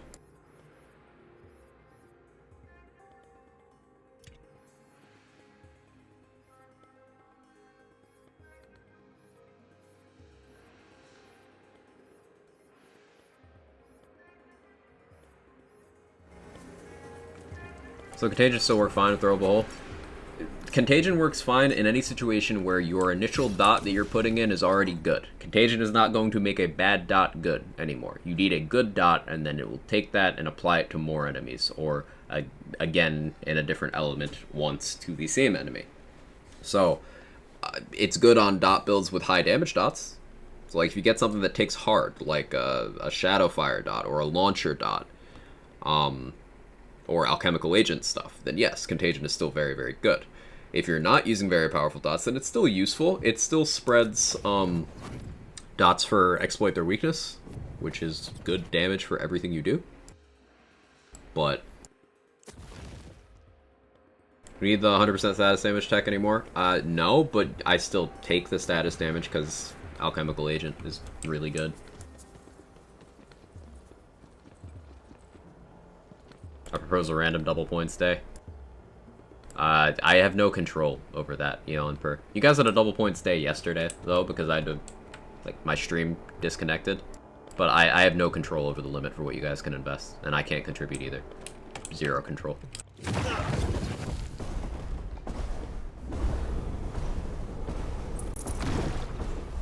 Oh, yeah, so the Fire Banshee makes a big difference. If you wanted a visual representation of why Fire on Flesh is way better than using Cryo for everything, there it is. It be that.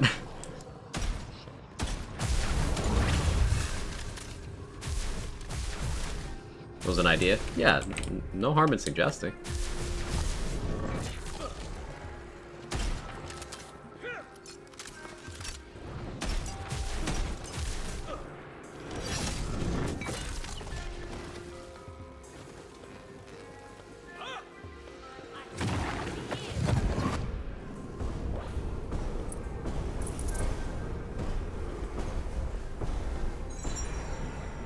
That is a massive difference. That is actually nuts. Energy sap.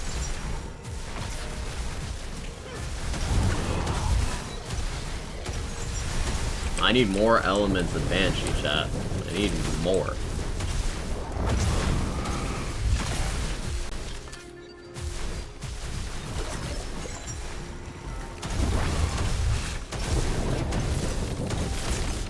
Need to get over this little hurdle. Come on. There we go. Ugh. The whole point say just evil schemes to run us out of points, don't fall for it. This gun I've been hearing about. I haven't used it yet, Viper. There's one get Sharksbane, DLC 1. So either you get it from the wheel, or after completing DLC 1, or you get it from the bunnies after completing DLC 1. Either way. DLC 1.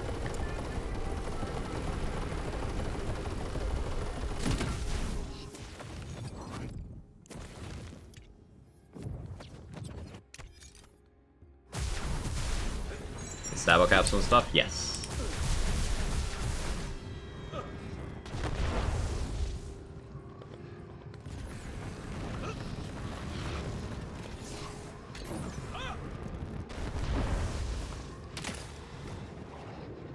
Nothing want to see you suffer.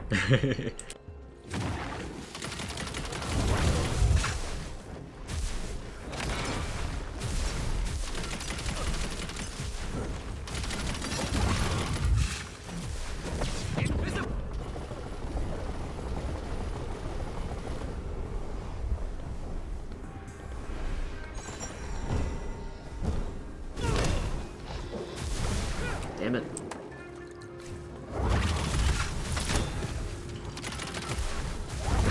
You should have yielded when you had the chance. Magic time!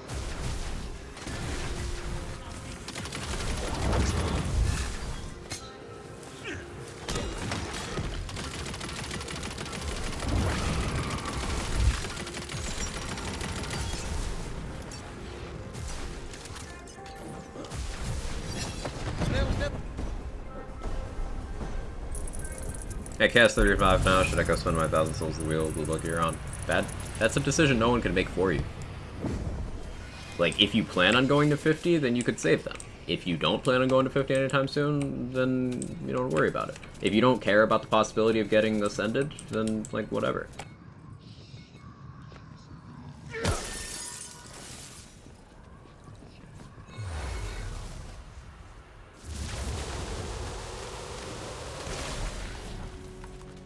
That pizza want some? Absolutely. I could eat.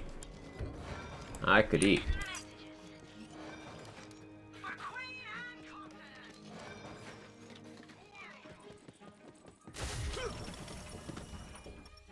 Let's see. Yeah, we got time. I want to get a DLC run in. Primordial Hammer and Anvil. With health. It's not bad. I want it. Why is my inventory full again? What did I pick up? What's wrong with me? You're low damage. I'll get rid of that. You have extra spell charge. You can stay.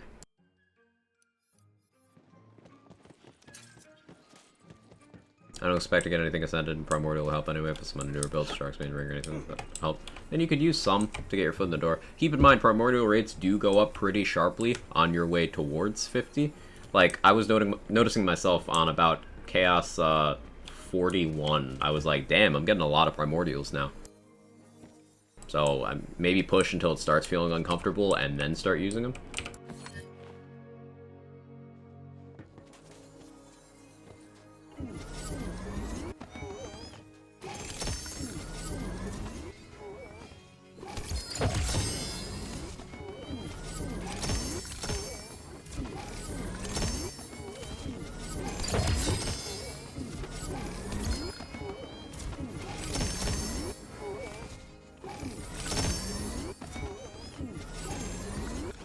Most of that Fallout disease called loot horitis. Yep.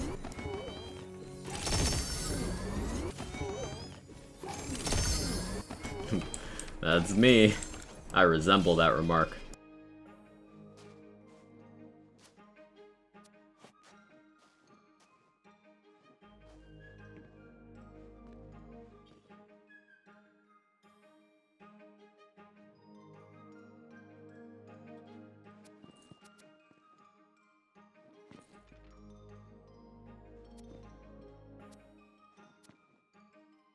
Okay, let's head over to that DLC.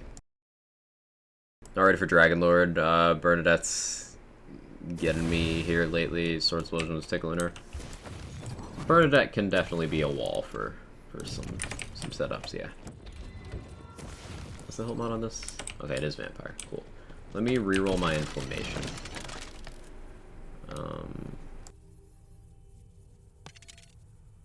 That's perfect, actually. Cool.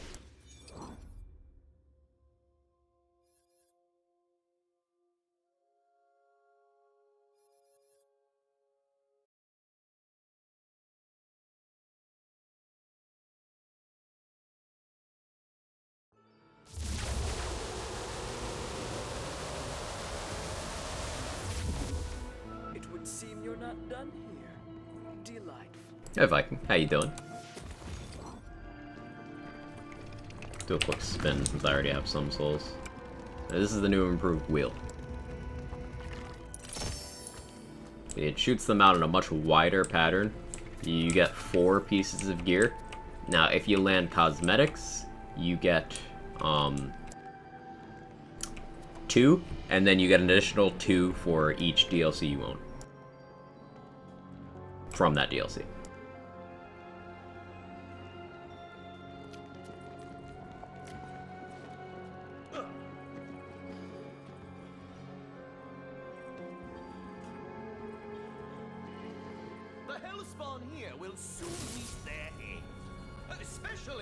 Animation lengths for bunnies and wheel drive me nuts. I'm not rolling them. The animation length for wheel is very annoying. I would like that to be faster. Bunnies, it's not so bad, but wheel, yeah. We all want to protect those. Chillin', going up chaos tiers. Nice. Update was Pog. Love this update. Did a lot of good stuff for the game. Very happy with it. And I've noticed that some people who were a bit worried about the direction of the game have received this last update and DLC very positively. So that's been really good to see. General consensus among people I've seen is that it was a huge success. Look at my chain. It takes multiple cannon shots to destroy those. There's our quest. Find cannons, blast chains, and slay the odiferous beast. Correct. Con buff, naturally good update. Careful. Yes, Briss. Yes. C50 already? Yeah, Pizza Trains. I got up to 47 on stream yesterday, and then I did 48, 49, and 50 off stream. I did 48 and 49 off stream yesterday, and did the last one this morning. I don't mind the longer duration since I can just spam interact and it keeps spewing, unlike the bunnies, you have to hold it down. Yeah, with bunnies, I find myself, I really commit to the alternating thing now, because, like, you do one bunny while the other one's spitting, and it cuts the time down a lot.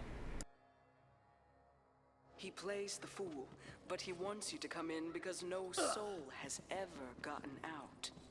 Henchmen! Are they coming to say hi, or nope, they're murderers. The chains are broken. Next.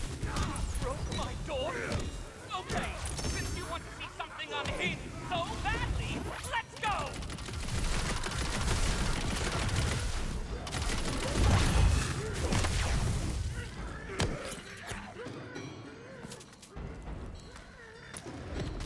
Chaos 11 now, let's go. Challenge me. I love a good challenge. Focus on after the Ruby's pistol.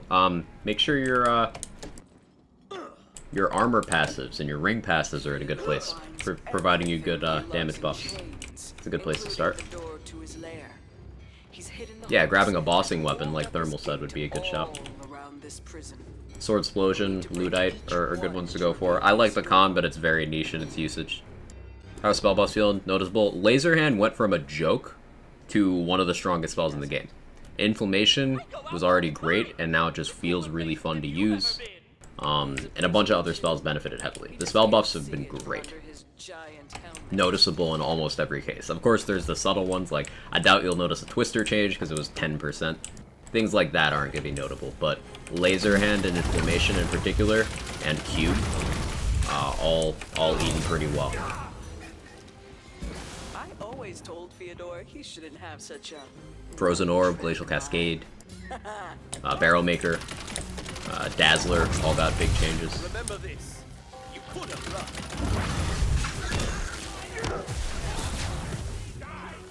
Oh, good.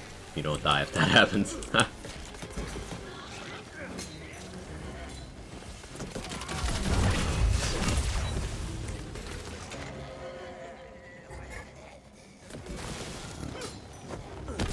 Dazzler's damage surprised me. I need to give it the time of day. I've only cast it a couple times, and I was back at like old Chaos 20 with no investment, and I was like, eh. Getting on my nerves.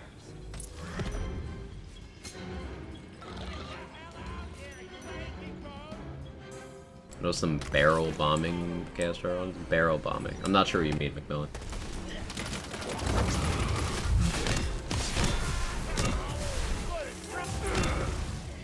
This is your last run on Pop Out. I haven't seen the last fight in this mirror. I'll probably do a featured run after this, but yeah, the stream will be over pretty shortly, yeah, on first. So if you want to avoid spoilers for the fight, yeah, maybe dip out. But I appreciate you being here.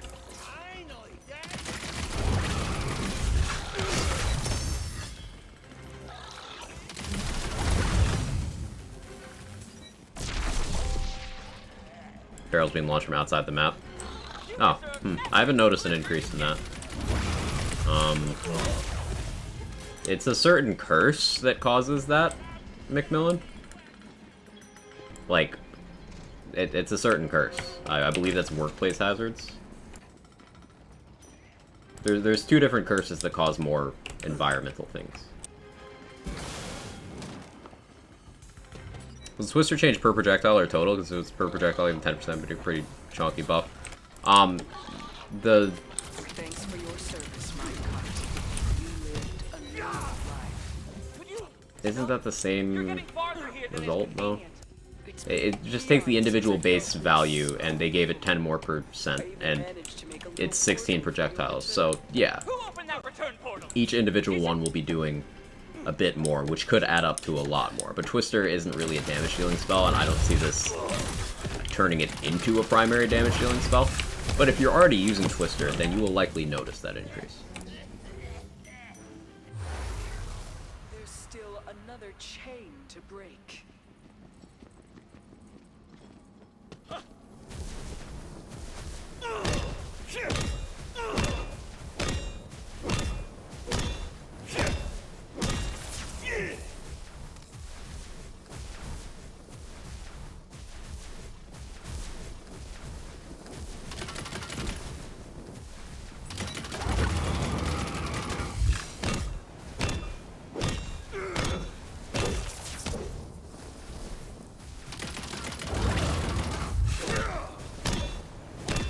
It's also random chance for hazard or weather events. Yes. And there'll be... If there's weird weather, it's attached to an enemy. It'll be an enemy casting it. You can see like a thing above their head causing the storm. Looks into this world. This place is buzzing with lost souls. He's placed crystals all around to absorb their powers. If you destroy those crystals, the lost souls' energy will be released. And with their powers free, I suspect they'll show Theodore exactly what they think of. Know about workplace hazard. I've noticed a lot of barrels before I guess learn something new every day. Yeah, they do a couple different things.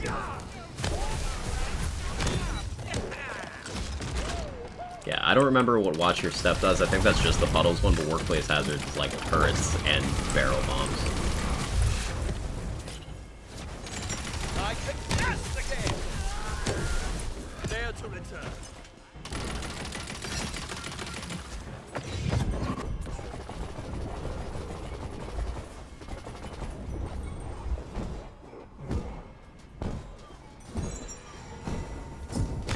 My henchmen will take care of you once and for all.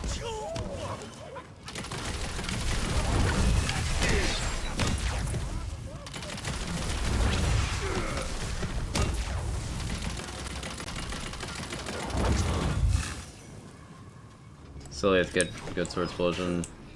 Come on, give me ×3. ×3 is literally weaker than ×1 for bossing Viking, and as Jaybridge said, any sword explosion is good. Brilliant as you are. You do not need a ×3. Just because people talk a lot about ×3 and it's popular doesn't mean that that's 1 optimal or 2 necessary. Need a cryo 1 for what? What enemy do you plan on using the cryo 1 against?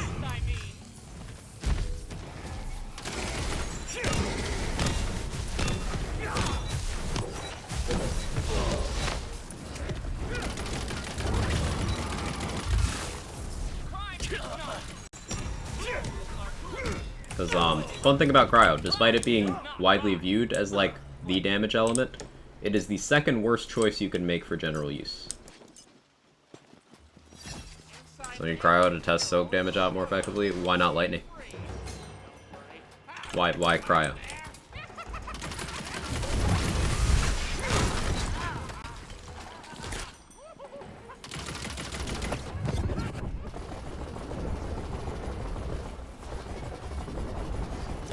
I like cryo.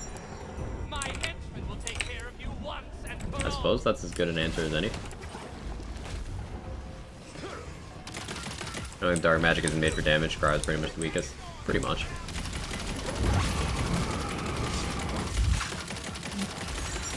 Such a gorgeous vision. Easily in my top 10. Element matching is always going to be the most important thing, but if you are going to do a general purpose setup and not element match, and you're going to cite soaked as a reason, lightning is just better. I like cryo isn't wrong. Yeah, like I'm literally using cryo gun right now. Like, I get it. I do. I'm using cryo gun right now because of Icebreaker, but yeah.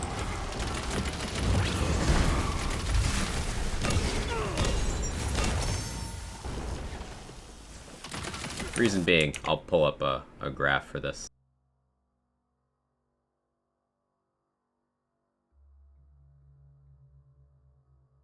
See, we got, boom. Elemental chart. So, if you look at Frost down here, its favorable matchup, and credit to Felicia for this, its favorable matchup is 115 versus Bone. And then if you look at its matchup against Flesh, it's the weakest possible thing you can use on a Flesh health bar. Even if you factor in Soaked, that still loses to using Lightning with Soaked, which has a lesser penalty, or using Fire without Soaked and getting the element matching bonus. Bone enemies tend to be some of the weaker ones in the game in terms of how much health they actually have. Exception to this is badass crabs, but that's like the only exception. And then you have ISP. What are you doing? If you look at Fire, Flesh is the most common health bar type in the game. It's only got minor penalties versus Armor and Ward. It does have a penalty versus Bone, but those are pretty flimsy enemies. Again, except for badass crabs, in which case you just switch guns. But then if you look at Lightning, Lightning has the biggest favorable matchup in the game against wards, the biggest positive elemental matchup, and it's not close. 175 versus 115, and then two 125s. And then you have it having only a slight penalty against Flesh, making it better against Flesh than Cryo. It only has a slight penalty versus Bone. But then its major penalties versus Armor, which is the least common health bar type in the game. And you can always just do what you do with Fire and switch to someone else. So, like, in terms of notable armored enemies, it's just like Vorkanar, one phase of Dragon Lord, one phase of Nightmare and Bunny. That's really it for armor. Zomboss, I guess, but lol. So, Cryo's just very overrated as a damage element. Matching elements comes first, but if you're gonna commit to one element, I would say Fire or Lightning would be elements you'd want to full commit to over the others.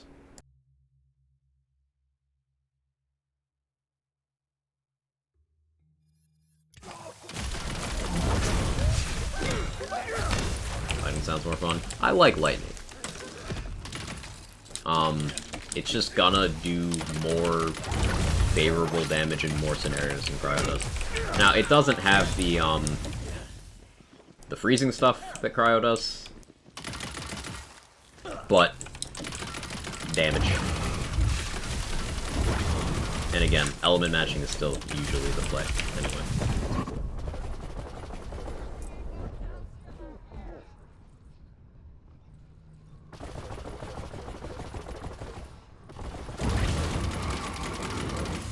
Ready to cast!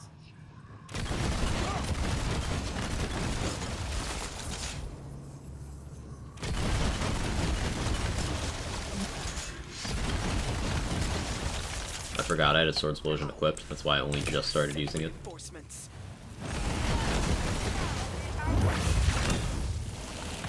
And that enemy almost killed himself on my Mace Warrior. Beautifully executed. I can't wait to say that about Theodore, too. But first, Our artist made a thread about the balance changes done to base game for the World Slayer launch. Cool, I'll have to check that out. I will be playing World Slayer when it launches, by the way, chat. On launch day. I'll be streaming World Slayer on launch day. And I might have some more info about that on Monday.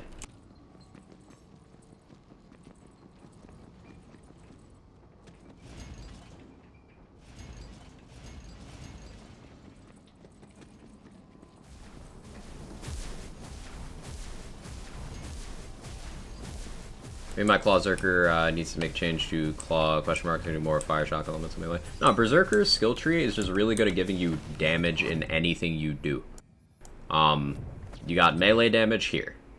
You got just a general extra frost damage. This doesn't increase existing, it adds damage that wasn't there before. You've got good healing. You've got damage for making any progress towards freezing enemies, which, you know, this is going to help. You've got damage and damage reduction for being close to enemies, which melee loves. You got movement speed and frost efficiency to help you get more of this. You got big tank, you got big heal, you got area damage, which benefits a bunch of things that happen to be melee, plus health. You got extra time and save your soul, you got swing speed, you got a big extra damage skill on meleeing. Really good action skill duration and cooldown here. Like, Berserker's great for everything. Did the mirror really enjoy that? Actually, having fun with people. Like, this is a really solid content release. Thanks, man. Appreciate helping me make a better build as always. Hey, it's my pleasure, Viking. Always happy to spread the good info, you know? This is what I'm all about. I think I see turrets too. Do you? They're tricky to reach, but I suspect they're exactly what you need to loosen Theodore's hook in this world. I wish that turret would break, but I know it won't. Curse my faultless taste in premium hardware. Thanks again, being late to Wonderlands. It's got me behind the theory and Dustin, appreciate your help. Always a pleasure. Always a pleasure.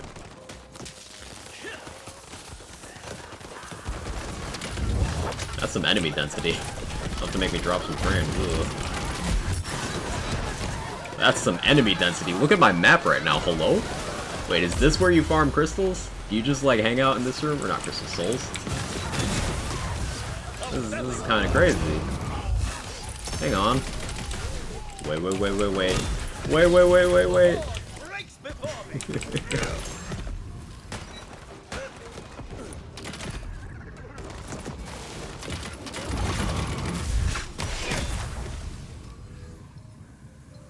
Alright, y'all calm down.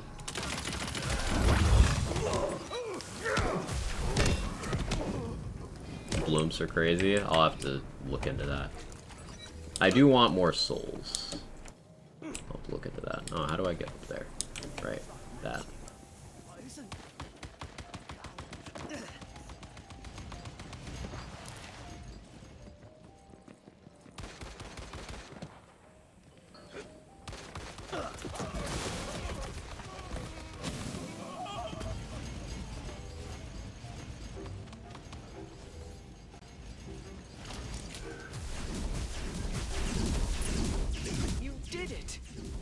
Portal, and we'll talk next steps.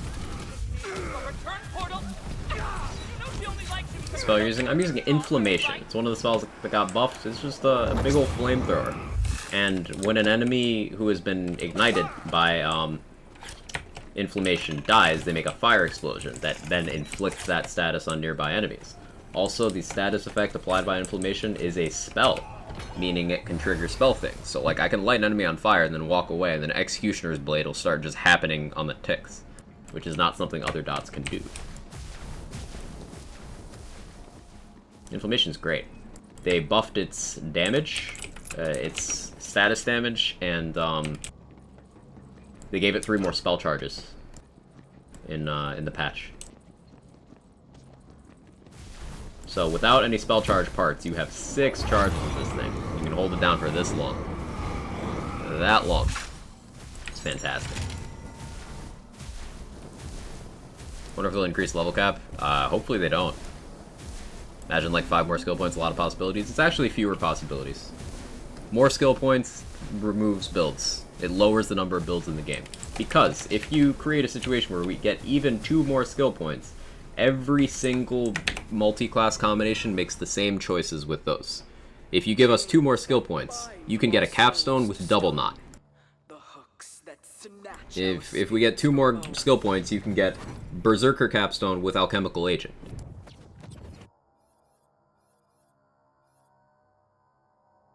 We do not need more skill points. It is not more builds, it is unnecessary power creep, and it will lead to fewer options instead of more. We saw this happen with every single Borderlands game, and because this isn't Borderlands, they don't have to do that. This is not Borderlands. They don't have to make that mistake out of obligation. It's not necessary. Borderlands 1 let you cap all the trees, so no one had different trees. Borderlands 2, at level 80, you got within, what, 4 or 5 skill points of capping all the trees, so no one made different decisions. Borderlands TPS, you could cap all the trees, no one made different decisions. Borderlands 3, level 72, you got within a handful of skill points of capping all your trees, capping 3 trees out of the 4 available, and no one made different decisions. I should know, I maintained the community Flat builds document, and when we got the level 72 update, I had to delete entire builds from the doc because they had simply collapsed into other ones. Like, same gear, same skill trees. It just became the same thing. So, more skill points is not good, and I hope they continue to not do a level cap increase. Also, a level cap increase would completely undermine the Chaos tiered system, because the strength of the Chaos tiers is you are not forced to invalidate your gear by playing the game. If they increase the level cap, guess what? You tick to level 41, boom, your gear's obsolete compared to random things you find on the ground. Whereas Chaos tiers do not rear their head unless you go into the appropriate difficulty where that one appears.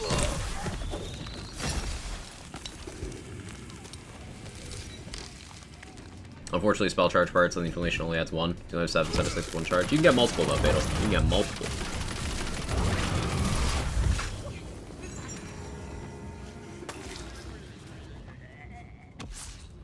That's how it works on every spell, but you can get 2, I think you can even get 3 spell charge parts.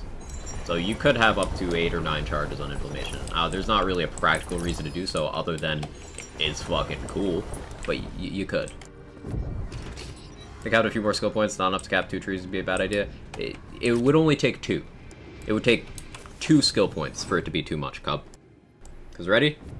2 more skill points gets you here. It gets you here. It would only take 2.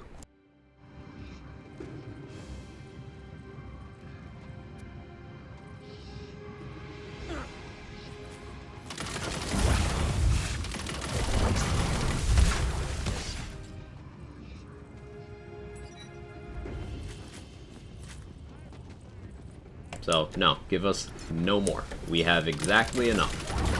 In fact, we have more than we initially thought we would, because before the game release, it was not known that you get bonus points for hitting max level. We knew you got an extra one at 20-ish, because multi-class, but we didn't know about the max level one.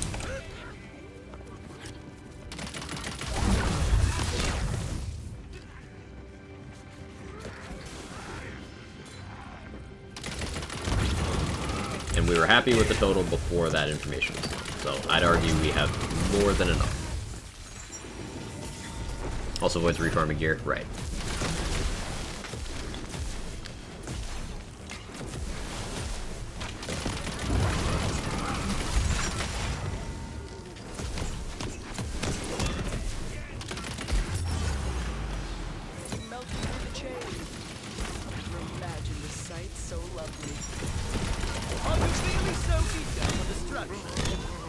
Cat, what are you doing? The cat's just sitting there staring at me.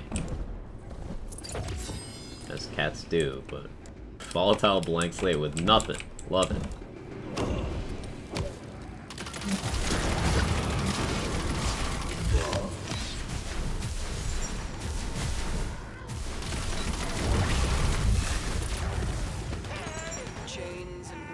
Yeah, back to the level cap thing. I realize it's become an expectation among the Borderlands fan base specifically. But really, I gotta stress the bit where, like, this ain't Borderlands. In fact, this is so much not Borderlands that, like, it's not named Borderlands. They've made creative decisions that are direct departures from Borderlands. Gearbox and 2K have regularly said, this isn't Borderlands. That's not paraphrasing. Like, it's word for word. Like, say Borderlands. It's very similar. But we don't have to make the mistakes that Borderlands has made. Like, not even Borderlands has to do that, but this is even more reason we don't have to. Level caps have never been good for Borderlands endgame. Ever. That's exactly the idea. Oh, this is exciting. And we can apply this to a bunch of games in a bunch of ways. Recently, downpatch BL2 became very popular. Doing BL2 1.0, like level 50 endgame BL2. Same thing with BL3 is popular for a bit. People playing the Mayhem 4 update, which was back at level 50. Level 53 as well, but...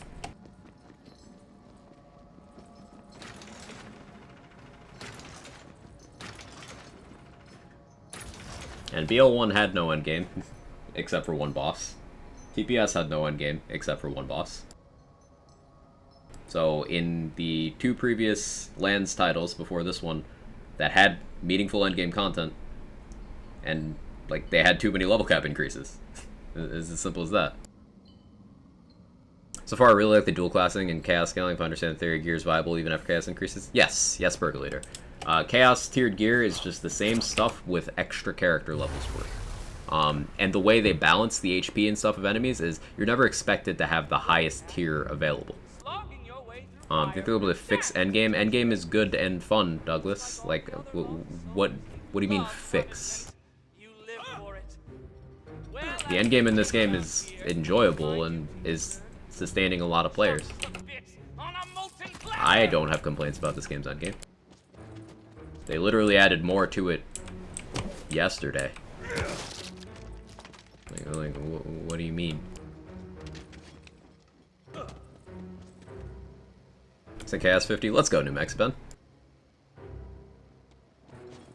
But yeah, Percolator. The difficulty isn't structured around even having the max. Like, at Chaos 35, it was more like you were expected to have a mix of chaotic and volatile, which was the level 42 and level 44 gear.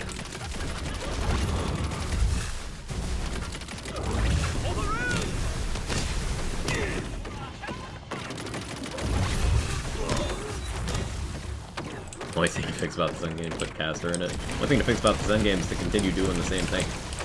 Like, give us more of what we got here. Like, DLC 3 boss was, like, sick.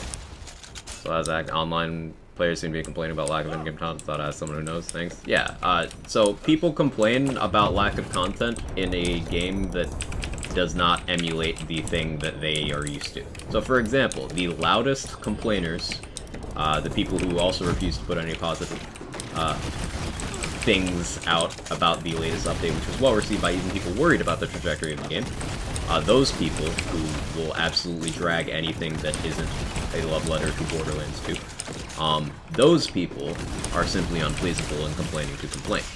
They are being toxic, they know they're being toxic, and they are providing those talking points to weaponize fanbase and community members in order to serve their agenda of shooting down anything new. to funnel people back into the directory of a 10-year-old game that most players no longer have an interest in. It's a self-serving power play, is what it is. More objective-minded people, even people who have not been as enthusiastic about Wonderlands, have absolutely loved this latest update and are proud of the direction it's taking the game. So, people enthusiastic about the game feel good about the endgame. People who were more hesitant are starting to feel better about it.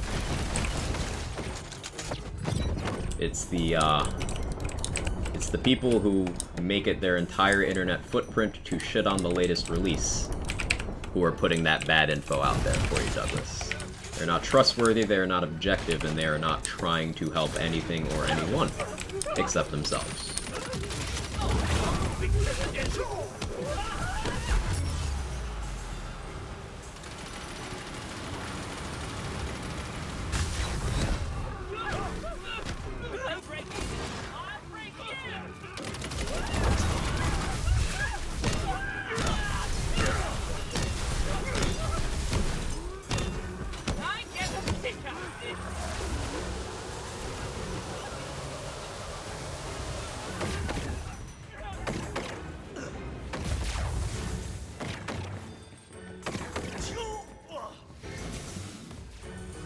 Saying 3 times more explosion versus bossing, this is what I use it for. Paper looks better.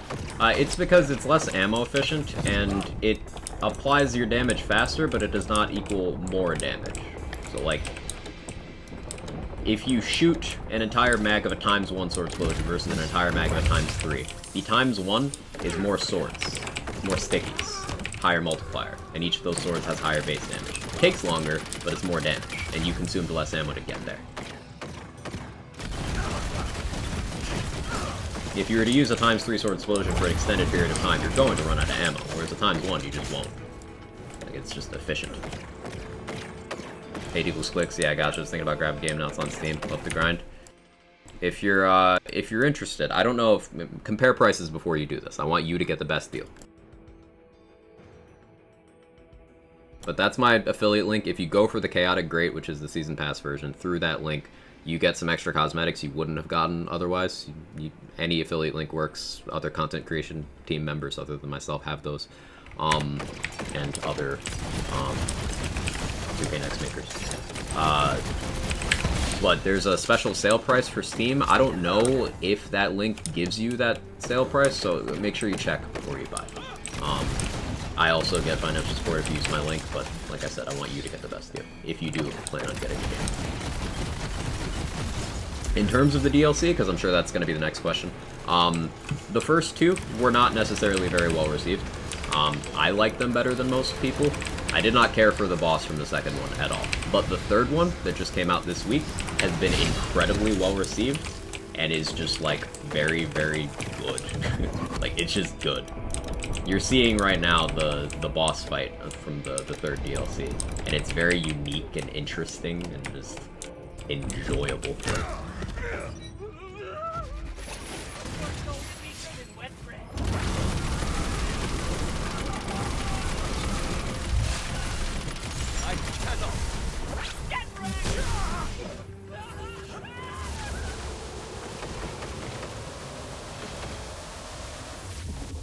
I'm not trying to mention other streamers. Saw people hating on K6 because he likes the DLC. Some people are just toxic. Yeah, like, K6 is one of those people who he did not embrace the difference in approach in Wonderlands the same way I did. And I'm not saying that approach is invalid. I respect K6 very highly, and you should all respect his opinions as well. But we disagreed on that. But because this new DLC is, like, objectively good, he was like, hey, this is great. This helped a lot of my concerns. There's a couple things I don't like, but this helped a lot of my concerns. And because, for a large portion of people out there, it is not about improving things. It is not about providing constructive feedback. As soon as someone who you agreed with because of a negative opinion has a positive opinion, if you're just there to bitch, you're going to turn on them. And unfortunately, that's what happens. So, like, keep in mind, some people are not complaining to improve anything. They're not complaining because they have any experience with it. They're not complaining out of any desire for anything positive to happen. They just like to be assholes on the internet. And unfortunately, some of those people have very large platforms.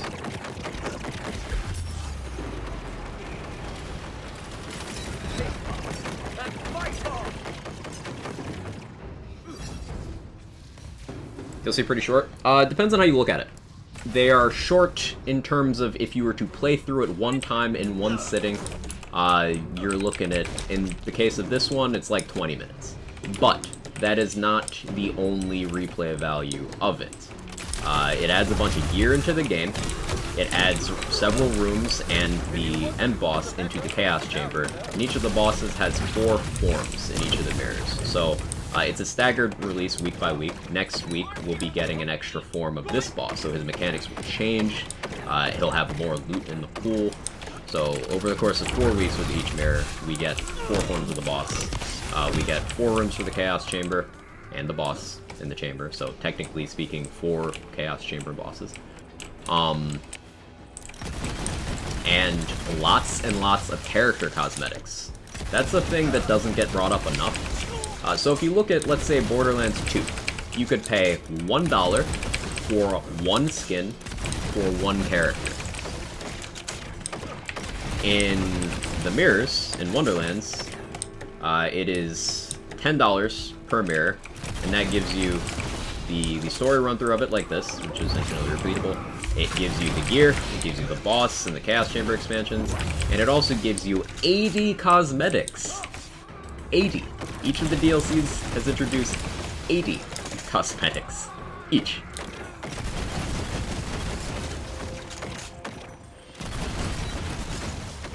Like...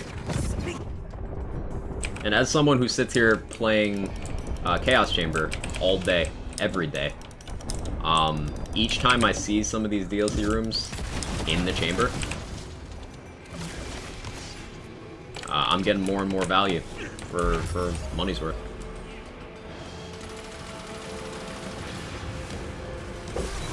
Like, I fully expect that someone in the chat there is, like, you know, jerking off to the notes they're taking about how much Quag is a fucking shill. But, like, I don't care. The content is good. I enjoy it. I think it's neat.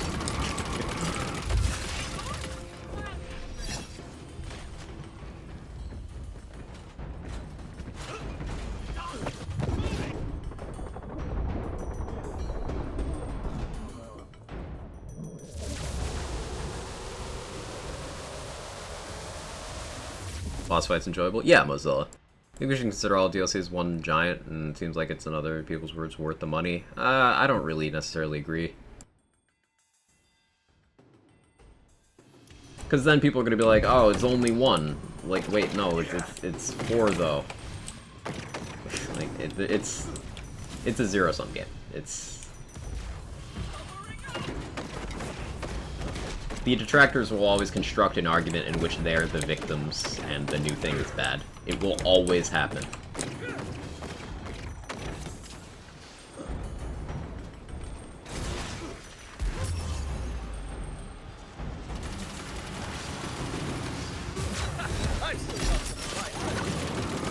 Oh, they're hitting so hard.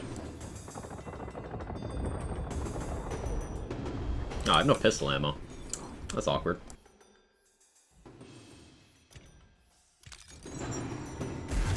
Ouch.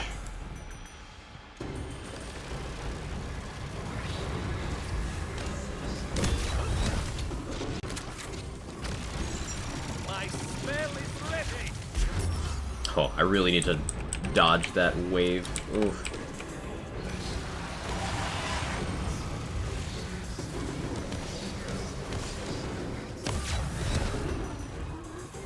Okay, pro gamer time.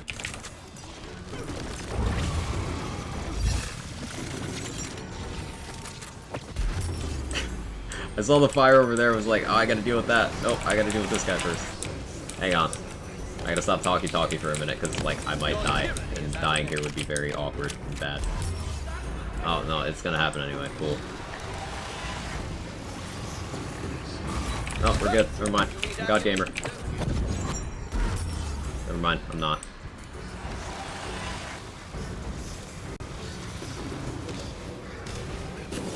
Never mind. I am.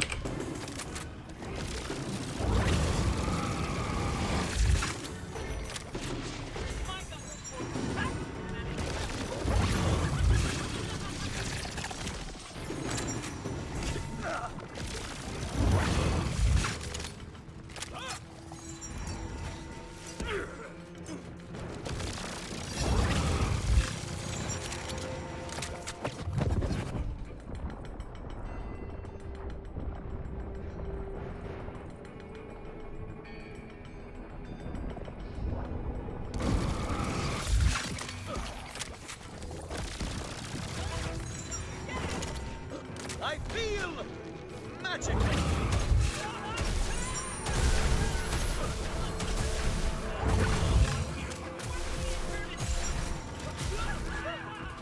Let's rage MVP, yeah. Don't mind me, just waiting for my action skill. It's all good, everything's fine. We're all okay. I didn't panic at all. It only took a couple years off my life. They were all good. Actually threatening boss. He's gone. Basically, people never move past 14-year-old mentality where they constantly look for conflict just to play the victim. Exactly. Well said. We had such a long run. Doesn't have to be about winning or, you know, like, just be willing to enjoy new things or let other people enjoy new things. Simple as that. I already feel so much freer. Whew, that was intense. I enjoyed that. I would best him twice. Now, traditional gun builds have a little bit of an easier time with that fight because dealing with the crystals, they have their full damage, where I have to switch to things that my build isn't really set up to do. But I don't mind that, because it's still fun. I still get to do my melee thing. But next time, And lots of cool stuff happens. Let's hit that wheel. thank you, hero. You've helped me. You know, some people downplay the variety in legendaries. Like I heard someone say there's far too few legendaries, only 2 are usable. You can make almost all guns usable at highest difficulty. Yeah, it just shows you how much effort they put in. You get out of these games what you put in. If you think there's no build diversity, you are not trying things. It's that simple. That is objective reality. Smiasmic Bale's trying. It's got 1 magic bullets, but the passives and stuff don't really help that.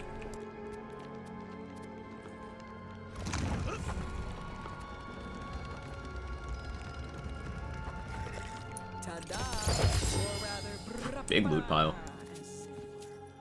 An invisible bird struck Primordial my Rain of Arrows. Okay. I should try it again. Oh no. Oh no, I didn't think I would get it so soon. Unlike history, it Alright.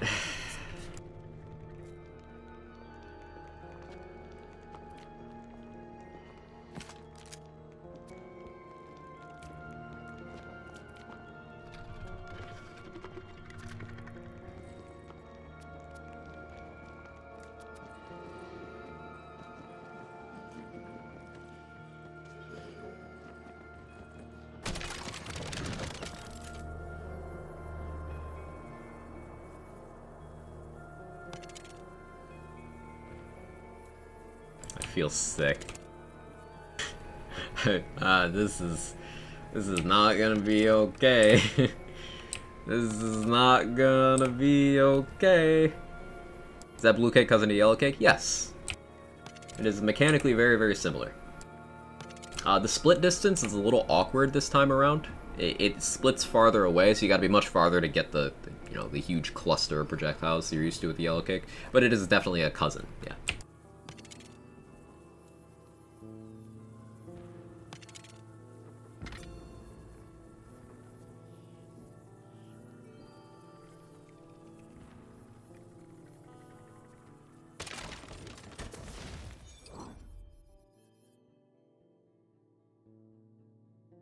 I don't need that. I don't really need that either, or that, honestly. I'm trying to be more stingy about picking up gear, so I'll sell those. Chance to try out your garlic breath build since the patch. I've not circled around to it, loading screen. I'm gonna be honest, I'm not optimistic about it. I'm definitely gonna have to go back to the drawing board on that one a bit. But, it's something I'm planning on doing, yeah. This coming element says it? I don't think so. I trust you know how to use that. I think it's good, different, but those we shall not name. Don't like they can't make a million money videos each piece of gear. Drop spot. Yeah, like... It's to the point where rewriting of reality is necessary for some of these complaints to even surface. Like, the complaints that Chaos Chamber is repetitive. Yeah, tell me how a randomizer is more repetitive than save quit farming during the same playthrough you've been doing for 10 years. Explain that one to me.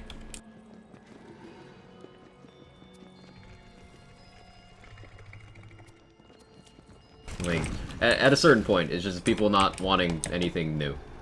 Just be honest. Say it with your chest. Own it.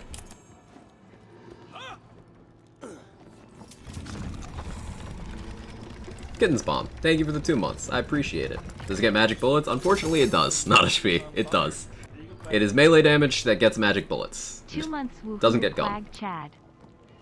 Thank you, Kitten's Bomb, for the 2 months. Thank you so much. I appreciate it.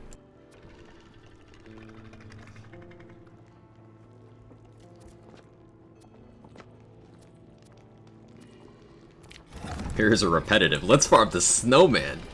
Not even the snowman. Let's edit our saves so we can farm the chest after the snowman without actually having to play the video game. It's so fucking weird.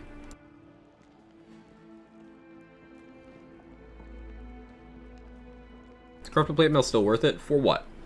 Depends on what you're using it for. I have time to listen to people who don't like Chaos Chamber, who like things like takedowns or trials or something. People say Chaos Chamber is repetitive and boring compared to BO3 being disingenuous. Oh, I totally would like diversifying of, like, activities. The people asking for slaughters and takedowns in the game, I don't think they're wrong to ask that. I would love to have those things in this game. And that is an entirely different sentence from Chaos Chamber bad. Like, it's a different sentence. It's a different sentence.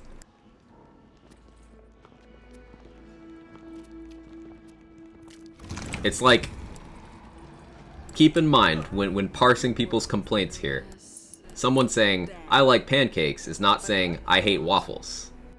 Different sentence. But there are people out here saying, hey, no waffles should ever be made, only pancakes, because that's how it's always been. This is unfaithful to pancakes. Like, fuck yourself, dude. Go away.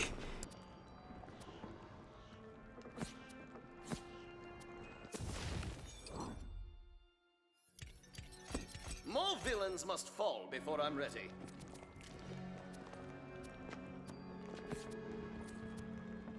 Pancakes and pancakes with abs. Yes.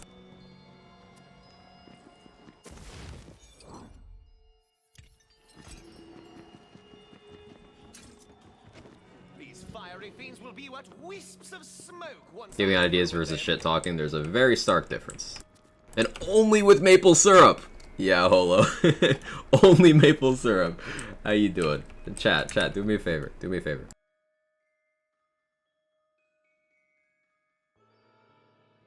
If you are not already, drop everything, follow Holo. Seriously, one of the nicest people you'll ever encounter on the internet, doing lots of cool things all the time. She's going to be the guest on this week's Wonder Fix. So if you guys remember that that podcast over in the official Wonderlands Discord. And she's just awesome at stuff and things, and lovely human being. Don't stop streaming, Real World sucks today. Is that thing that was expected to happen, did that happen? Because I'm gonna check anyway. And I'm hungry.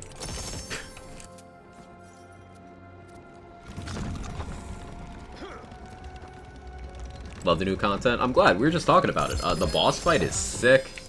And, Everything is borrowed. that's a new item. Dreams, time, even life itself. The boss fight's sick, and the non-linear nature, and just cool aesthetics and everything. Huh. Increases ability crit chance per point of attunement. Increases ability crit damage. Get out of my recycling, Kevin. What are you doing? Per point in attunement.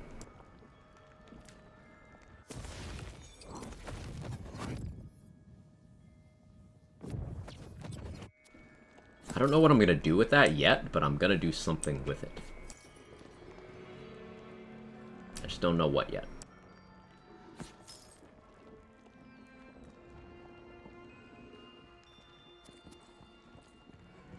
I suppose that's the best kind of item when you're like, hey, I like you. I don't know why, but I'm gonna do something. Hey, Swin, how you doing? Yep, no more jewel being sold. I saw that yesterday. Personally, like my pancakes with fried eggs, bacon, peanut butter between them, so deal with it. Never had peanut butter pancakes, but it sounds like that could work.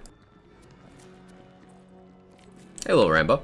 In my opinion, Wonderlands is one of the most innovative endgame made by Gearbox Chaos Chamber. I agree with your opinion there. It's definitely something unique. We've been wanting, or at least endgame enthusiasts who were very active in Borderlands 3's lifecycle, we've been wanting some element of the procedural generation type stuff that games like Remnant from the Ashes and Diablo have in their endgame. We've been wanting that, but with Borderlands gameplay, and Wonderlands is like, okay, cool, and just gave it to us. It's sick. Like, this is what I wanted out of this game's endgame, for sure. Of course, there's always more to add, more to refine, but it ticks a lot of boxes for me. See the new rank? Yes. How's Boss Rush been? Got lost in the rabbit hole Steam sale yesterday. Boss Rush is great. Unfortunately, on my very first run, I got a Melda, so you can predict my response, but, like, Boss Rush is great. Much shorter, like, engagement time, I suppose I should put it. Because it's only 6 rooms, and you're always fighting something noteworthy, whether it's an obelisk boss or a real boss. It's just got a good feel to it. Also all about the roguelike aspects as well. Yes, yes. The more flavor you can integrate from other popular, like, styles of game that have fan base overlap, the better. Like, overlap with things like Risk of Rain, Gearbox published game, by the way.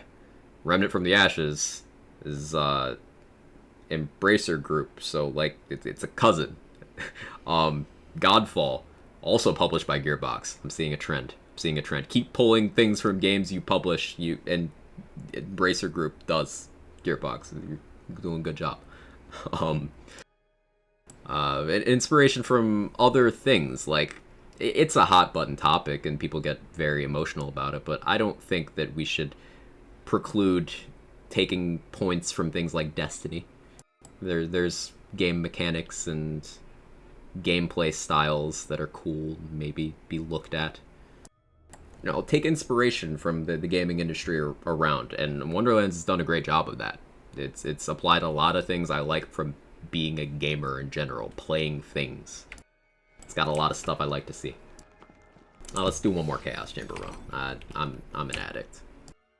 How hard is the third DLC to complete level 1? Want to add loot to my dungeons? As long as your situational awareness is good and you have multiple weapons to deal with running out of ammo, you'll be able to do no problem.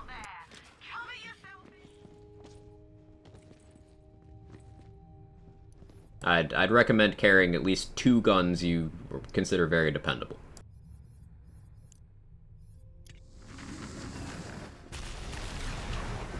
Predict boss room? I'm just gonna do a featured. So it's very predictable. Maybe not a prediction for that. I like the Wonderlands progressive endgame doesn't require the daily hours of grind to stay caught up with the latest released gear. It's been buffed, nerfed, out of use, great format for casual gamers like myself. I'm glad you think so. I've seen people who are casual gamers who've been worried about how it's gonna go. I'm glad that you're having the opposite experience. Okay, so this damage isn't, like, world-breaking right now. That's cool.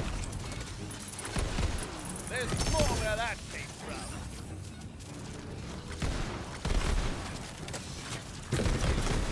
I don't love that it has that crazy fire rate, though. I'm gonna be honest. That's scary to me. Hey, Seats, how you doing?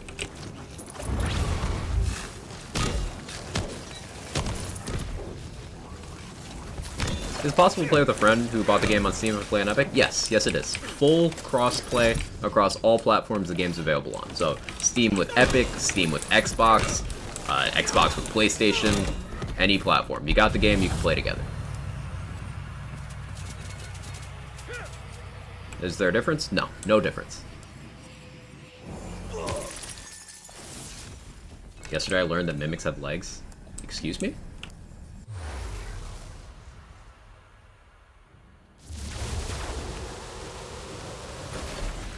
Myth Rank's my favorite endgame increase system. I don't love Myth Rank. In fact, Myth Rank is my least favorite of their systems in that vein.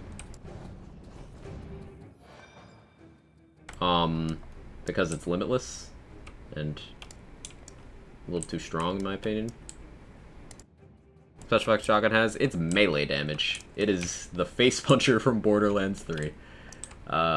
Which is terrifying.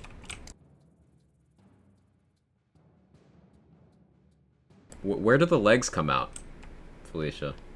I don't see the legs. Wait, is that a foot? Is that like the knee and then the foot?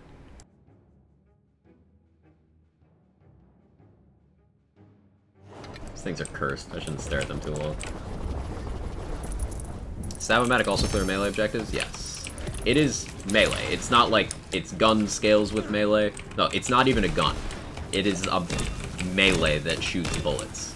So like, because it's not a gun, shotgun stuff doesn't apply. The way you'd think it would. And it doesn't get gun damage. It gets magic bullets, but it doesn't get gun damage. It is just melee.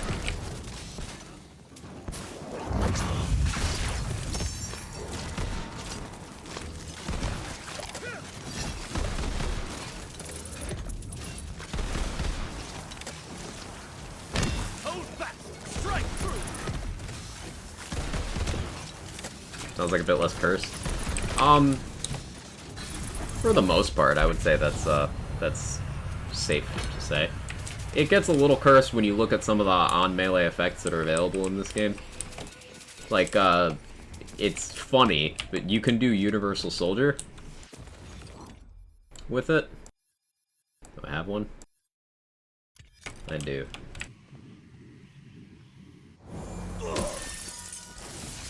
And the results are amusing. Hey Boom, how you doing? Sometimes they stand on their hands like legs or something, or actual legs. Got knocked around too much to actually tell. All good, all good.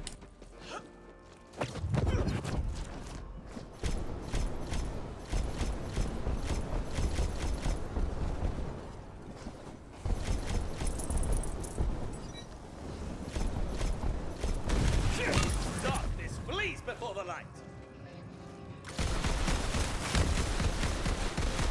You get funny? I did.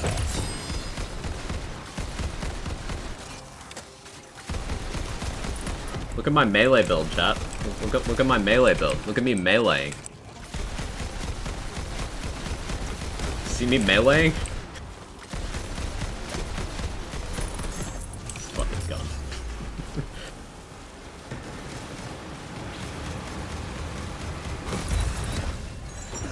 Sounds weird without the knife terrain. It does. You're not wrong.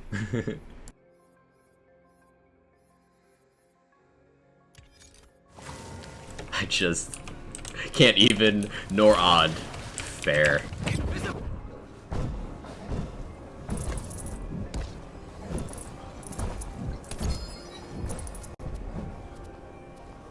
Primordial Bolt Lash. I keep getting Bolt Lashes. I've seen more in the last 2 days than I've seen, like, ever. Gets magic bullets? Yeah, I'm aware. Because it is melee, it is not a gun, but it shoots bullets.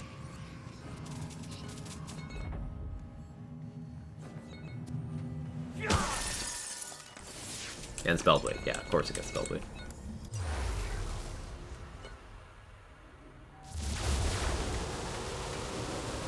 Crossbolt stick if they're immune to the damage? Good question. I don't actually know. You have to encounter each form of a boss before in the world it'll be in the Chaos Chamber? Yeah, so like if you've only done a Melville 1, you will only ever see Imelda 1 in the chamber. But if you've done Imelda 2, then you could see either Imelda 1 or Imelda 2, and so on and so forth.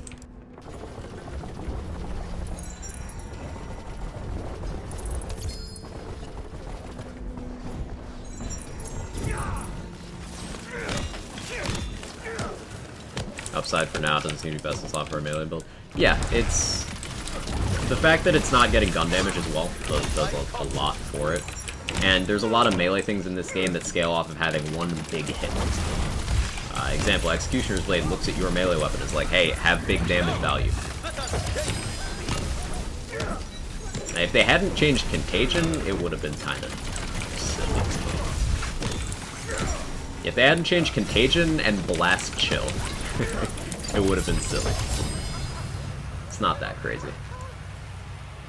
You wish you hadn't gone back to Imelda after Form 1? Sometimes yes, sometimes no. Because, like, Imelda 1, 2, and 4 are terrible. Imelda 3 is, like, fine, as long as you get past first phase fairly comfortably. But you need to do Imelda 4 to have the DLC 2 loot available from the bunnies and in your world drop pool. And because I really like a lot of the DLC 2 gear, like Barbalode, Salt and Battery, Garlic Breath, all those are great. You can't get those to drop without having done Imelda 4. So it's an awkward scenario to be in.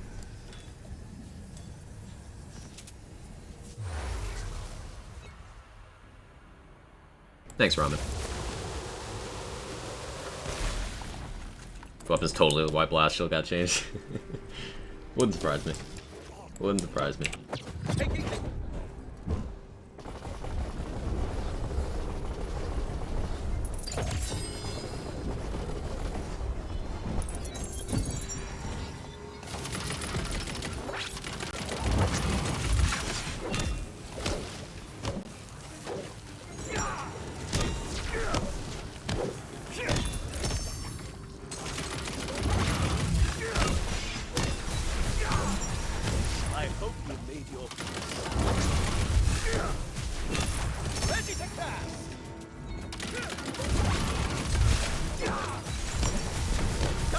Curse my mushroom for not letting me die again to get more ammo. He's just trying to save you. He's just trying to help. Get fire rate increases? Yes.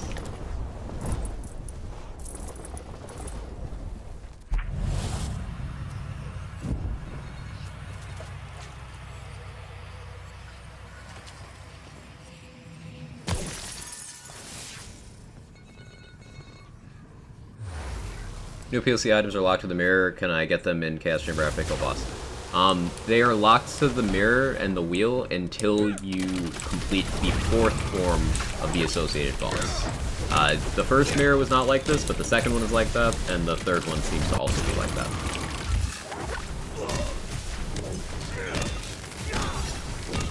Who wants to help me just give me ammo? Did you know Hydras give you ammo, Pizzicato? If you use a Hydra spell, they spit out ammo.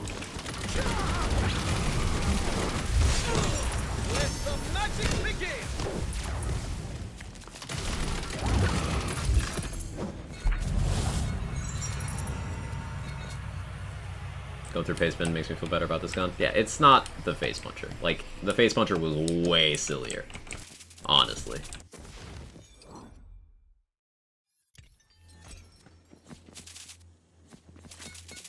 The way they handle damage sources in this game makes it much more tame.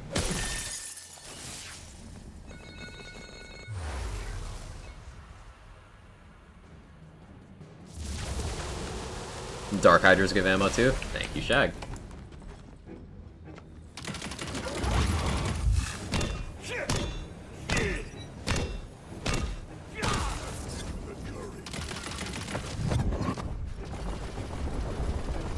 Gun Hydras do too, but Gun Hydras cost ammo, so I didn't include those. I wasn't sure about Dark Hydras though. That's good to know. I don't know if Snake Stick Hydras do. That'd be funny. I guess thank you for testing.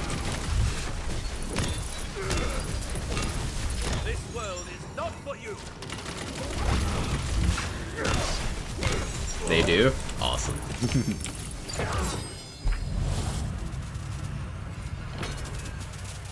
There's some risky looting.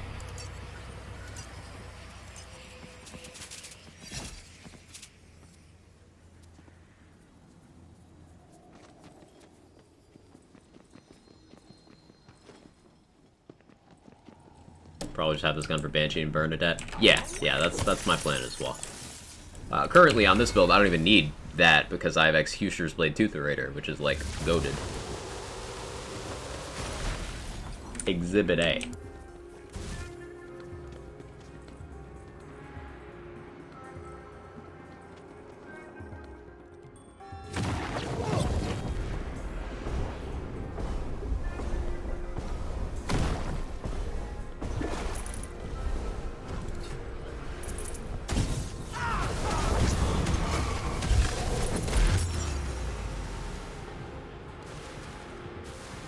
Back here.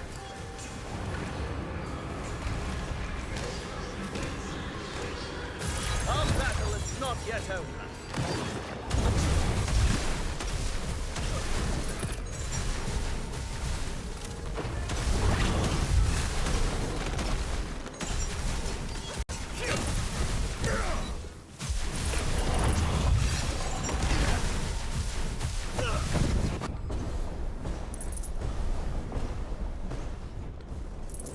Okay. It's so hot out right now.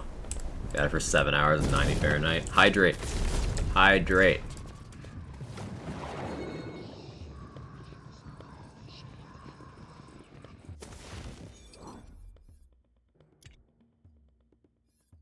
Let's try this one, honestly. That's more base damage. You know what? Fuck it. Try it. No enchantment, but, like, it'll be fine. It'll be fine. Maybe. Probably. It'll be fine.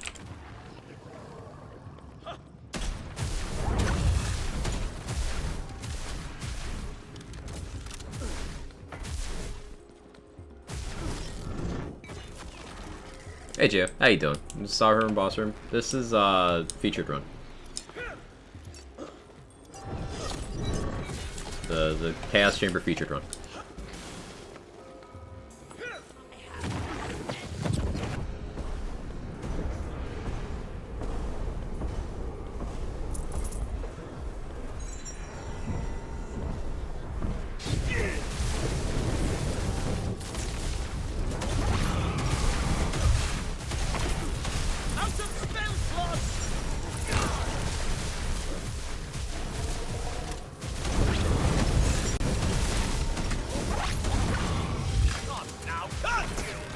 No! Don't bonk me into the water! No! Oh, I didn't equip my correct gun. Alright, I might be dead.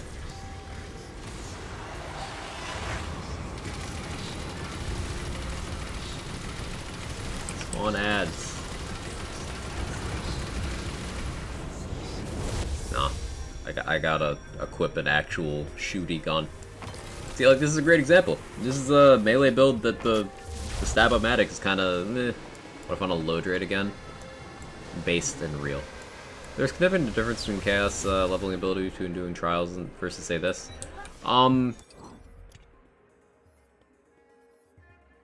Generally speaking, when you're going through trials, you have less gear. Like, this is an established build that I farmed up and optimized while 35 was the cap. So it's got a lot of specific stuff going on, working together. And you're less likely to have that doing Chaos Trial stuff, you know, for the first time, putting it together.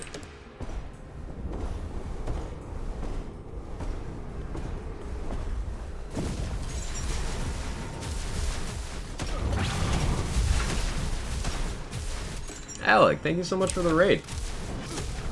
I appreciate it. How'd your stream go? Welcome, Raiders. I'm sure most of you already know me because I can't stop gushing about Alec. But I'm Quag. I do build stuff in Lands games. We're hanging out on Chaos 50, doing some featured run. we are proving that not only is melee really good in this game, but Contagion builds are still very viable. You just gotta approach them in a little bit of a different way. A lot of people were concerned about the rebalancing to Contagion from the patch, and this is a melee build that uses both. And you might be wondering, Quack, you said melee. This is a sniper rifle. Well, it puts teeth in the enemy. I'm shooting teeth to crit to do melee. I can guess the game. I'm the dentist. How's that inflammation treating you? It's really nice. It was already a great pick for this build, but now I get to use it much more frequently. The extra charges.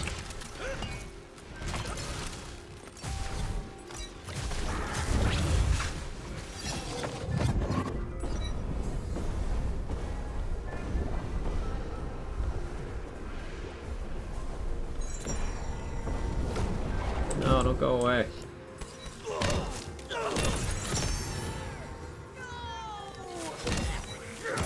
Be gone, coward. Switch to this to conserve some ammo. Ooh, the hitbox on that is huge.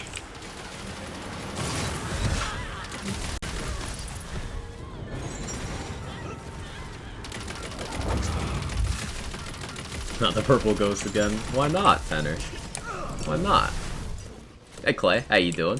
B-Man, hope you're well. Psycho, hope you're well. And of course the man himself, Alec.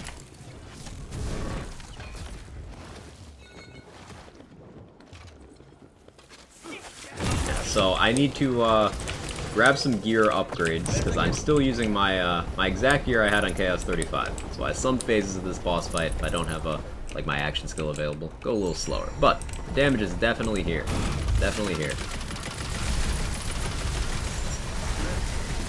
And we're just hoping for some upgrades. Night Viking, you have a good one. Oh, I almost got sent into the water. This time I avoided it. He can learn.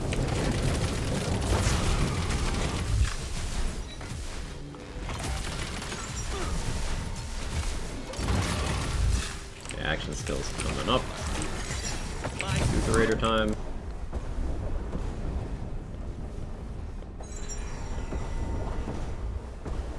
There we go.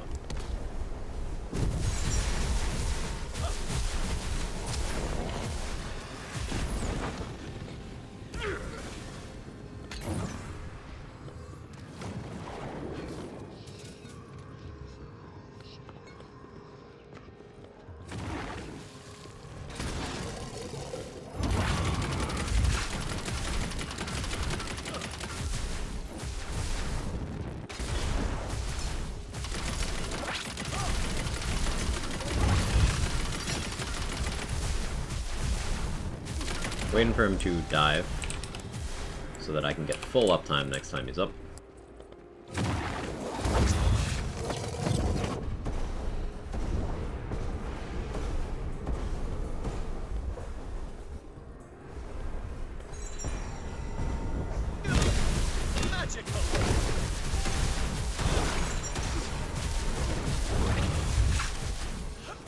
Boss always gives me trouble. He's one of the tankiest enemies in the entire game.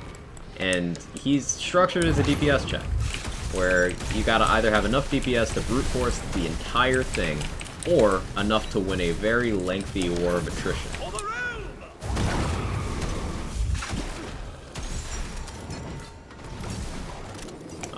In Phase 2, that's usually the part that really gets people. Another thing to keep in mind, he has resistances. So in his fire phase, he resists fire once you get to his flesh. In his lightning phase, once you get through the wards, he resists light. So he's one of the few fights you have to kind of prepare for in this game.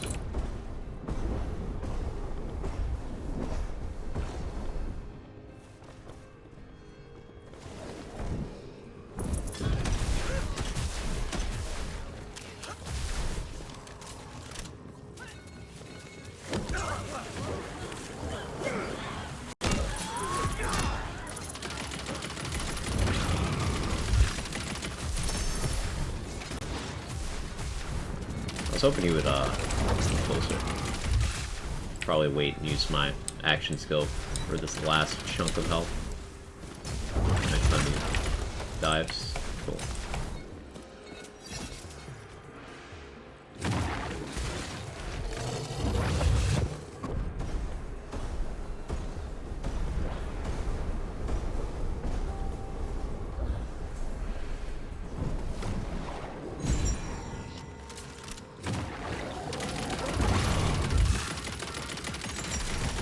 Dueling, I think, is enemies do way more damage than the other games. Health gain me every time. It's not just you. It's not just you.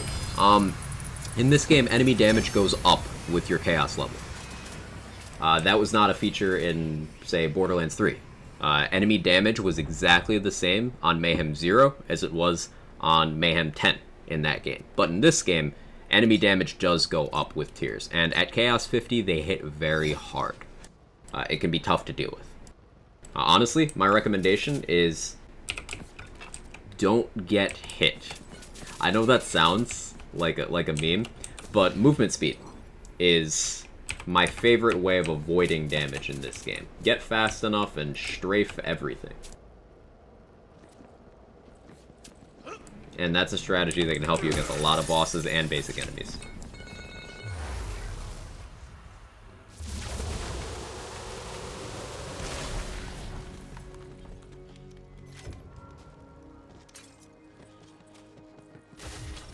Can we get that on a shirt?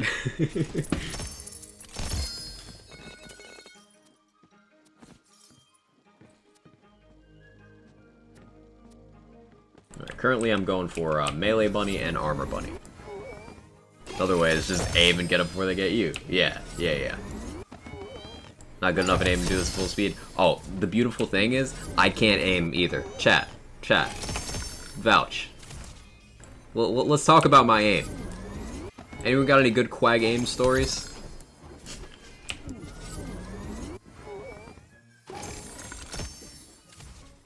Aiming is not in my skill set.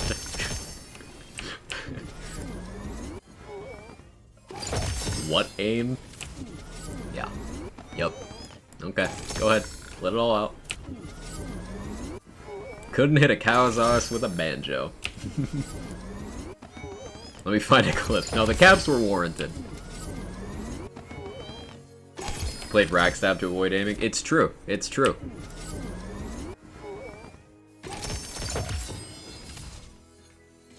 Ping out Discord about the Wasser clip. Please only do it if you're feeling well. Long stands 2 days in a row. Won't be disappointed.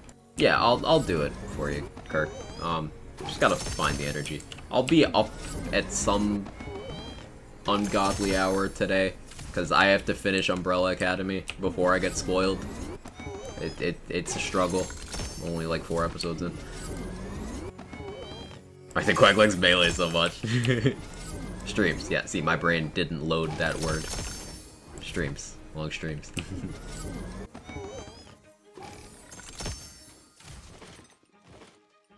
This amalgam is trying.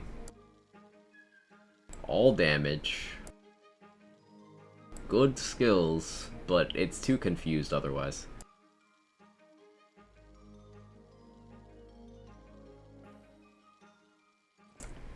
Listen, that clip is fake. It's not real. I don't miss any shots. Ooh, it's a Deathless with max HP, but like terrible class power. Oh, I'll still take it. Maybe use it. Maybe use it. Maybe.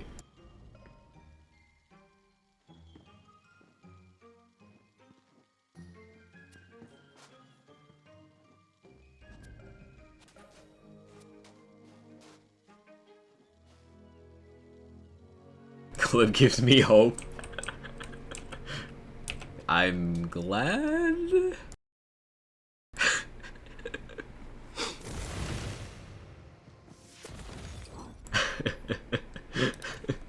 Y'all are toxic.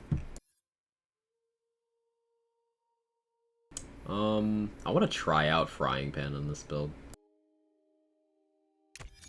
No, we're gonna roll enchant onto a Frying Pan and try it. Do I have a fire barber load at all? No, that's fine.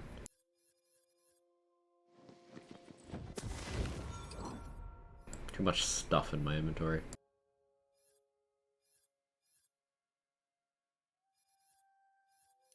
Bolt Lash. I keep picking up Bolt Lashes, and I don't need them. Okay.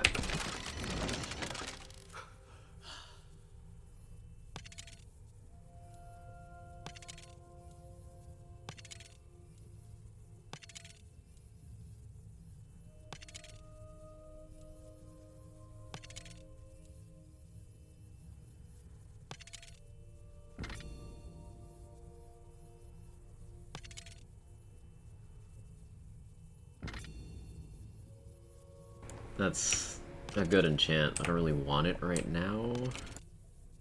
I'm not gonna end up with a good enchant in this pan, am I? I could take that and then run a different spell?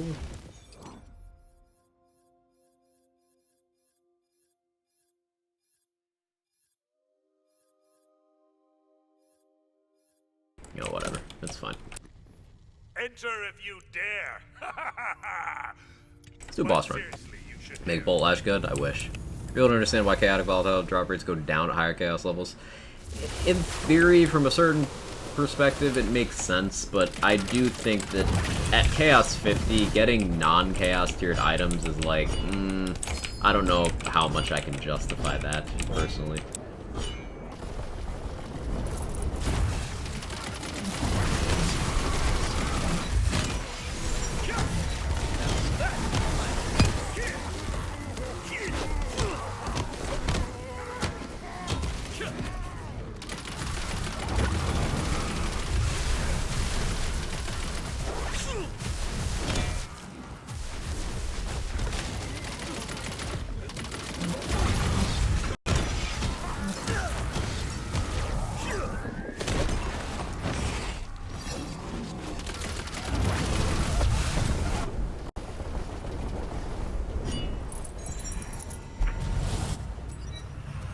Like, non-chaos tiered Arcane Bolt. At Primordial, this is like 1,000 damage for these parts. 1,000 times 3. and Primordial's not even the highest anymore. We've now gone 15 tiers beyond that. Like, I don't think we should really be getting as much non-chaotic gear. This is a pile of mostly non-chaotic. I want to say you still have a 49% chance of getting non-chaos tiered items at Chaos 50. If I remember correctly. That's kind of, gross. Banshee. Banshee? Meet Pan. She. Pan.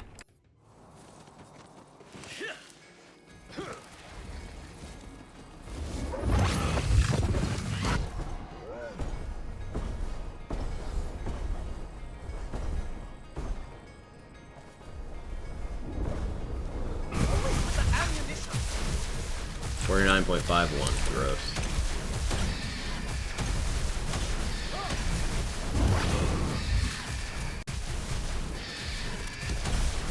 If I have to laugh at that joke, because you're cultured. Fit her right in here. Oh, that was unintelligent of me. I did it. I did it stupid.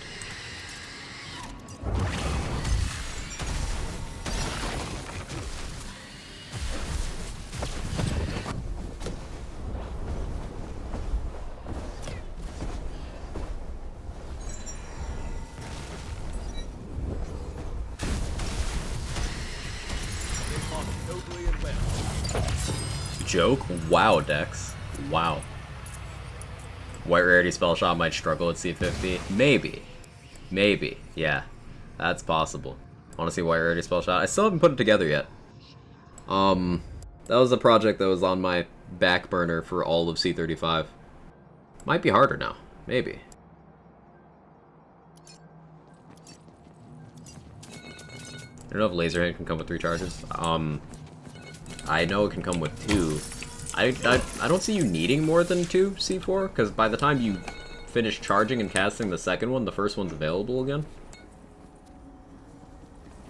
and at that point you just start eating into the, like, part slots to get more than that. I don't see the point.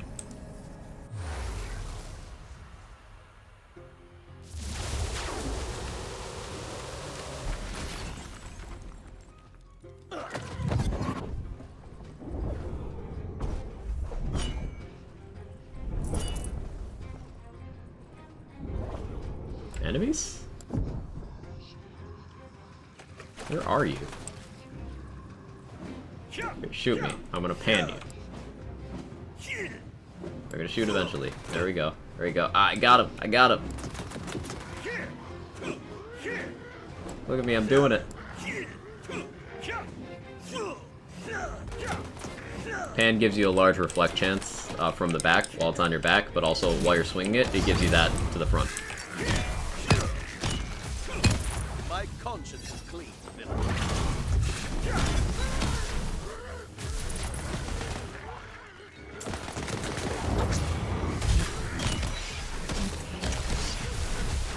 Yeah, it's atrocious. Yeah, zombies don't really do anything. Think a laser hand inflammation for an Iron Man build. Yeah, I'm thinking of doing something similar. Yeah.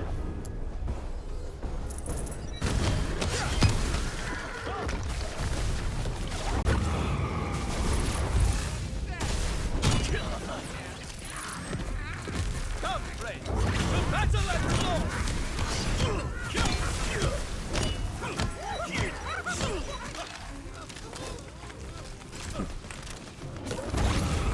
Pan's not hitting nearly as hard as Banshee, but that's because Banshee's cracked. Pan has really good stat distribution overall. Like, it's just a good melee weapon, and it's very good defensively. Also, it makes funny sound. Gotta go have fun. Take it easy, Boom. You have a good one.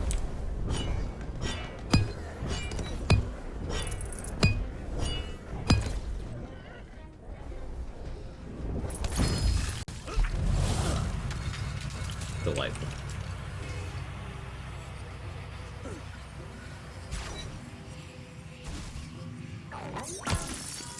You don't need anything beyond the noise it makes. Exactly. Decent crit chance, crit damage. Yeah. Pan's just got a good spread of stats. It's got relatively high base damage. Not the worst swing speed. I believe it can roll with higher than 5 crit chance. I think it can get the hilt that gives it a little more. But this one has 5, and it's got good crit damage. Sounds like a rubber hammer on the 10 things. It does! That is the exact noise. I wonder if they used that. Sounds exactly like that. But I'm gonna use Banshee so I can go a little faster here.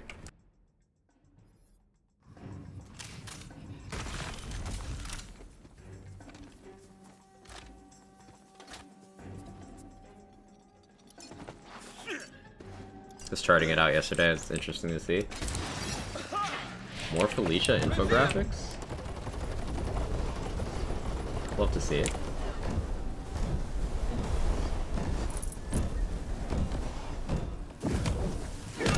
Thought Pan was a meme melee. I'm gonna have to get a Pan build going. It's really nice because it's one of the only melee weapons that does something for you passively. Like, if you don't know what your melee weapon slot's gonna be for in your build, Pan's a good candidate because it just makes you tankier by having it equipped. On top of it just being a good all-rounder. It's like a Master of None type deal. Like, if you want raw damage, you go Banshee. If you want swing speed, you go Twin Soul or Goblin Pickaxe. And then you've got more specific build interaction stuff like Spellblade and Snake Stick. But the Pan is just consistent.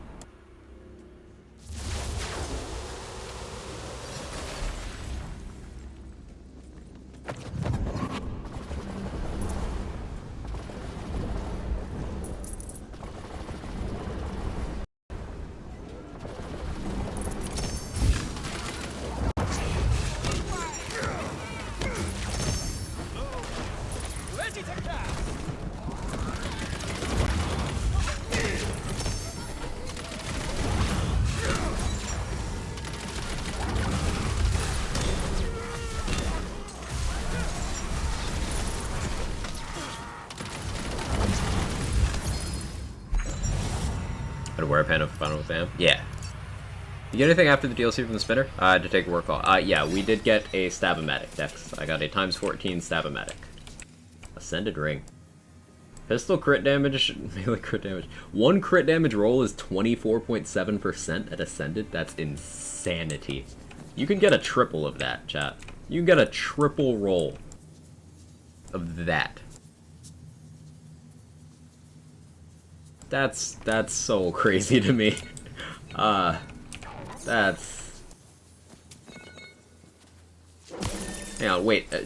Double roll status damage on Amulet at Primordial was already in the 80%. It's gotta be over 100 now, right? Ugh. Yeah, I'm not a sniper for my melee builds basically since Krieg. I haven't played a game where I didn't try melee. 14-year-old hates COD World War 2 battles. I have a knife. Nice. Yeah, melee builds are just so satisfying.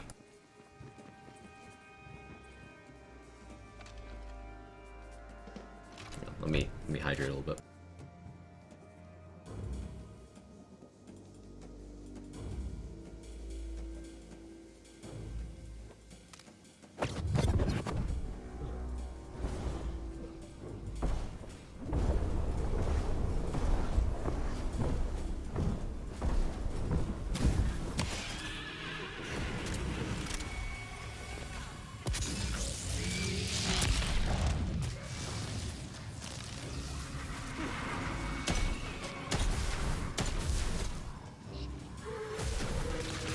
Did I cancel that attack? Good job, mate.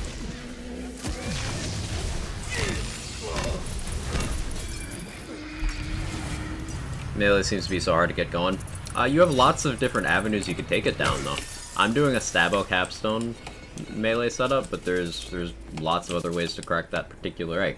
You could do a Livewire setup. Livewire is far from dead. It got rebalanced a little bit, but it's still very, very strong. You could do a Ghostblade melee setup, a Dreadwind melee setup. There's lots of ways to do in melee. Now you've got Stab-O-Matic melee setups.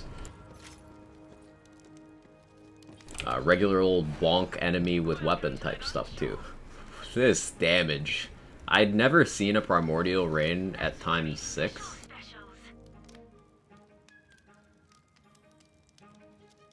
That's so much damage. At Ascended, does this thing break 10k? I feel like it gets close. Don't mention eggs, rip bad egg. Sag.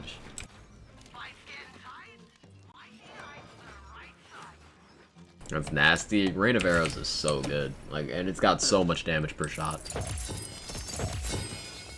Really good weapon to pair with ammo regen because it's one of those that you only need one bullet to shoot, even if it costs 8.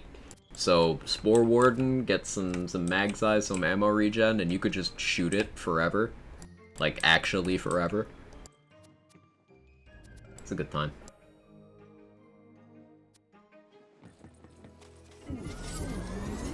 Can I offer you a keg in these trying times? Only if you help me do a keg stand on it.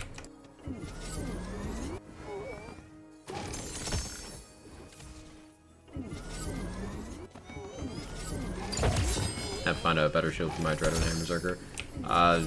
Probably looking at Body Rune, honestly. The Body Rune show.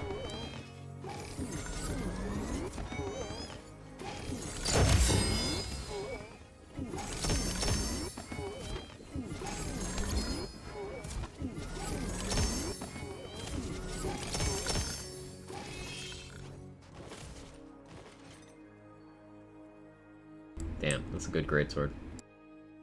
Shame I got a Banshee with, like, that element, or else I'd pick that up.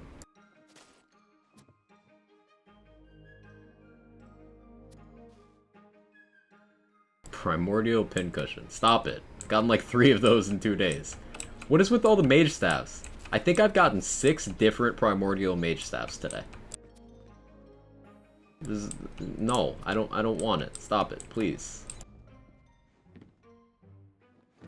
What's a good hero point spread for a Ghostblade build? I like maxing crit damage, status damage, and then putting the remainder in attunement for that.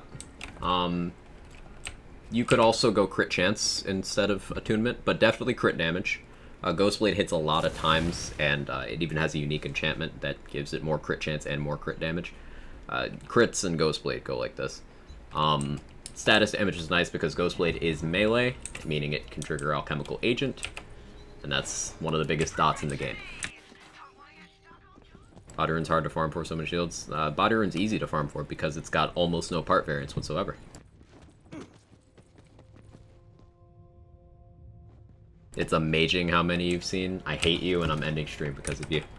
This is your fault, Dex. Nah, I was gonna call it anyway. Thank you guys for hanging out. Another long stream. I went an extra hour because I was just having a good time. Thank you for all the love, all the raids and everything. Made a lot of new friends today. And I love doing that. I love doing that. Spreading Wonderland's positivity, good info, all that stuff. Let's see, what else is coming up? So tomorrow is Saturday. Variety Saturday is coming back, like, next week. Like, for sure, by the way. But I'll probably still stream Wonderlands tomorrow because we got a big update this week. Other news that's going on. Sunday's my day off, in case you're new here and don't know that. I do not stream Sundays, but tomorrow's Saturday, so I will be live, same time, same place, 9:30 a.m.-ish Eastern time.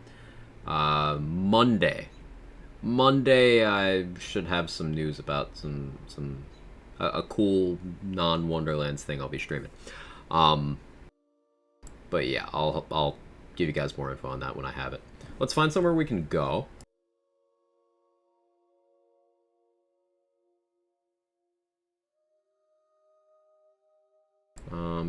Who's live playing Wonderlands right now? Oh, Epic's on. We can say hi to Epic. Epic and in bald. Yeah, let's say hi to Epic.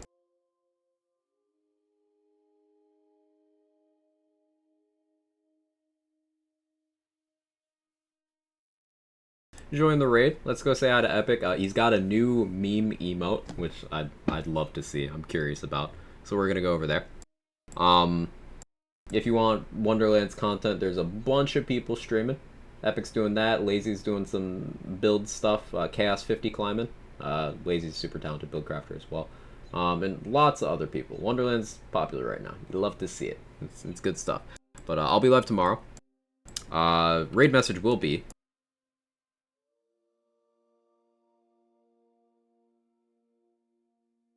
If you got Quag Chads, spam some Quag Chads. That's always a good raid message. Once again, thank you for your help, information. Have a great weekend. Same to you, Percolator. Great to have you here, and always happy to help out. Take it easy, everyone. Thank you again for all the love and support, and I hope you have a wonderful rest of your day. And if I don't see you over the weekend, a wonderful rest of your weekend, etc. Appropriate amount of time until we interact next. Thanks. Have a good one. Bye-bye.